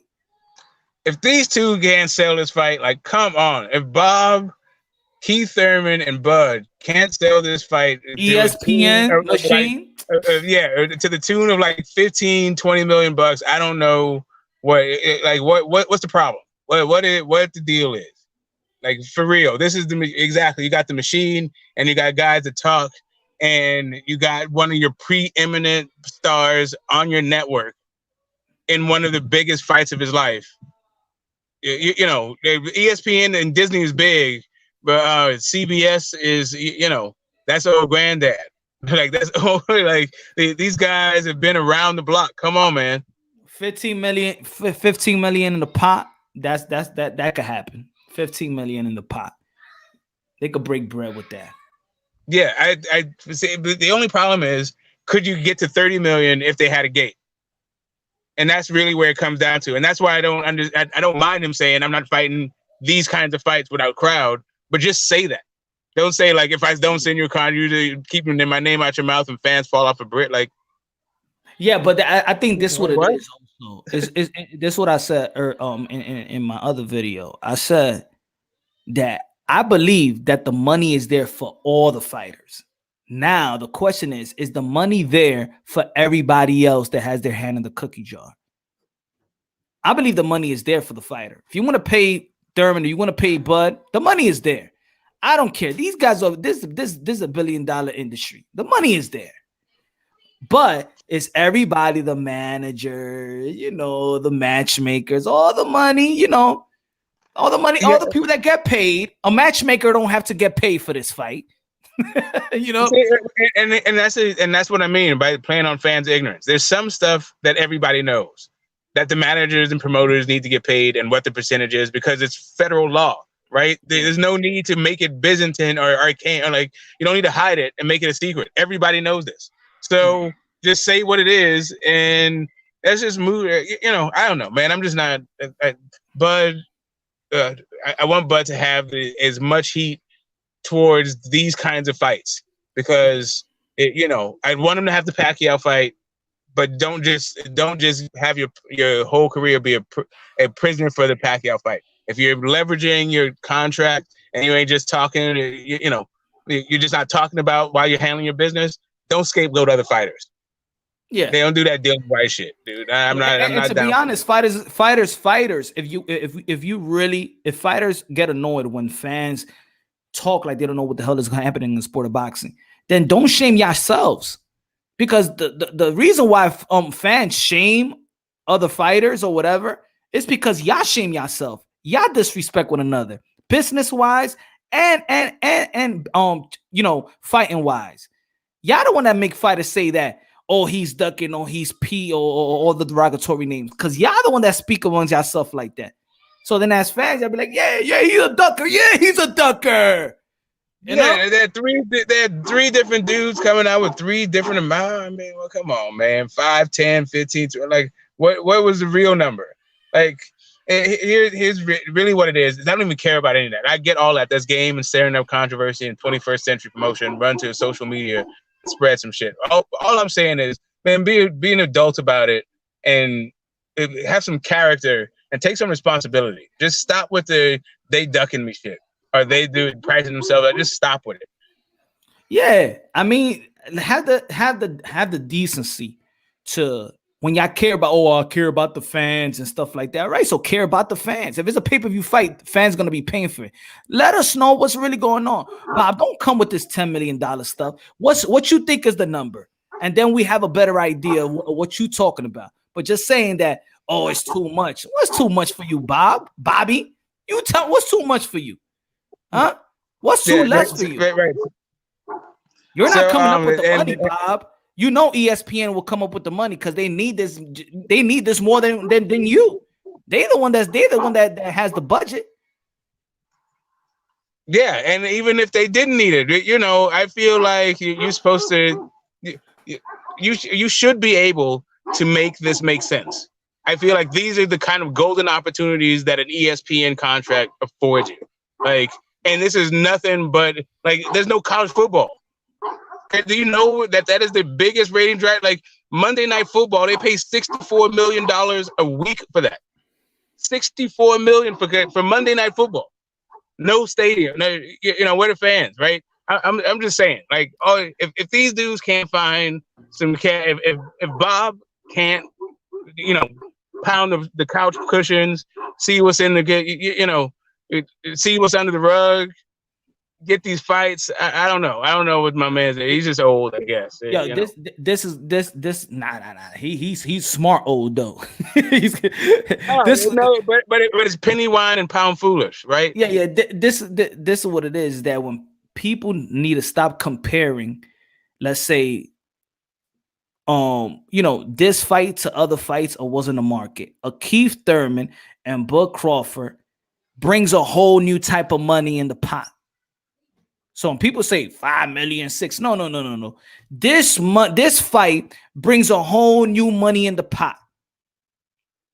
If Keith Thurman And this is what I said also. Keith Thurman has been successful in every network he has headlined. Networks understand this guy does not shortchange us. NBC, CBS, ESPN, Fox. Keith Thurman had the most views last year in 2019 in Fox with no promotion, with basically almost no promotion, with the Josecito Lopez fight, And 3 million views. He's corporate ready. He's corporate ready. He is not, he's not going to give you the Broner. He's going to give you that, his own brand of what you understand boxing promotion to be. And it's going to be clean. Your kids can listen to it. Yeah, he's gonna talk trash. He's gonna promote it. People saying, "Oh, the guy, he's not worth this." He's bringing something to the table. He's bringing a resume. He's bringing a portfolio, and he's also not just bringing a resume and fighting. He's bringing a business portfolio that is successful to any network, and any network. Hey, money talks. And he has entertaining fights, and he sells the fight beforehand. Exactly. That's what it is, and people got to understand. It is a much better look than a pay-per-view with Amir Khan. Much better look. Much better look than the Kell Brook fight. Much better look than the Meme Machine. Yo, listen, I'm not gonna give him too much. His numbers wasn't good either. Bud Crawford's. Yeah, I mean, look, like I said, I can understand acclimating yourself to a weight, and to a certain extent, while you do that, throw some shade. Right, but he wrote it a little bit too hard. I understood what was going on at the time. Like, okay, these dudes are trying to build a fight. They want the Pacquiao fight. They want to go into this negotiation with 2 belts. They want 50-50 for the fight, and they want to make a bunch of money in a cross promotion. They want the fight to be big enough that both networks are interested in buying it. The problem is, I think Bud is not really holding up his end of the bargain, and the money over at Fox is just, I don't know what's going on. Whatever it is, he's not able, and Bob is not able to make themselves relevant in this whole little tourney that Fox and Showtime's got going on. Really, it's just Fox, but I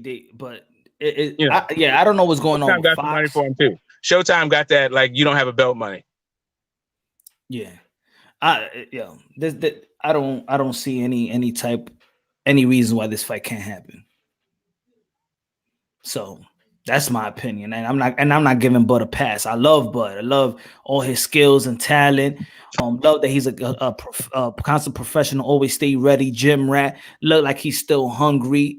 Technically sound, fight.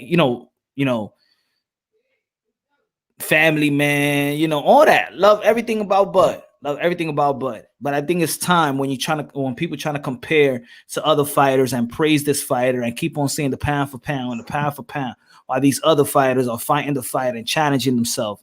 And nah, man. Wait. Who did Canelo? You call it a challenge? See and that's the thing. It's all relative to other people. You don't know the Canelo? No, I'm saying Canelo.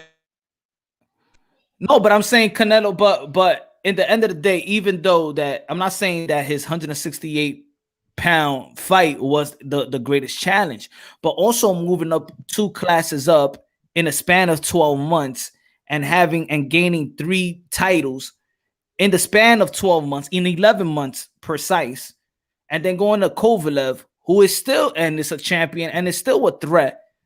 In my estimation, that's still challenging yourself. For example, but it's loaded with some bullshit. I got you. I'm gonna give you an example. Yeah. If Bud fights Kell Brook, but in 154, I would say that's a good challenge. The thing I don't like about that fight is Kell Brook coming to 147 he hasn't been here in 3 years and was trouble making that fight even before the Spence fight. Now, if Bud goes to 154 and challenges Kell Brook, see, that's a challenge to me. I won't be mad at that fight. I won't, because I know the difficulties of going out to another division, 154, and challenging Kell Brook at a comfortable weight. If whatever, dude. Kell Brooks, hot garbage. Whatever. 154, 147. Yeah, it's a better fight at 154. It's a better fight at 154, but the dude's damaged goods and he hasn't looked any. Like he's been fighting bums and not looking good. Look, if Bud goes to 154 and fights Tony Harrison, I would look at that as a challenge. Even though Tony Harrison is not a champion. Oh my man! Listen, if you think I'm going to be like try to knock my guy off the top of the #1 pound for pound list if you fought Tony Harrison, get out of here. Like really, I'm not even. This is a group message, right? This is a message to Bob, to Bomac, and to Bud. Tighten up your game, and whoever, Tom LaBeouf or Loeffler, like whoever the hell else is over there that's supposed to be involved in the management of Bud's career and his message that he sends out to the world. You're slipping. This is not the direction that you want to go. And right, I'm not gonna be until I see guys actually put up in the ring. I'm not just gonna be knocking my man, who to me is still the most complete boxer in the sport. I'm not just gonna knock him off the pound for pound list. I don't like the politics. I don't like his message, his marketing message. Because I gotta tell you, Canelo having 3 belts is a marketing message. That WBA regular is not 3 belts. Like, come on, bro, stop playing. And that's what I'm saying. Shit like that, whatever, man. Canelo, do your thing. Collect your trinkets. I'm not mad at you for doing it because participating in championship fights is what champions do. Right, but also challenging yourself to the best says something versus not the best. Yeah, just like you were saying with your boy Devin Haney or Charlo or whomever. I guess you gave Loma a pass because Luke Campbell apparently is the hot shit. But whatever. Hey! What the hell are you talking about, huh? I'm talking about Loma's padded resume, but we're gonna keep it pushing. We can't talk bad about Loma. He's not overrated for any reason at all. Oh boy, here you go, Smokey. Here we go. Yeah, man. Here we go. Whatever, man. Mariaga's the hot man. Yeah, he's nice with it. Here we go. I don't want to get into that. Not today. yeah. When you want to come after Bud in his #1 spot, then you're gonna have to come better than he ain't fighting Keith. Teofimo. I mean, he's fighting Teofimo, the captain of his generation, man. The commander in chief. Teofimo is. I love his heart. I love his bravado, but he's a youngster at this.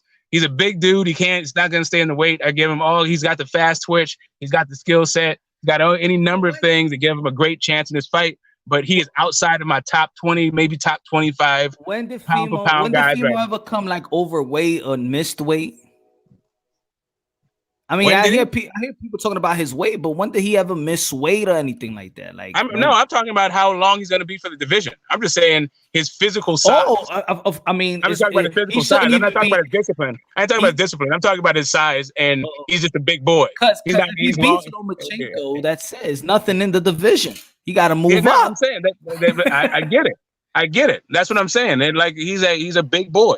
He has this will work in his favor, I believe, in the Loma fight. That's what I'm saying. He has a good shot to beat Loma, but he's outside of my top 25, which is what I'm saying about Loma and how Loma rolls. Like I'm not a big Comey fan, right? I wasn't a big Ray Beltran fan. He was cool as a person, but as a boxer, like none of these dudes are like, I don't know, whatever. It's just me. Do you think that if Fimo beats Vasily Lomachenko, he should fight Devin Haney or move up to 140? I think they both could fight at 140 or 147. I don't think either one of them are really at lightweight. So I don't. You think? I don't think Fimo could fight at 147 right now. Nah. No, I'm just saying. I think at some point they're both gonna be at both 40 and 47 at the same time. Yeah. I could see Devin Haney going up to 147 quicker than maybe. I think so. Yeah, I mean, you know there's going to be a money fight. Both of those dudes are building it up to the fight, going through the weight classes right next to each other. They're going to, Ryan Garcia's up there nipping at the heels. Tank can't go up that high. So you see the 147. You see Virgil Ortiz. You see Virgil Ortiz still in 147 at that time when you think these guys are going to move up, or you think they're going to go to 154? Yeah, I think Virgil's going to end up at 154. He said like 2 years. I think Boots Ennis is a big dude. I don't know how long he's going to be in 147, but I really do want to see him content in 147. At least give me a top 10 opponent at 147. I want to see Boots Ennis, you know, with them 8-ounce gloves at 147 versus a quality opponent. I would love to see Boots Ennis versus Usyk. Not a Usyk. Okay, Usyk. I'm Ugas. Boots and Ugas, that's cool. That's a good fight. I didn't even take, like I said, I'm Boots and Josecito. I want to see Boots and Josecito get down. Oh yeah. See that too. You know, Ugas. Yeah, Ugas just. I mean, yeah, that's a good step up fight because Ghost Guerrero came out of retirement. Ghost for a step up fight. Yeah, for a step up fight for Boots. Man, Ghost been shot to pieces, and he's really a 140 guy. Like Boots is a big 147. Like I don't need like converted. Like I don't know. How about Boots and Omar Figueroa? Yeah, that's a good one. That's a good scrap. Omar is only, his only losses to Ugas.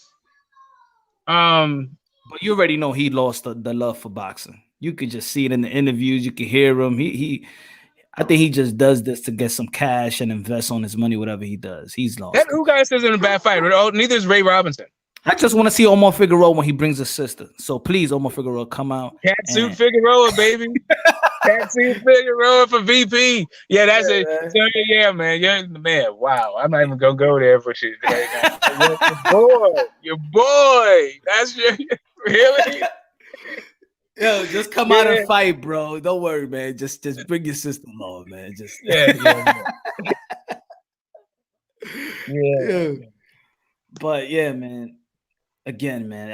Like I said, man, Teofimo Lopez is the captain of the generation, the commander in chief. Hashtag Teofimo Lopez 2020. Hashtag Teofimo 2020. Making boxing, making challenges great again in boxing. Yes. And Ryan Garcia is VP. Well, I gotta tell you, I love it when a guy stands his ground, knows his worth, and and comes out on top. Like you got a champ. If you're not gonna be a champion for yourself, you can't be a champion for the people. That's a good fight, Ron. Jaron Ennis and Congo. That's a good fight. Boots Ray Robinson. Oh yeah, man. Yeah, Chris Congo is like, I can take on everybody. Like, oh, really? Let's Chris Congo get in there with Bud. See what happens. I don't think he's ready for the top, but that would be a good fight. Him and Boots. I gotta see Boots with somebody, man. If Bud fought Chris Congo next, well, how much flame would you give Bud for not fighting Keith Urban but fighting Chris Congo? Yo, I think I'm giving this guy flame when anybody fights other than I mean, what other Keith Pack? What other fight that I'd probably be like, all right, bud, all right. What other fighters out there that you'd be like, okay, all right, I could swallow this pill? Ugas, but Ugas said he's going for a WBA regular apparently. Yeah, he's gonna be. Yeah, he already scheduled a fight. So yeah, but yeah, that I wouldn't be mad at that. Yeah, that's I don't know. Fight Kel. All right. Fight Kel, but fight him in the catchweight. How about that? 152 at least. Look, man, I think Kel is a warrior. I think Kel is a warrior. I could respect that. Kel's a warrior. He's just not at that level. Like I would have preferred Kel versus Amir Khan, but not Kel and Amir Khan. Yeah, man, that looked bad. That looked bad. Come on, bud. Come on, show us. Come on, bud. Yeah. Come on, bud. Look at these young guys, man. They challenging themselves. Who Devin Haney should fight next? Who Devin Haney? Who you want Devin Haney to fight next? I don't know. Like the dude's got a throwaway fight, in my opinion. He's got a throwaway fight. He's he's getting a COVID fight. Okay. I don't know. I don't. I'd feel differently if those other dudes weren't scheduled to fight people, but you don't like that Fortuna fight? I like the Fortuna fight, but Fortuna was supposed to fight Linares, and who knows what the hell happened in the time that happened. Like Fortuna was talking shit, but then he signed to fight somebody else like the next day. Miguel Burchett Stevenson. I don't know about that one yet. No, he's fighting that other dude. The dude that just watched trainers, right? Can't remember his name. We just saw him. Lopez. I forgot. No, not Lopez. What's the dude's name? Yeah, too soon for Shakur. I don't want Shakur Burchett yet, Guido. Not yet. Even though I think that he could hold his own skillfully. I just don't. But I want him see him fight first in 130 with somebody. Michelle did not look good in his last fight. I think Shakur. He didn't look crisp at all. Burchett, yeah, he knocked out, but he didn't look totally special in my opinion. No, he didn't. He looked very ordinary. And that guy he fought was just like he was a heavy bag with feet. Like yeah. And anyway, the dude was just standing there for the hit. What I saw from Burchett is he needs to plant his feet in order to throw a shot. And I see Shakur popping him and moving before he plants his feet. That's what I see. 7'5", 8'4", something like that. Yep. Man, but yeah, man, Teofimo, yeah, he's a champion. He's a young dude. The spotlight should be on him, and it's a damn shame.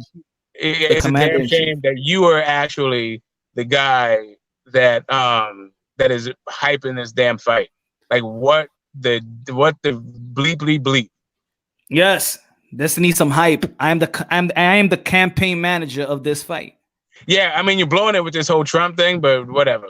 I think Teofimo does not need to. You bring Trump in the mix. No, man, I'm talking about your thumbnail. I'm saying that's Teofimo. That's not Teofimo's head. That is Teofimo. That is Teofimo's head, man. Come on, bro. What's going on with the propaganda, man? You gonna piss on my boots and tell me it's raining? Look, hey, the Republican National Convention today. Check it out. Right.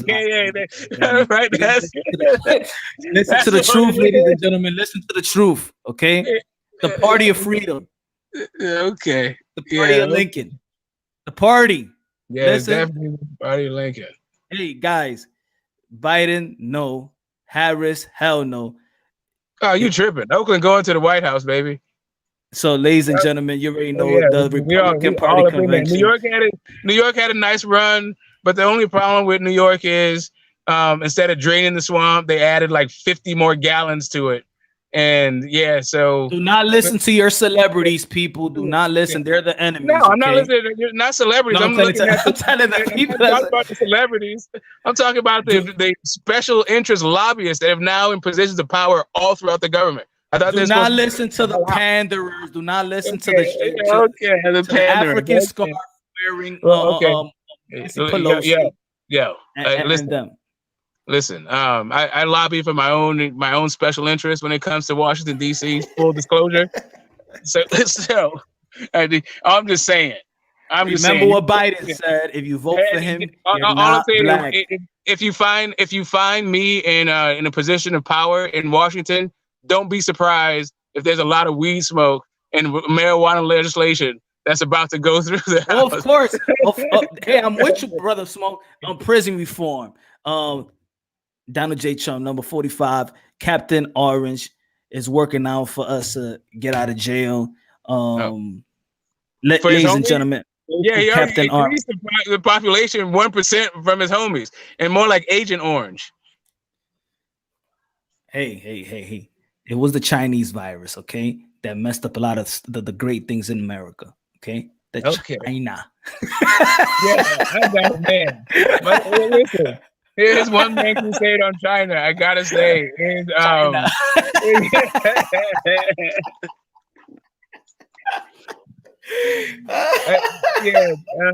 His one man crusade on China is it's interesting, right? But Man, I didn't grow up. I didn't grow up trusting the Russians, right? We were shown different kind of propaganda films. Like we had to get under our desks because a whole nuclear bomb was about to drop, right? That's how we grew up with the Russians. They're going to invade Montana at any second, right? So maybe it's not biases that come out when it comes to maybe when it comes to the Soviets, right? And their husbands, right? I don't know. Maybe just me. Could be. Yeah, hold on, Smoke. Hold on, Smoke. What you want? Yo, what's good, huh? What's good, boy? About fuck some shit up. That's what we on. Uh-oh. Talk to me, my brother. How's training, man? Amazing, man. Amazing. We out here, man. We in New Jersey. We putting that work in. You know what I mean? We getting that work in, and I'm excited, man. It's time to shine.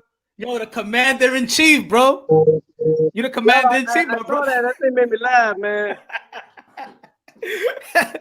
The commander. Yo, man, it's gonna be a great fight. Everybody need to tune in October 17th. Contracts already signed, both sides, and man, we hype. Yo, that's what's up, bro. That's what's up, man. It's the first time I get to talk to you, man. I know, man. I was waiting for the kid. I'm like, he doing this thing, man. He's training. He's on the zone, man. I'm not even do your thing, bro. Yeah, like, we just finished. We just finished up our second session of the day. We're about to go into our third session in a little bit. Getting that work in, man. Damn. Putting that work in. And everybody can talk all they want, but we make it work, man. We work, and we work. That's what's up, bro. That's what's up. Yo, let me ask a question. What do you think about the hate that was going out there? I know you don't care about the hate. I love it. I love it. I love that shit, man. Another motivation. Even on my birthday, I love it. Even on my birthday, I love it. They could do it all. They could do it all. You know why? Because October 17th is when I get to do my talking. Woo! October 17th is when I get to do my talking back. You bring in my opinion, you bring in another. Beat up my hands. Aye. That's how we doing. Yo, I told people, that you bringing a new element to this generation, that you going out there challenging yourself, you're going for glory, accomplishment that we don't see in boxing no more. You know? Now, yeah, I mean, man, I'm just trying to be great, man. That's all it is, man. 23, we would have made history at 22, but we're gonna make it at 23. You know what I mean? So I'm hyped about it, man. Blessings to God, man. Always God first. You know what I mean? He blessed me so much to get to this point now, and I'm taking advantage of it. God doesn't put me in any obstacle that I'm not ready for. Amen, brother. Amen. God first, man. Hey, I have faith, man. That's why I'm where I'm at today. It's all from faith. It's all from Him. That's what's up, man. That's what's up. I'm all about that too. I'm all about the glory, brother. I'm all about the glory, yo. It's written. I feel like it's written, bro. I think you're gonna win, bro. Of course, man. It's just the only thing that everybody gotta wait on October 17th is how I win. That's all. Live on ESPN, ladies and gentlemen. Well, what answers? No. What questions you feel like you're gonna answer that night? Like, yeah, we know that Lomachenko got a lot of skills. He got a lot of tools in the toolbox. But a lot of people just see that, or when they analyze you, they be like, oh, he just got power. But I see the footwork, power, counter, speed. I just don't think that Lomachenko is gonna come out with all his tricks because he can't risk it with a guy and with your attributes. What do you think about it? You think he's willing to get there and go on the inside? And what you think? What you gonna do to Teofimo with Lomachenko? I ain't gonna do nothing to myself. All I know. yeah. What you gonna do with Loma? All I know is this: is that come that night, I think this is when I shock everybody in the sense of we do this shit. We talk the talk and we walk the walk. We back that shit up. You know what I mean? And come that night, man. Whatever he tries to come with. He tries to come in the inside, he gonna have to pay for it. You know what I mean? Yeah. This is my territory. You can't touch that. You touch that, you gotta pay the price. You know what I mean? So that's what, man, we've been working on a lot of things, man. And I've been feeling great. pushing myself to the next limit, pushing myself to where I need to push myself to. And man, I'm excited, man. I'm young, I'm hungry, man, and I'm focused. And that's the thing, man. I'm determined. I'm not satisfied. I'm not satisfied. We want more. That's what's up, man. I'm coming in like this, man. I'm coming in like this. I'm hungry. I'm hungry, and you can't stop this. It's just who I am. And for everybody, love me, hate me, October 17th, you're going to feel me. Nah, yo, even if people talk ish, yo, they love you, bro, because you're giving us what we want. They love you when it's a hate-love relationship. Hey, I already know how it goes, man. That's why, I try to do my best when I'm out there, man. Hey, I'm an entertainer. And you know what? I'm a prize fighter, so you gotta pay to watch. That's what I'm talking about. Yo, how's the weight? Everybody want to talk about the weight. I'm like, this man never missed weight. Why y'all talking about weight? I never miss weight. So it's like, what we talking about here? You know what I mean? I think everybody just knows that, I'm a bigger 135 pounder. You know, they trying to find an excuse. Yeah, everybody just trying to find an excuse of what to say because they don't know what else to say, So nah, man, we ain't worried about none of that, man. We on track. We on where we need to be at right now. Oh man. Matter of fact, we ahead on my weight. Y'all heard that. I don't want to hear about that weight shit no more, man. For the people, I don't want to hear about that weight shit no more. The bullshit. Hold on, wait. Mira, I got. Look, se acabó. Coño. Right, se acabó. Look at that. Yo, what's good, brother? OG. Yo, you got him live, bro. Like I said it before, bro. The dynamic duo. Easy, bro. People don't see it. It's gonna be easy. We love it, bro. We love it because they don't see what we see. You know what I'm saying? Hey, nah, I'm just gonna say it like this though. It had to be me. Apparently, it had to be me. Hey, it had to be me to show everybody what it's all about, man. Come October 17th. Linares couldn't do it. Rigondeaux couldn't do it. These guys couldn't do it. So it's up to me, man. Watch out. Y'all gonna see that. Yo, that's what's up, man. I'm with you on that one. I've been saying it. The captain of this generation. Yes, sir. The captain of this generation. Like that. Hey, we're gonna lead. We're gonna lead, and we're gonna show everybody how to really do it. And everybody gotta follow suit. Now, when you do your thing versus Lomachenko, everybody gonna be like, "Yo, I gotta do what Fimo did," because then everybody gonna be like, "Yo, I'm not challenging myself," and that's why I mean, like, you're gonna be the captain of the generation. Because honestly, man, it's just bringing the best out of everybody, man. And I want everybody to succeed. Javante Davis, Ryan Garcia, Devin Haney, who else? Shakur. I mean, the list goes on and on, man. I want all of them to succeed, man, and the best way that they can. We're gonna do it in our time. I'm gonna become undisputed world champion, 23. I can't wait, man. I'm excited. Undisputed. Y'all hear that? Undisputed. I don't want to hear that. And for everyone, if they don't like it, all right, and they don't say that I'm undisputed, tell Devin Haney after the fight we can catch that too. Woo! Heard that, Haney? I'm hyped. You caught me in a good time. Thanks, brother. Thanks, man. I appreciate that, my brother. You already know, man. Support here. Hashtag Teofimo Lopez. The takeover. Know, baby, the takeover. And for everybody, Teofimo Express is open for everybody. So join it right now and make your money while you at it. Oh, okay. All right. I like making money. I want the odds to be higher though. I want 75 for every 100. That's good. Nah, that's not a good odds, man. I want it higher. That's good. I'm trying to be. I'm trying 500 on this. I was thinking how much you betting on yourself? How much you betting on yourself? About like, huh? Oh, I can't say. I was about to say. I can't say. Hey, but it's big numbers. That's why you got your pop right here. My father made sure he like, listen, I can say. Listen, we've been saying it, bro. Check out what we got right now. Brad can send us this. Oh, wait, hold on. Oh, yeah. Oh, I see. Yeah, man. We're doing that, but The May, baby. nah, I'm putting in some money for that. You already know. All right. That's why I want the odds to be higher. I want everybody to favor on Loma's side. I know. More money on the side. Cool. I want to bet. I want Loma to be that, all the way up. I need some money, man. I want to pay some mortgages, man. I want to be ahead. All right, man. I gotta get into this next workout. Yo, do your thing, my brother, man. We support you out here, man. Doing great things for the sport of boxing. Latinos in the building. Y'all already know Honduras, stand up. Brooklyn, New York, everybody. Nuestro país. Nuestro país. Ya tú sabes. Ya tú sabes, Viva Latinoamérica. ya tú sabes, rico suave. Hey, Rico my friend. suave, ya tú sabes. All right, man. Hey, it's a pleasure, man. Thank you for having me on.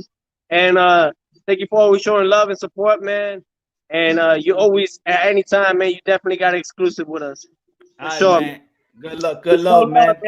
Don't do no grimy shit on my birthday, all right? Like these guys. I don't do that, man. I just keep it all unbiasedly, baby. That's what I do, man.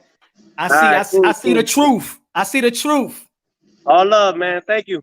Hey, to everybody on here, all love, man. Thank you guys for supporting us. Thank you guys for tuning in. October 17th on ESPN Live for everybody. You don't have to pay a dime. All you gotta do is get some popcorn, bring your family, and just watch some entertainment. Yep. All right, guys. All right, brother. God bless, man. God bless, man. God It's bless. a takeover, baby. Takeover. The takeover, son. Yes, sir. Yeah, boy. The takeover is here. The takeover is now. Yo, Johnny, my fault. Yo, Smoke, my fault. It's all right, my brother. It's all right, my brother. Let's get back in it. Yo, Teofimo Lopez, the captain of this generation. What I told y'all, man, it's gonna happen. It's written. I'm telling y'all, when I go, my gut never lied to me. My gut, my head might lie to me. My heart might lie to me. This head might lie to me. I've been with a couple of chicks that, wasn't, but it lied to me. But my gut never lied to me. My gut, just like last fight, what I said, Pavek was gonna win, right? Everybody, like 90% of people was like, what? Punch? Nah, you crazy, man. He old. I'm telling you, man, this is written. The captain of this generation. The commander-in-chief, Teofimo Lopez. Ooh, Johnny boy. Yeah, yo, my bad. I didn't even hit play on the video. I didn't know you had them on there at the moment, bro. That's my fault. Yeah. Oh, it's all right, my brother. It's all right. Yeah, I caught like the last few minutes of it. So Johnny boy. and you know me. I like them both. I just want a good fight, dog. My fault, Smoke. You know me, Punch. I just want a good fight, dog. Nah, bro. That's it. You got to handle that. Yeah, man. Yo, what y'all feel about what Fimo said, man? Y'all hype? Y'all more hype than before? Bro, huh? You already know, dog. I was hyped before they even made the shit, dog. Man. Hype. Yo, subscribe to the channel, damn it. Subscribe to the channel. Smash the like button, yo, man. Smash the like button, y'all. Yeah, I've been tell you, man. You're the tip of the spear, man. I've been hyped since pre-Rona for this fight. Oh yeah, man. Yo, Johnny. What up, cuz? This where y'all fucked up. Y'all ain't think I was gonna come in. We had Teofimo on the line, nigga. Let's get it. Johnny, you want to talk about this fight, bro. You know you want to talk about this fight. Let's talk about it, y'all. Ronald, why wouldn't I? Let's talk about it. Let's talk about it right now, man. I'm hyper than when I started, baby. Let's go. Let's go. Timo. Lumachenko. I'm about to listen to y'all. I'm about to paint some shit and I'm about to listen to y'all, yo. I'm gonna paint and listen. Punshdrunk style. If you build it, they will come. No, I'm in the past. I'm coming, yo. I'm gonna stay online and I'm gonna put it on mute. I'm listening. Okay. So yeah, what you said, Smoke? Say it again. I said, Punch, if you build it, they will come drunk. Do your thing. Handle your business. Mr. Tip of the Spear himself. Let's make this fight. You gotta give applause for Fimo showing love to the little people like Punshdrunkboxing and the Punshdrunk family, the Punshdrunk Nation. We gotta give applause. Yes, sir. Yeah, bro. I can't fucking wait, dog. Bro, what I say every time we talk about this, bro, it's got that aura to it where you feel like something special is gonna happen. Exactly. You know what? You know what I'm saying? That's how I feel about the aura. It's the aura. That's my gut feeling, bro. Take the technical side away, man. I just think it's time, bro. It's time. It needs to happen, bro. To save boxing, baby. It needs to happen. The commander-in-chief, Smoke. Oh man, you are, man. You can't slip that one by the goalie. You can keep trying, but why you do my man's hair? You see how much better? You see how better his Teofimo's hair actually is? Come on, man, let it go. You got to be a 21-year-old with a comb over. Stop that. Hey, man, look, he's ready. He's been training. The weight is down. He's undisputed. And then after that, you feel me? Then, you know, he said he'll fight Devin Haney. Oh, shit. Ooh, headlines. Was he talking about doing that at 35 or 40? I don't know. Haney. He said after. He said he would. He also was praising everybody, that he wants everybody in this generation to, you know, he's supporting them. You know, that's good. You know, that's good sportsmanlike shit, because he knows, man, in this generation, if everybody's up and they fight one another, they get their just due. So it's not really about, you know, degrading other fighters. They know what they put themselves to, man. They came from the same the same class. They all good peoples. They all good young men. You know, they don't get in trouble. They groomed in boxing. They ain't no they ain't no street. And you know, gotta support them. And you gotta support these young fighters that they out there, you know, sacrificing themselves, you know, putting that on the line. Remember, these two fighters, Teofimo Lopez and Ryan Garcia, they're gonna be underdogs. They're the underdogs of their fight.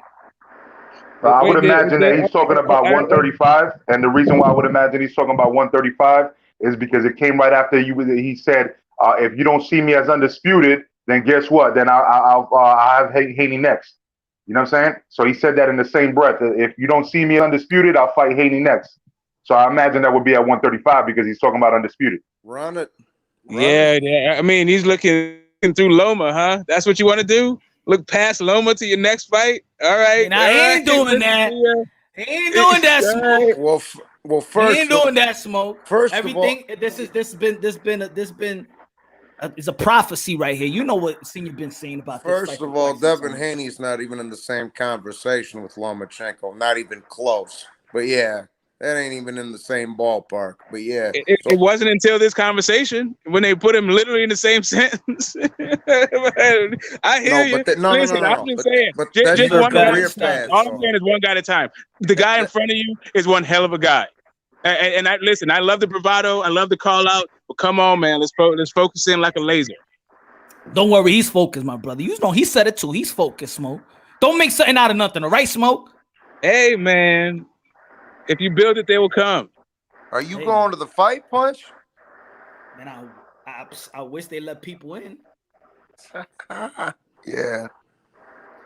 I mean, at this point, even while training, they isolated, you know? And it's good. The good thing about it also that he's going back to the gym and the training camp, you know, isolated in Jersey, where he prepared for the Richard Comey fight. You know, he needed that isolation, and he got that isolation. He's trying to go back to the comfortable spot where he's gonna be isolated, just dial into this Lomachenko fight. I was gonna jump on earlier, but I keep getting alerts on my phone because all them riots is going on like 5 minutes down the street from me. You know, it's gonna be a riot on October 17th. Lomachenko versus Teofimo Lopez, baby. Let's go. Brought to you by Punshdrunkboxing. Yo, you know what? And I'm gonna give you credit, because the same way that he was saying, Teofimo was saying, you know, that the haters motivate him, right?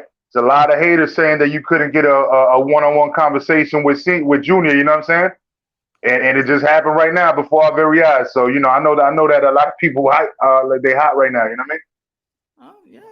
Oh yeah. It's gonna be trouble in the bubble on October 17th. Trouble. Gonna be trouble in the bubble. It's gonna be trouble in the YouTube bubble as well. In the YouTube bubble. See, that's what I'm saying. Y'all never know who's gonna show up. Y'all gotta follow your boy Punch Live Show. Y'all never know who shows up. Yo, now here, let me put it to you like this. You know how nuts I went the other night when Povetkin killed White? It's gonna be like that about 10 times over when this fight happened. I wouldn't be surprised. I hope people won't be surprised. I hope people won't be surprised. Yo, if anybody be out there, if Fimo knocks out Loma, would anybody be surprised? I wouldn't. I wouldn't. Not me. I wouldn't be surprised. Yo, Punch, put me on, nigga. Like I say, Punch, put me on, bro. You in there? Dog, hello. Why would we be surprised about a young boy knocking out an old head? That's a young boy knocking out an old head. I would not be surprised, bro. I don't think. I won't be surprised, but also I won't call Lomachenko old head. He's in his prime, right? He's you know what I'm saying, though. You know what I'm saying, though. I wouldn't. Tia was nice, bro. Yo, go ahead, Johnny. No, yeah, that's my bad, Ronald. I won't be surprised if Teofimo knocks him out, and I'm not going to be surprised if Loma gets the best of him too, dog. It's a pick'em fight, bro. It's the two best lightweights in the world, son. Facts, bro. Facts, yeah. I'm not gonna be surprised if either man wins, bro. This is a true pick'em, like I say. Nah. Put it this way. Matter of fact, I'm going a step further. I'm going a step further. What people don't want to talk about. I'm going a step further because it's easy. I think the notion is this that Fimo would knock out Lomachenko. That's not a surprise. Yeah. But would it be surprise? Would it be a surprise to you that Teofimo Lopez will outbox Lomachenko for 12 rounds? That would be a surprise to me. Yes. That would be a surprise to me. Now this is a better subject then. So let's talk about it because I feel like Fimo could outbox Lomachenko, but a lot of people don't feel like so. So why wouldn't the person feel? I'm just speaking in general, not just you, Johnny. Break it down, but why would you think it'll be a surprise that Fimo won't outbox? Won't be a surprise if Fimo outboxes Lomachenko. For me, because if I think Teofimo catches him flush, bro, he's not going to be able to recover. So I just don't think he's going to, it's not even going to go that far if he gets him hurt. You know what I'm saying? Like, I think if he rings his bell, he's going to stop him. So I don't even think it'll get to that point. You know what I'm saying? I don't even think it'll get to that point. What about you, Glenn? Well, my thing is that okay, so Loma's slick. You know, he moves around quickly. You know, like I've said in previous conversations, he's quick at changing angles and stuff like that. But my whole thing is if he got caught by Linares and you're dealing with this dude's power and his technical skills, I believe that if he gets caught on the inside, which basically Teo just said that right now. He said, you know what I'm saying, this is my territory here. You know what I'm saying? If you come into my personal space, I'm going to catch you. And so that's exactly the way I see it playing out. I see him coming in, trying to pity pat, and then Teofimo's going to take one or two of those punches to get his off. You know what I mean? Because he's going to realize that, hey, he's just trying to pity pat to get points. Like this is the amateurs. You know what I mean? And he's going to rock him. Yeah, but that's why I asked this question. Like it's still going back to him knocking him out. Let's say if he knocks him down, Lomachenko gets back up, and you know he weathered the storm, and it goes to let's go to a 12 round. Do you feel like Fimo has the ability to outbox Lomachenko for a victory? I'm saying that's why I asked the question earlier when I said that I feel like that Teofimo Lopez have the answers to every Lomachenko's questions. That's what I believe. I feel like he has a lot of attributes or have a lot of tools in the toolbox that a lot of people haven't seen. But if you watch a lot of amateurs, a lot of his amateur fights, a lot of his other fights in different type of moments, I feel like he has the attributes to answer all the questions that Lomachenko is going to throw at him. Right. And let's not talk about him knocking him out, because we won't be surprised if he knocks him out. But a lot of people will be surprised if he outboxes him for a 12-round bout.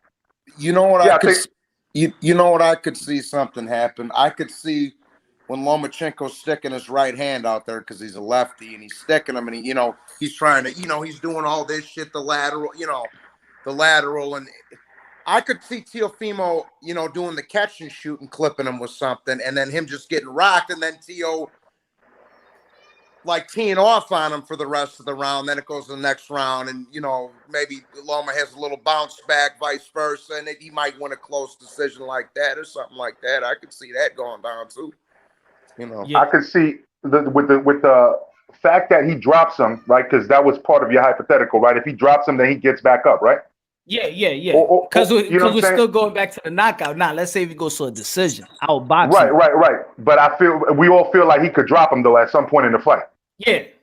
Okay. Yeah. So my thing is, he's a bigger guy. I think he goes in for the kill, right? And even if he doesn't knock him out, he swarms him, and then every time Loma tries to grab him, he pushes him off because he's a bigger guy. You know what I'm saying? And he doesn't let Loma try to control that. Yeah. Mortal comeback finishing type of style. Yeah, that's what I'm trying to say. Like I think once he has him hurt, and I think that's kind of like the normal conversation whenever we get this far into the fight with Teo being up. You know what I mean? Like I feel like everybody feels like he's going to finish him. He's not going to do like Linares and let him back into the fight. And if he tries to come back in the fight, he's a bigger dude, so he could just push him off, like get off me and clip on the way out. You know what I mean? He said he's not Salih, he's not Pedraza, he's not Linares, he ain't none of these cats. He's trying to say, in other words, that I'm a finisher. When I got you down, or I got you, vulnerable, you out of here. Yeah. But then let's be fair. Let's be fair. We seen Lomachenko go down, but we seen him get back up. We seen him adjust. We seen Lomachenko also. He's willing to fight you as well. He's just not willing to outbox you. You could get him to fight as well. Yeah. So that's what I'm saying. We know that Lomachenko is a finisher. I mean, we know that Teofimo Lopez is a finisher, but we also know that Lomachenko is not a dude that's just gonna lay down. Yeah. So it's gonna have to be. I'm thinking there might be some adjustment, and if there is, if he gets knocked down and he gets back up, and it's actually like it goes to a 12-round bout where Fimo will have to dig in and outbox him each and every round. I believe that Teofimo Lopez have the ability to outbox Lomachenko as well, which most of the people would think that if Fimo wins, it will be a knockout. But I can't see him being outboxed by Teofimo Lopez. What do you think about that, Guido? I don't see that shit going in the distance at all, brother. I'm gonna be honest with you.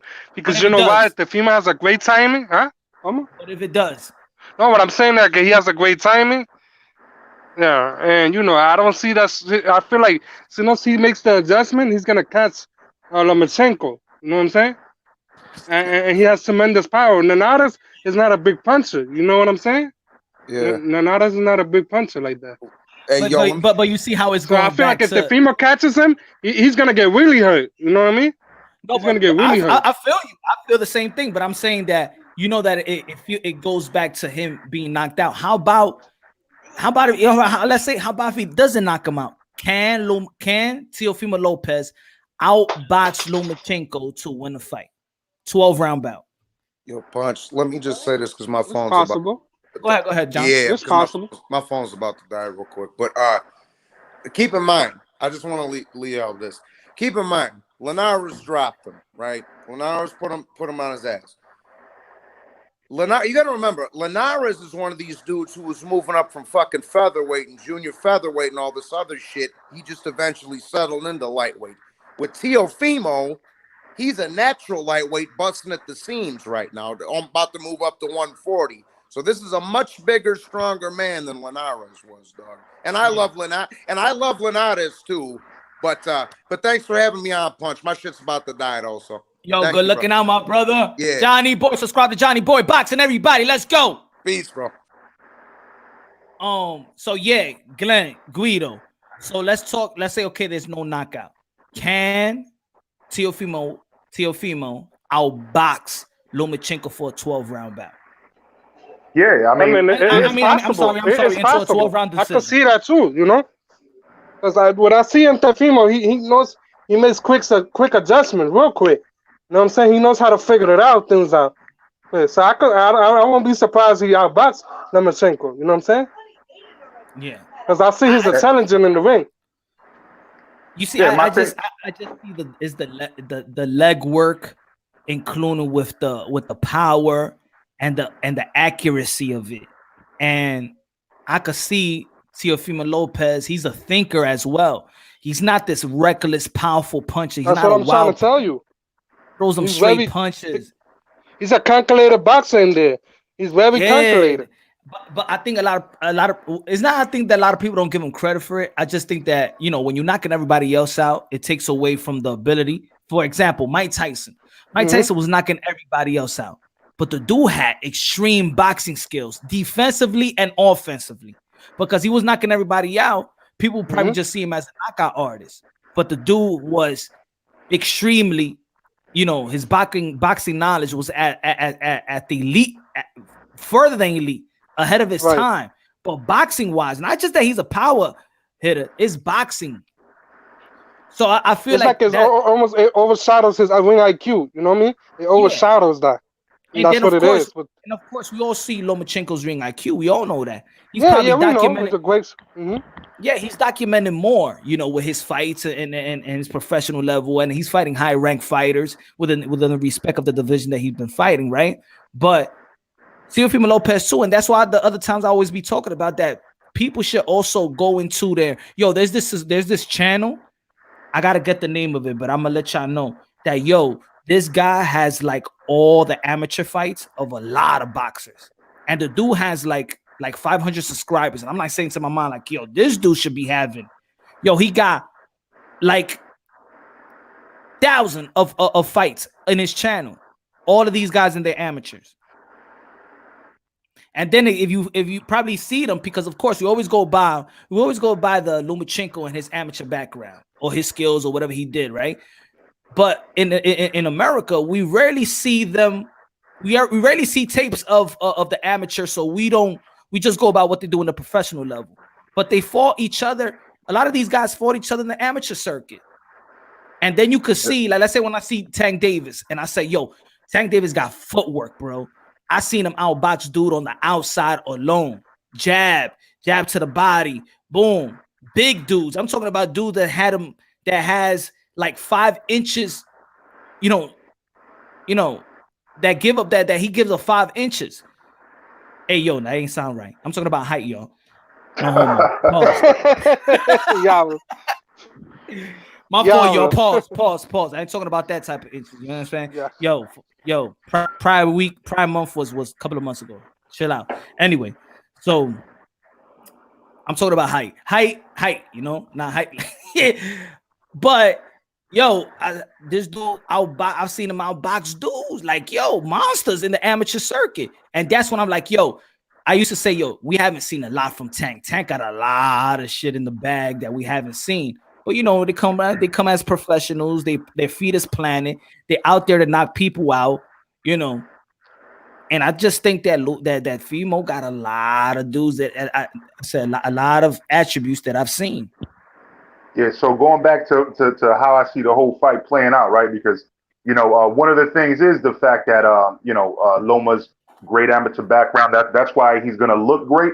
But again, once he gets caught, even if it lasts 12 rounds, the whole thing is he's going to change his game plan, because I doubt he's going to want to jump in, because with Linares, it was more like a flash, counter, and then, so that he dropped like, oh shit. Right. Like, and then he came back and he wanted to kind of like even that out. Like, oh shit, now he's winning the round. So he wanted to come back at him. See, if he comes back at Loma like that, number one, I don't think he will. I think he'll adjust his plan. Like, oh shit, he hits hard. You know what I mean? Number two, if he does come back like that, he's giving Teo another opportunity to do the same thing. You know what I mean? So either A, he adjusts his plan accordingly and lets Teo dictate the pace, or he comes back in and makes himself vulnerable, which ends up in some type of KO some way. I see that. Look, I see it. That Lomachenko has a lot of attributes. I just do not think that he will pull all those skills, all the skills, but I don't think that he will stick to the inside. I do not think he will set up punches pity patting, because when he tried to pity pat versus Linares, that's how Linares caught him, when he tried to pity pat. And another thing, he's not a big puncher either. That's another thing too, you know. I think he's an underrated puncher. I think he's an underrated Yeah, he puncher. could clap, but I'm talking about like, you know what I mean, like a, you know, like he's a break you down shot. fighter. Yeah. There you go. Mm-hmm. He's a break you down fighter, but you know, and he's very capable of breaking down fighters. So, but I just feel like there are certain things that Lomachenko could do, but he wouldn't try to do it versus Teofimo Lopez. That's basically what I'm trying to say. That he got all these attributes, but that doesn't mean that you're gonna bring that attributes, you know, to fight a Teofimo Lopez. And that's what I'm saying. And another thing, right? And if he does, Teo neutralize. And that's what I mean. That that Fimo got all the answers to Lomachenko's questions. That's how I feel. And another thing, I don't feel like he's gonna trade with Teofimo Lopez. I don't think that's a good idea. You know what I'm saying? But if he does, man, it could be a bad night. You know what I mean? Would he trade? Depending where. Know. You know, depending where. I mean, like fighting the inside. Corner, on the ropes, maybe. But on the middle of the like when he did with Linares, you see how he was when he was getting in Linares like that in the inside? Yeah. You know what I'm saying? I feel like that'd be a bad idea for him. Because Teofimo's very good at the timing. You know what I'm saying? He has a great timing. That's one thing I noticed about him. And catch and shoot. He's very good at that too. Yeah, man. And it's hard to go ahead, man. Go ahead. I was gonna say, like, it's hard to teach an old dog new tricks, and you know, Loma is already used to it. That's how everybody quit, because he's like, you know, Nonito Donaire, you know what I'm saying? He's got power. Nicholas Walters, he had power, you know what I'm saying? He just made them quit because he embarrassed them. You know what I'm saying? So you know, sometimes that pity pat, he changes pace, like kind of like how I be telling you about Terrence Crawford, you know, changing the pace of the blow. So he's pity patting, but then he throws a hard one trying to get you off balance. You see what I'm saying? So he tapped you to the stomach, you duck a little bit, he tapped you to the side, you go that way, and then all of a sudden he launches a real hard hook. You know what I mean? But is that hard hook going to be enough for Teofimo? And does Teofimo eat that to give one back? You know what I mean? And that's the whole question. That's what I think that Teofimo is going to do. Yeah, I think I don't know. I'm seeing it. I'm seeing what people might not see is not a familiar opinion. The knockout opinion is valid, right? But if y'all go to any content or social media and say that Teofimo Lopez is gonna outbox Loma, that's the conversation I'm not gonna be bringing up, because I think it's not hard to say that Fimo's not gonna knock out Lomachenko, but outboxing him. So in other words, people saying there's no way that that Fimo beats Lomachenko if you don't knock him out. That's what people are saying. If they go with that narrative, that Fimo needs to knock out Loma because he got no chance outboxing him. I think different. I think he outboxes him because I feel like Lomachenko would not do what he would like to do to probably another fighter, but he won't pull that shit with Teofimo Lopez. That's how I feel. Yo quiero mandar una saluda a Eudu. Saludo, mano. Hey, Eudu, my friend. Nah, I just like. But you know what? Yeah. Like for me, Lomachenko versus Gary Russell Jr. He's shown. I'm like, yo, all right, Lomachenko, damn, because I thought very highly of Gary Russell Jr. back then, very highly. When he neutralized Gary Russell, I'm like, wow. Nah, I think this one he's really special. Because you could be special in the amateur. But when it comes to the professional level, after that second fight, you'd be like, okay, is Lomachenko really that type of special type of guy? Maybe he can't translate that type of specialness into the professional level. Then I seen that fight with Gary, and I'm like, wow. But then as a fan of Gary Russell Jr., one thing that I always hated about Gary is that for me, he was just too stationary. He's fast. He got footwork, but he never used the type of footwork. Yeah, you could pivot here and there, but he stays in the pocket. He throws the same punches at the same speed. And if you throw a fastball, no baseball, if you keep throwing a fastball, you're gonna hit a home run. You gotta. The best pitchers are the ones that know how to mix it up. Yeah. If you put Mariano Rivera to pitch 5 innings, you gotta put a cutter, slider, change up. You know what I'm saying? The third inning, you're gonna start hitting home runs. That's why. That's why a closer is a closer and a reliever is a reliever. You know. Yeah. But I think with Loma, with Teofimo Lopez, I just feel like he knows how to mix punches. He know how to think. He don't throw unnecessary. He don't make unnecessary moves. Like his movement is where it needs to be. I just think that he's smarter than what people give him credit for.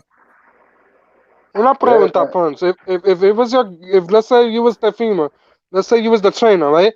What would be your game plan?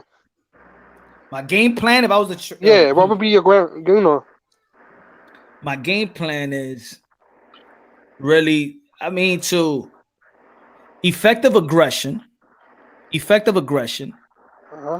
Up my punch count a little bit. Set the tone in the first round. Because once you set the tone in the first round, you make him adjust right quick when probably he didn't even need to adjust. But you set the tone in the first round. And then, I'll work him out. I'll give him a yin-yang type of fight. Work the inside, make believe like I'm just trying to fight on the inside, and then the outside. And then I give him a little bit of the outside look. Make Lomachenko really come out of his shell, because Lomachenko wants to use all his attributes. Make him feel comfortable. Make him feel uncomfortable, then uncomfortable, and uncomfortable. Like it's like play with him a little bit. Confuse him, yeah. It's confuse him. Look, it's probably hard to confuse a fighter that's been fighting almost 400 bouts because he faced probably every type of style. He's seen every type of style. So I don't think Lomachenko. I feel at this stage of his career, boxing career, he's seen every style, right? He's seen every style. Could he see every timing and every power? Have he felt every power? No, but he probably have every style where he probably could make an adjustment to. But I just feel like if he sets the tone, Teofimo Lopez sets the tone quick, effective aggression. And also, I feel with that effective aggression. No, it's all good.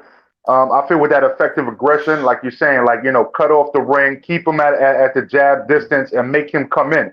And when he comes in, make him pay for it. You know what I mean? Yeah.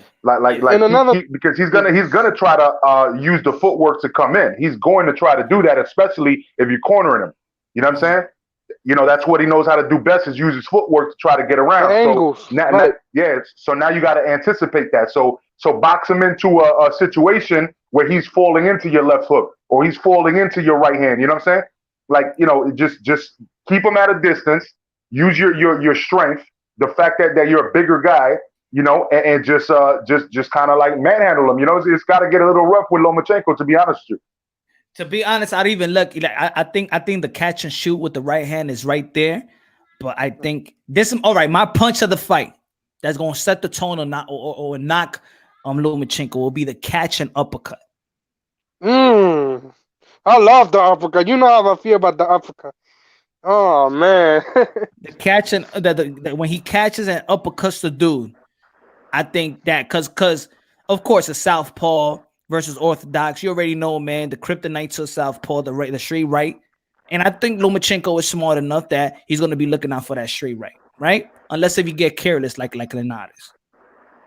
But that catch and shoot with the uppercut is something that I don't think that he might catch. He might not think it might be there like that. And it's different when a dude is looking at. Y'all know, the dude has been hunting Lomachenko. We go to every Lomachenko fight. He's hunting him down. He's studying him every time he's seeing him. This is what they've been wanting for years. It's like your whole professional your whole professional career is dialing to this one man that you're looking at like a hawk. See, I don't think Lomachenko is looking at Teofimo Lopez like that. Yeah, I don't think that as far as the uppercut, even though that is a great point. I don't think Loma, unless he's hurt or unless he's cornered into it, I don't think he leaves his face in front like that, because he only does that to the people that are covering up. and he stands in front of their face and hits them, you know, to the side, looking at them, like waiting for them to respond. You know what I mean? You seen him before. Like he just stands right in front with his hands lowered, just hitting them in all different angles. But if he feels his power, I don't think he's just gonna stand there and just like wait for that uppercut. You know what I mean? Oh no, I'm not gonna say it, just like if I don't think he want to stand there and just look for the right hand. All I'm saying is probably when he's looking for the right hand, because he is great with the right hand, with the straight right Teofimo. But I just feel like the catch and shoot, he might catch and shoot with the uppercut instead of with the right, with the straight right. And also, Punch, you know what I would love to see Teofimo do? You notice how Lomachenko likes to move angles and angles? I would like him, like, you know, when every time he switched the angles, take a step back. You know what I'm saying? Then you counter him. To be, and you notice that? You notice that, right? When Lomachenko likes to switch too much. Angles and angles. He uses unnecessary so take a little step back, you know what I'm saying? Because what happens, I've seen fighters get hit. He uses unnecessary movement in which, you know, it still look good. It still look good. But see, on that point where he needs to step back, see, I think that Teofimo Lopez is athletic enough that he don't even need to look. He don't even need to go back. That's the difference between the Linares. That's the difference between Pedraza. That's the difference between Luke Campbell. Fimo is athletic enough to when he's switching, Fimo could switch too. He could switch too. Man, I'm hyped for this fight. You don't know, Punch. I'm so hyped for this shit.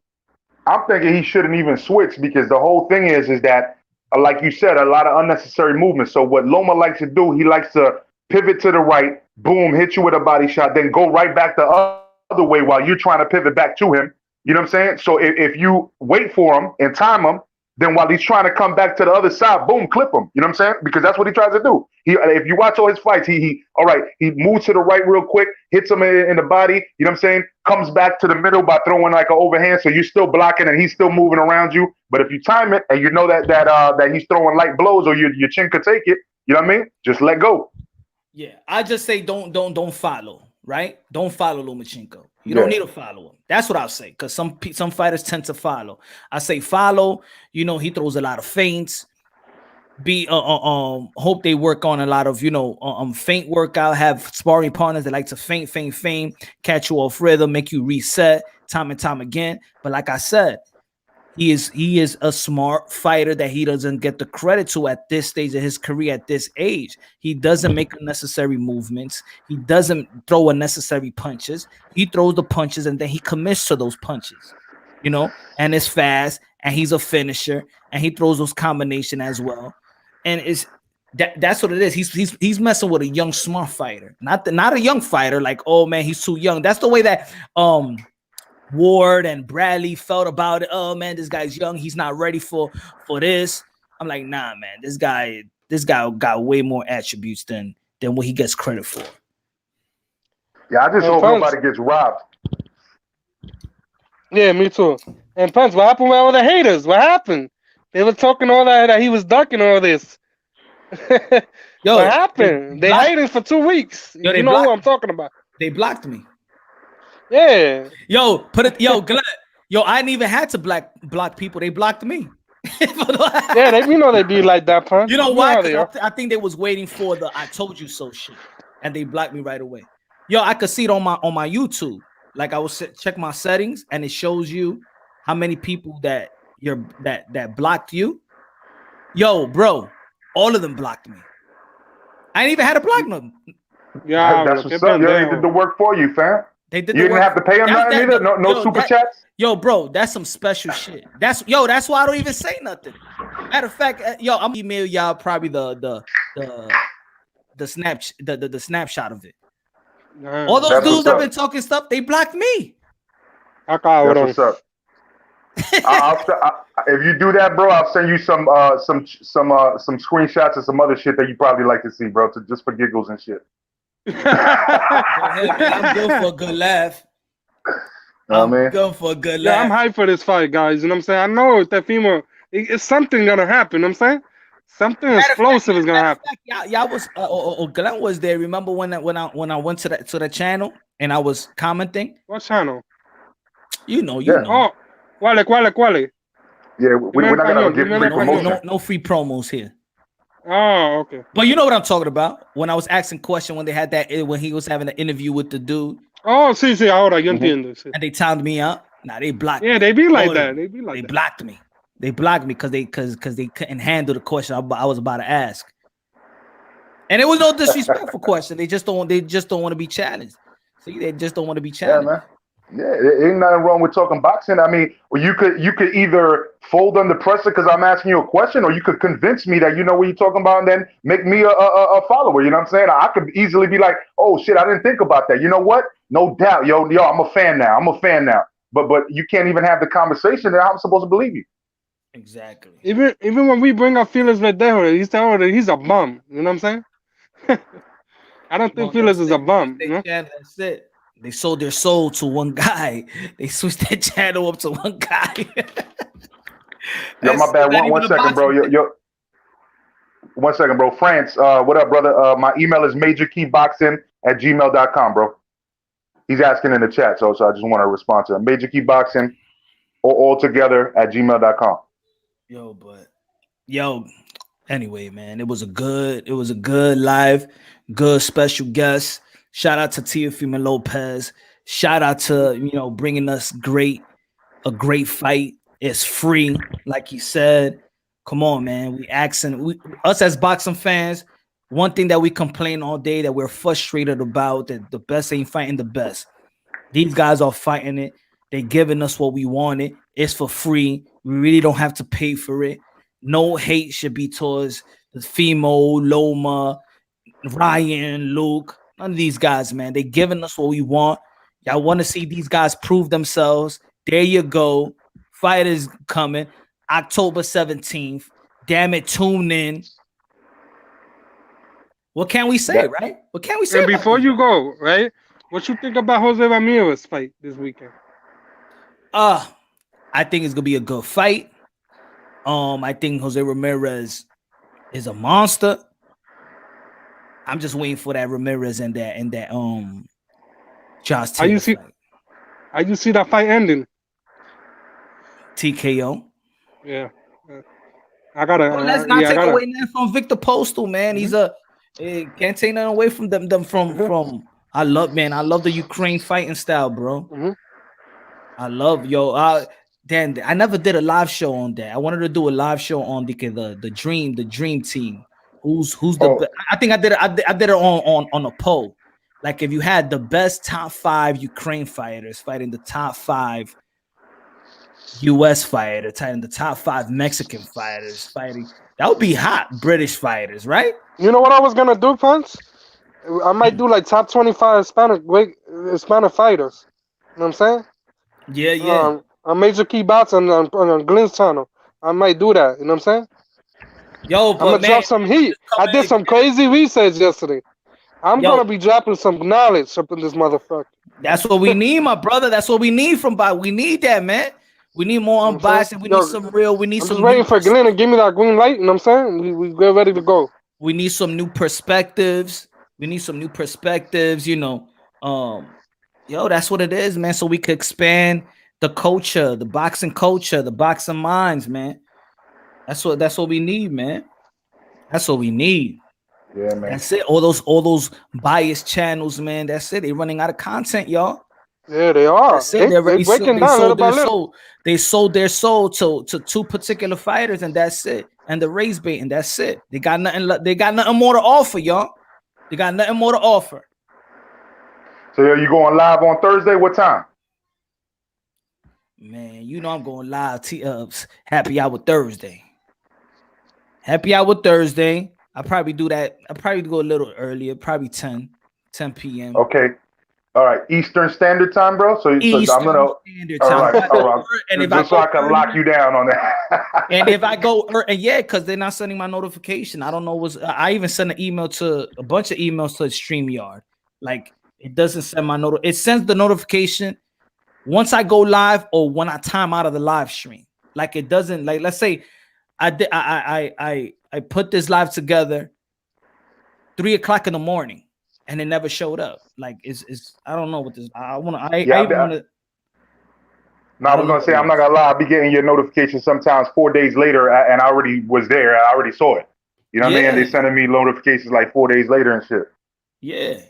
As soon as I got to the live, that's when it showed the notification. But I wanted people to know like ahead of time. Like I can't even promote something because I don't know. Maybe it's my stream. I don't know. I don't know what it is, bro. I mean, but when you put it ahead of time and say you're going live at this time, you know, people have the option of setting the reminder. So I mean, that's on people if they want to set that reminder or not. You know what I mean?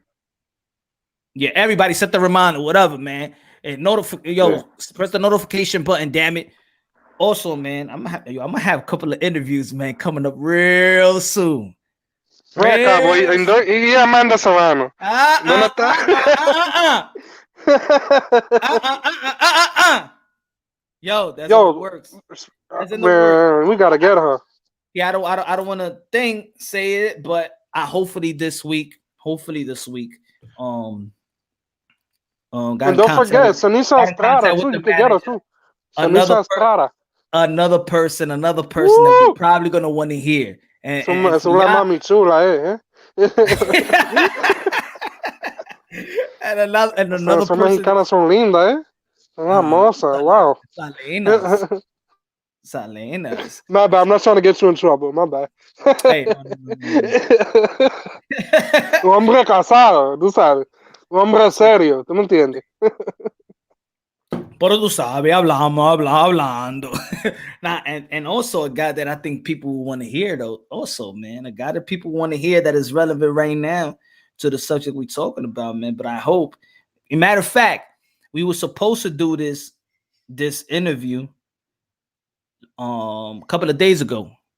I was going to talk about Rodriguez, Elvis Rodriguez, Banana, bunch of Marines. I'm trying to get my Fortuna, You gotta get Marines, yeah. Martinez. I'm trying So to how get you think about that warm welcome that he got when he went back to the Dominican Republic, bro? They gave him a belt and said he was a true champion. You saw that, right? I seen that shit. That Yeah, was I seen dope. it. Yeah. That was dope, man. That was dope. I'm glad they did that. That's real support. Yo, people was like, that didn't happen. You're clickbaiting. Shut up. Damn, can I have a good time on my own channel? You can't take everything serious. Hey, but that was good though. Yeah, that's he deserved that, bro. After getting robbed like that, you know what I'm saying? Yeah. Hell yeah. You know what? That should be done also. When we see a robbery, somebody should take initiative and be like, you know what? Now you're the real champion. No, you're the real champion. Come over here. Nah. They played you. They played you over there. Nah. And again, like in the video, like I said in the video, I'm not even, this ain't even about Rolly, bro. It ain't about Rolly, in my opinion. I understand people want to get into, don't like him because of the interview and stuff like that. But this is bigger than Rolly. Yeah, man. It's all about keeping the belt within house. So I mean, I don't want to even start this conversation because I know you wanted to go and shit, but I'll just say this briefly. Like right now with all the different belts, all the different promotional companies, you know what I'm saying? All they trying to do is extend, the mandatories, extend it out, try to set them up, try to rob them just so they could keep the belt in-house. And then they have pretty much the leverage on everybody else. And that's all that's going on right now. It's a power struggle going on. And we need to just put that shit aside and just like try to start holding people accountable. If they get robbed, somebody needs to oversee it and say, you know what? Nope, we overrule that and it goes to this person. Yeah. You know what I mean? Something like that. Because right now people getting robbed too much. Yeah, we gotta get the names of those people behind the scenes. Like it's so easy to just hold the fighters accountable, but in the end of the day, they're the one that's risking their lives. They're the one that's getting hurt. They don't have no control of the judges. They don't know what the hell's going on. They don't have no control of the ref that sometimes dictate the pace of the fight, or you can't fight on the inside, blah blah blah. They have no control over that. So we got to get the names. And I'm gonna tell y'all, that's why I said I wish that more people make boxing channels, but on some biasly and do their homework because this boxing community is a small channel. I mean, it's a small community. It's a small community. You could really get in touch with people. It's like for the other day, I tweeted at Samson, Samson Promotion. He answered back. You know, on some cool stuff. I say, yo, you don't get a lot of credit for having a lot of fighters. You know, I was talking about David Benavidez and Banana. Yes, You know, that Rosario. they got champion. You know, he got champions, and he's always looking out also for those fighters in the Caribbeans. You know, that don't get Right. their chances out here. Samsung Promotion be looking out. You know, They got a lot of good fighters. Javier Even Fortuna Brian said that he Castrano. don't care. He will never sign with nobody else but Samsung. He don't care that he'll fight for him for free. That dude said that. He said that's how much he loves him, and how much he looks out for him. You know, so there are good people in the sport of boxing as well. We just got to get to you got to get to them, and then ask the right questions so we can get the right answers. And he Well, can well, hook you that, up with the interview too with these fighters. You know what I mean? David Benavidez, Jason Rosario. You know what I'm saying? Punch? No. Exactly. Yeah. And that's why we also, it's good to clean it up. Like right now today, I probably blocked like 4 dudes for the first time like that. Yeah, On some I'm glad you did that. I appreciate that, man, because they out of control with that. Because They really out of control. because I'm being, we want to get people. We want to hear. I'm trying to grind, get people in the interview, get people to have a dialogue with us. But then if they're gonna see some stupid shit on the comment box and people going at it and talking about each other's moms and all that, they're gonna look at this like this is a zoo. So we gotta clean it up. I can have fun here and there, but people ain't gonna be coming to my channel every effing day, and I'm taking time away from my family and my wife and kids to have these trolls and talk and give these trolls a platform and talk about it when I could just feed my kids and spend some time. I'm not with that every day. We can have that when they're sleeping, maybe, but I have that fun once in a blue moon. But it's not gonna be on some everyday shit. And I'm glad you get into that because honestly speaking, when I came to your channel, that's what it was. You know what I mean? And then for somewhere it kind of got a little as it started expanding. You know what I'm saying? So we some of the wrong people started joining. You know what I mean? And it got to the point where it was like, okay, we can't have a civil conversation without people just getting into beef with each other. You know what I'm saying? And it's like, okay, we had smoke on some other channel. You know what I mean? And now you trying to bring that smoke over here. You know what I'm saying? And it's like, just that's not the topic of conversation right now. We talking about this. Obviously, you know what I mean? Like when I show up here, I'm always trying to keep it boxing. You know what I mean? We're always trying to keep it boxing. So I mean, and there's a lot of people, you know what I mean? Whether I disagree with them or agree with them on certain levels, we talking boxing. You know what I'm saying? Yeah, and I want to continue that. Because I also say I base my the integrity of my channel and my perspective when it comes to boxing. I always say that boxing translates to life itself. So I do like to talk about from time to time my faith or God or hey yo, if there's some investments I know that could help my peoples out here, or we talk politics here and there and we chop it up, we talk fatherhood, we talk I could do that. It's cool to me. That's great conversation to uplift, because also there's kids listening. You don't know there's kids listening. My son told me, yo, my friends be watching it live. So think about it. So there is a audience of 13-year-olds, 14-year-olds that's looking on, and then they come over there and then they start looking and they cursing. So my son one time was like, yo, that guy over there, that guy that was cursing like that, like what's wrong with him? That is he mentally ill or something? And my 13-year-olds looking at it like, yo, these are grown men and what the hell is going on? And I'm saying if kids are saying that, looking at adults, so we never know who's looking. We always have to pay attention that, we could break up boxing. We could talk a lot ish. Yeah. But you never know, man. You don't never know who we inspire. We got to take responsibility. We're going to have some type of platform as well. Have fun. I ain't telling people how to do their thing, but also be mindful that there's other people that's looking. If it's a boxing channel, they looking for that type of, just like we was looking at other channels. Like let's say I was going to these LDBC channels. I didn't even know they was LDBC. I was just looking at these channels when I wasn't doing, when I wasn't trying to, I ain't had no channel. I just wanted some news or independent news or whatever it is, But then when it became something that it wasn't, and it became on some, if you ain't black, you're not good, and is go against everybody that's not. But I don't rock with that, So it didn't become boxing. It just became about race baiting, and then try to use boxing to, I don't know. But I wasn't feeling that at one point. And yeah, we could talk about race too, but not to down other race, to uplift another race. Nah, man. Yeah. That's why. Yeah, it's more as an educational piece, just to, you know what I'm saying? Like, yeah, how you feeling, during these times wherever you at, because we got a worldwide community here, you know what I'm saying? And so people all around the world. So we got the world looking at the United States and everything that's going on over here. So, sometimes they want to hear our perspective. Sometimes, you got somebody where nothing's happening in the Midwest somewhere, where nothing's happening. And then they don't realize that is real serious like that, and then they hear us talking, you know what I mean? And likewise, like we think that it's chaos everywhere. And then you get somebody saying, well, nah, ain't nothing happening over here. So it's just different perspectives. Exactly. I talk to everybody, right, Ron? I talk to anybody and listen to anybody at the same time. Like before, I was on that type of time. Also, man, F these dudes. You know what? They got their fan base. Do what you do. Do it as well that you could do it, man. I don't care, man. There's sometimes where they have. I try, to be honest. Like a week ago, I said, yo, you know what? Let me get off this show and trying to like on some. Dead and cancel them out. Let me listen to a couple. I listened to a stream there. I'm all right with it. You know what? And I comment. Good. F it.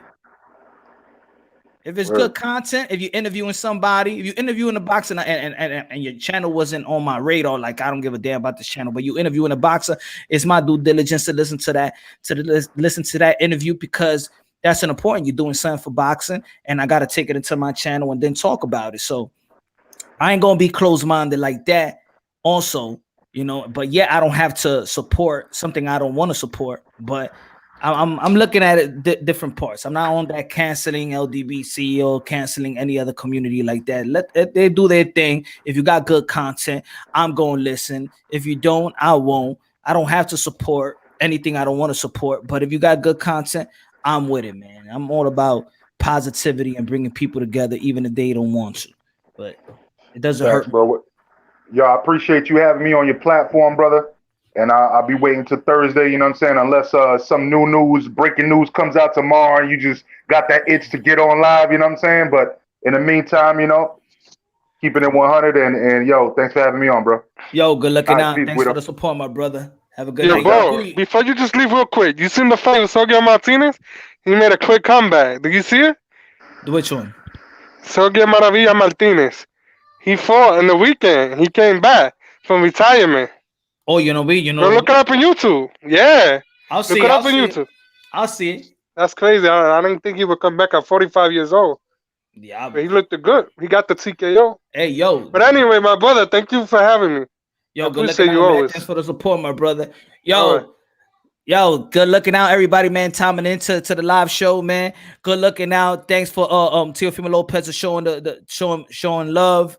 Everybody out there, man. October 17th, show love to Teofimo Lopez. Teofimo Lopez Sr., Lomachenko, everybody that's making this fight happen, everybody that's bringing us what we want. There should be no hate, but all love and all respect to these warriors that's putting their life on the line for pure entertainment. We got to be more humble than what goes inside that ring, all right? We can't be barbaric. We got to be humble, man. They're the one that's risking their lives, and we got to give respect. Love who you like who you like, whatever styles you like, but at the end of the day, man, they got to get utmost respect. Shout out to all the fighters. Last Saturday put on a great show. Pray for these fighters after they fight, because you never know, man. You never know, man. This is a dangerous sport. They taking their blows and their pain all by themselves, while we out here just talking ish about them and praising or talking whatever, man. Gotta give respect to these fighters, yo. Gotta give respect. Women boxing, let's support women boxing, because they as well, they have been right now, yo, they're the one that's actually entertaining us the most. Their fights is beautiful. They're warriors. It's blow for blow, man. Women boxing is at its peak right now. We want them to get paid. We gotta support these women boxers. They're getting paid $4,000, $5,000, $6,000. Nah, man. But the only way to get paid if we start supporting, we start supporting them. So yo, let's support these dudes. Let's support these gals. And yo, let's be a good boxer community. Let's talk our shit from time to time, but forget about degrading. Forget about devaluing these fighters. Forget about giving extra credit. They don't want extra credit because they fighters themselves. They don't want nothing. They don't want to take anything. They want to earn it.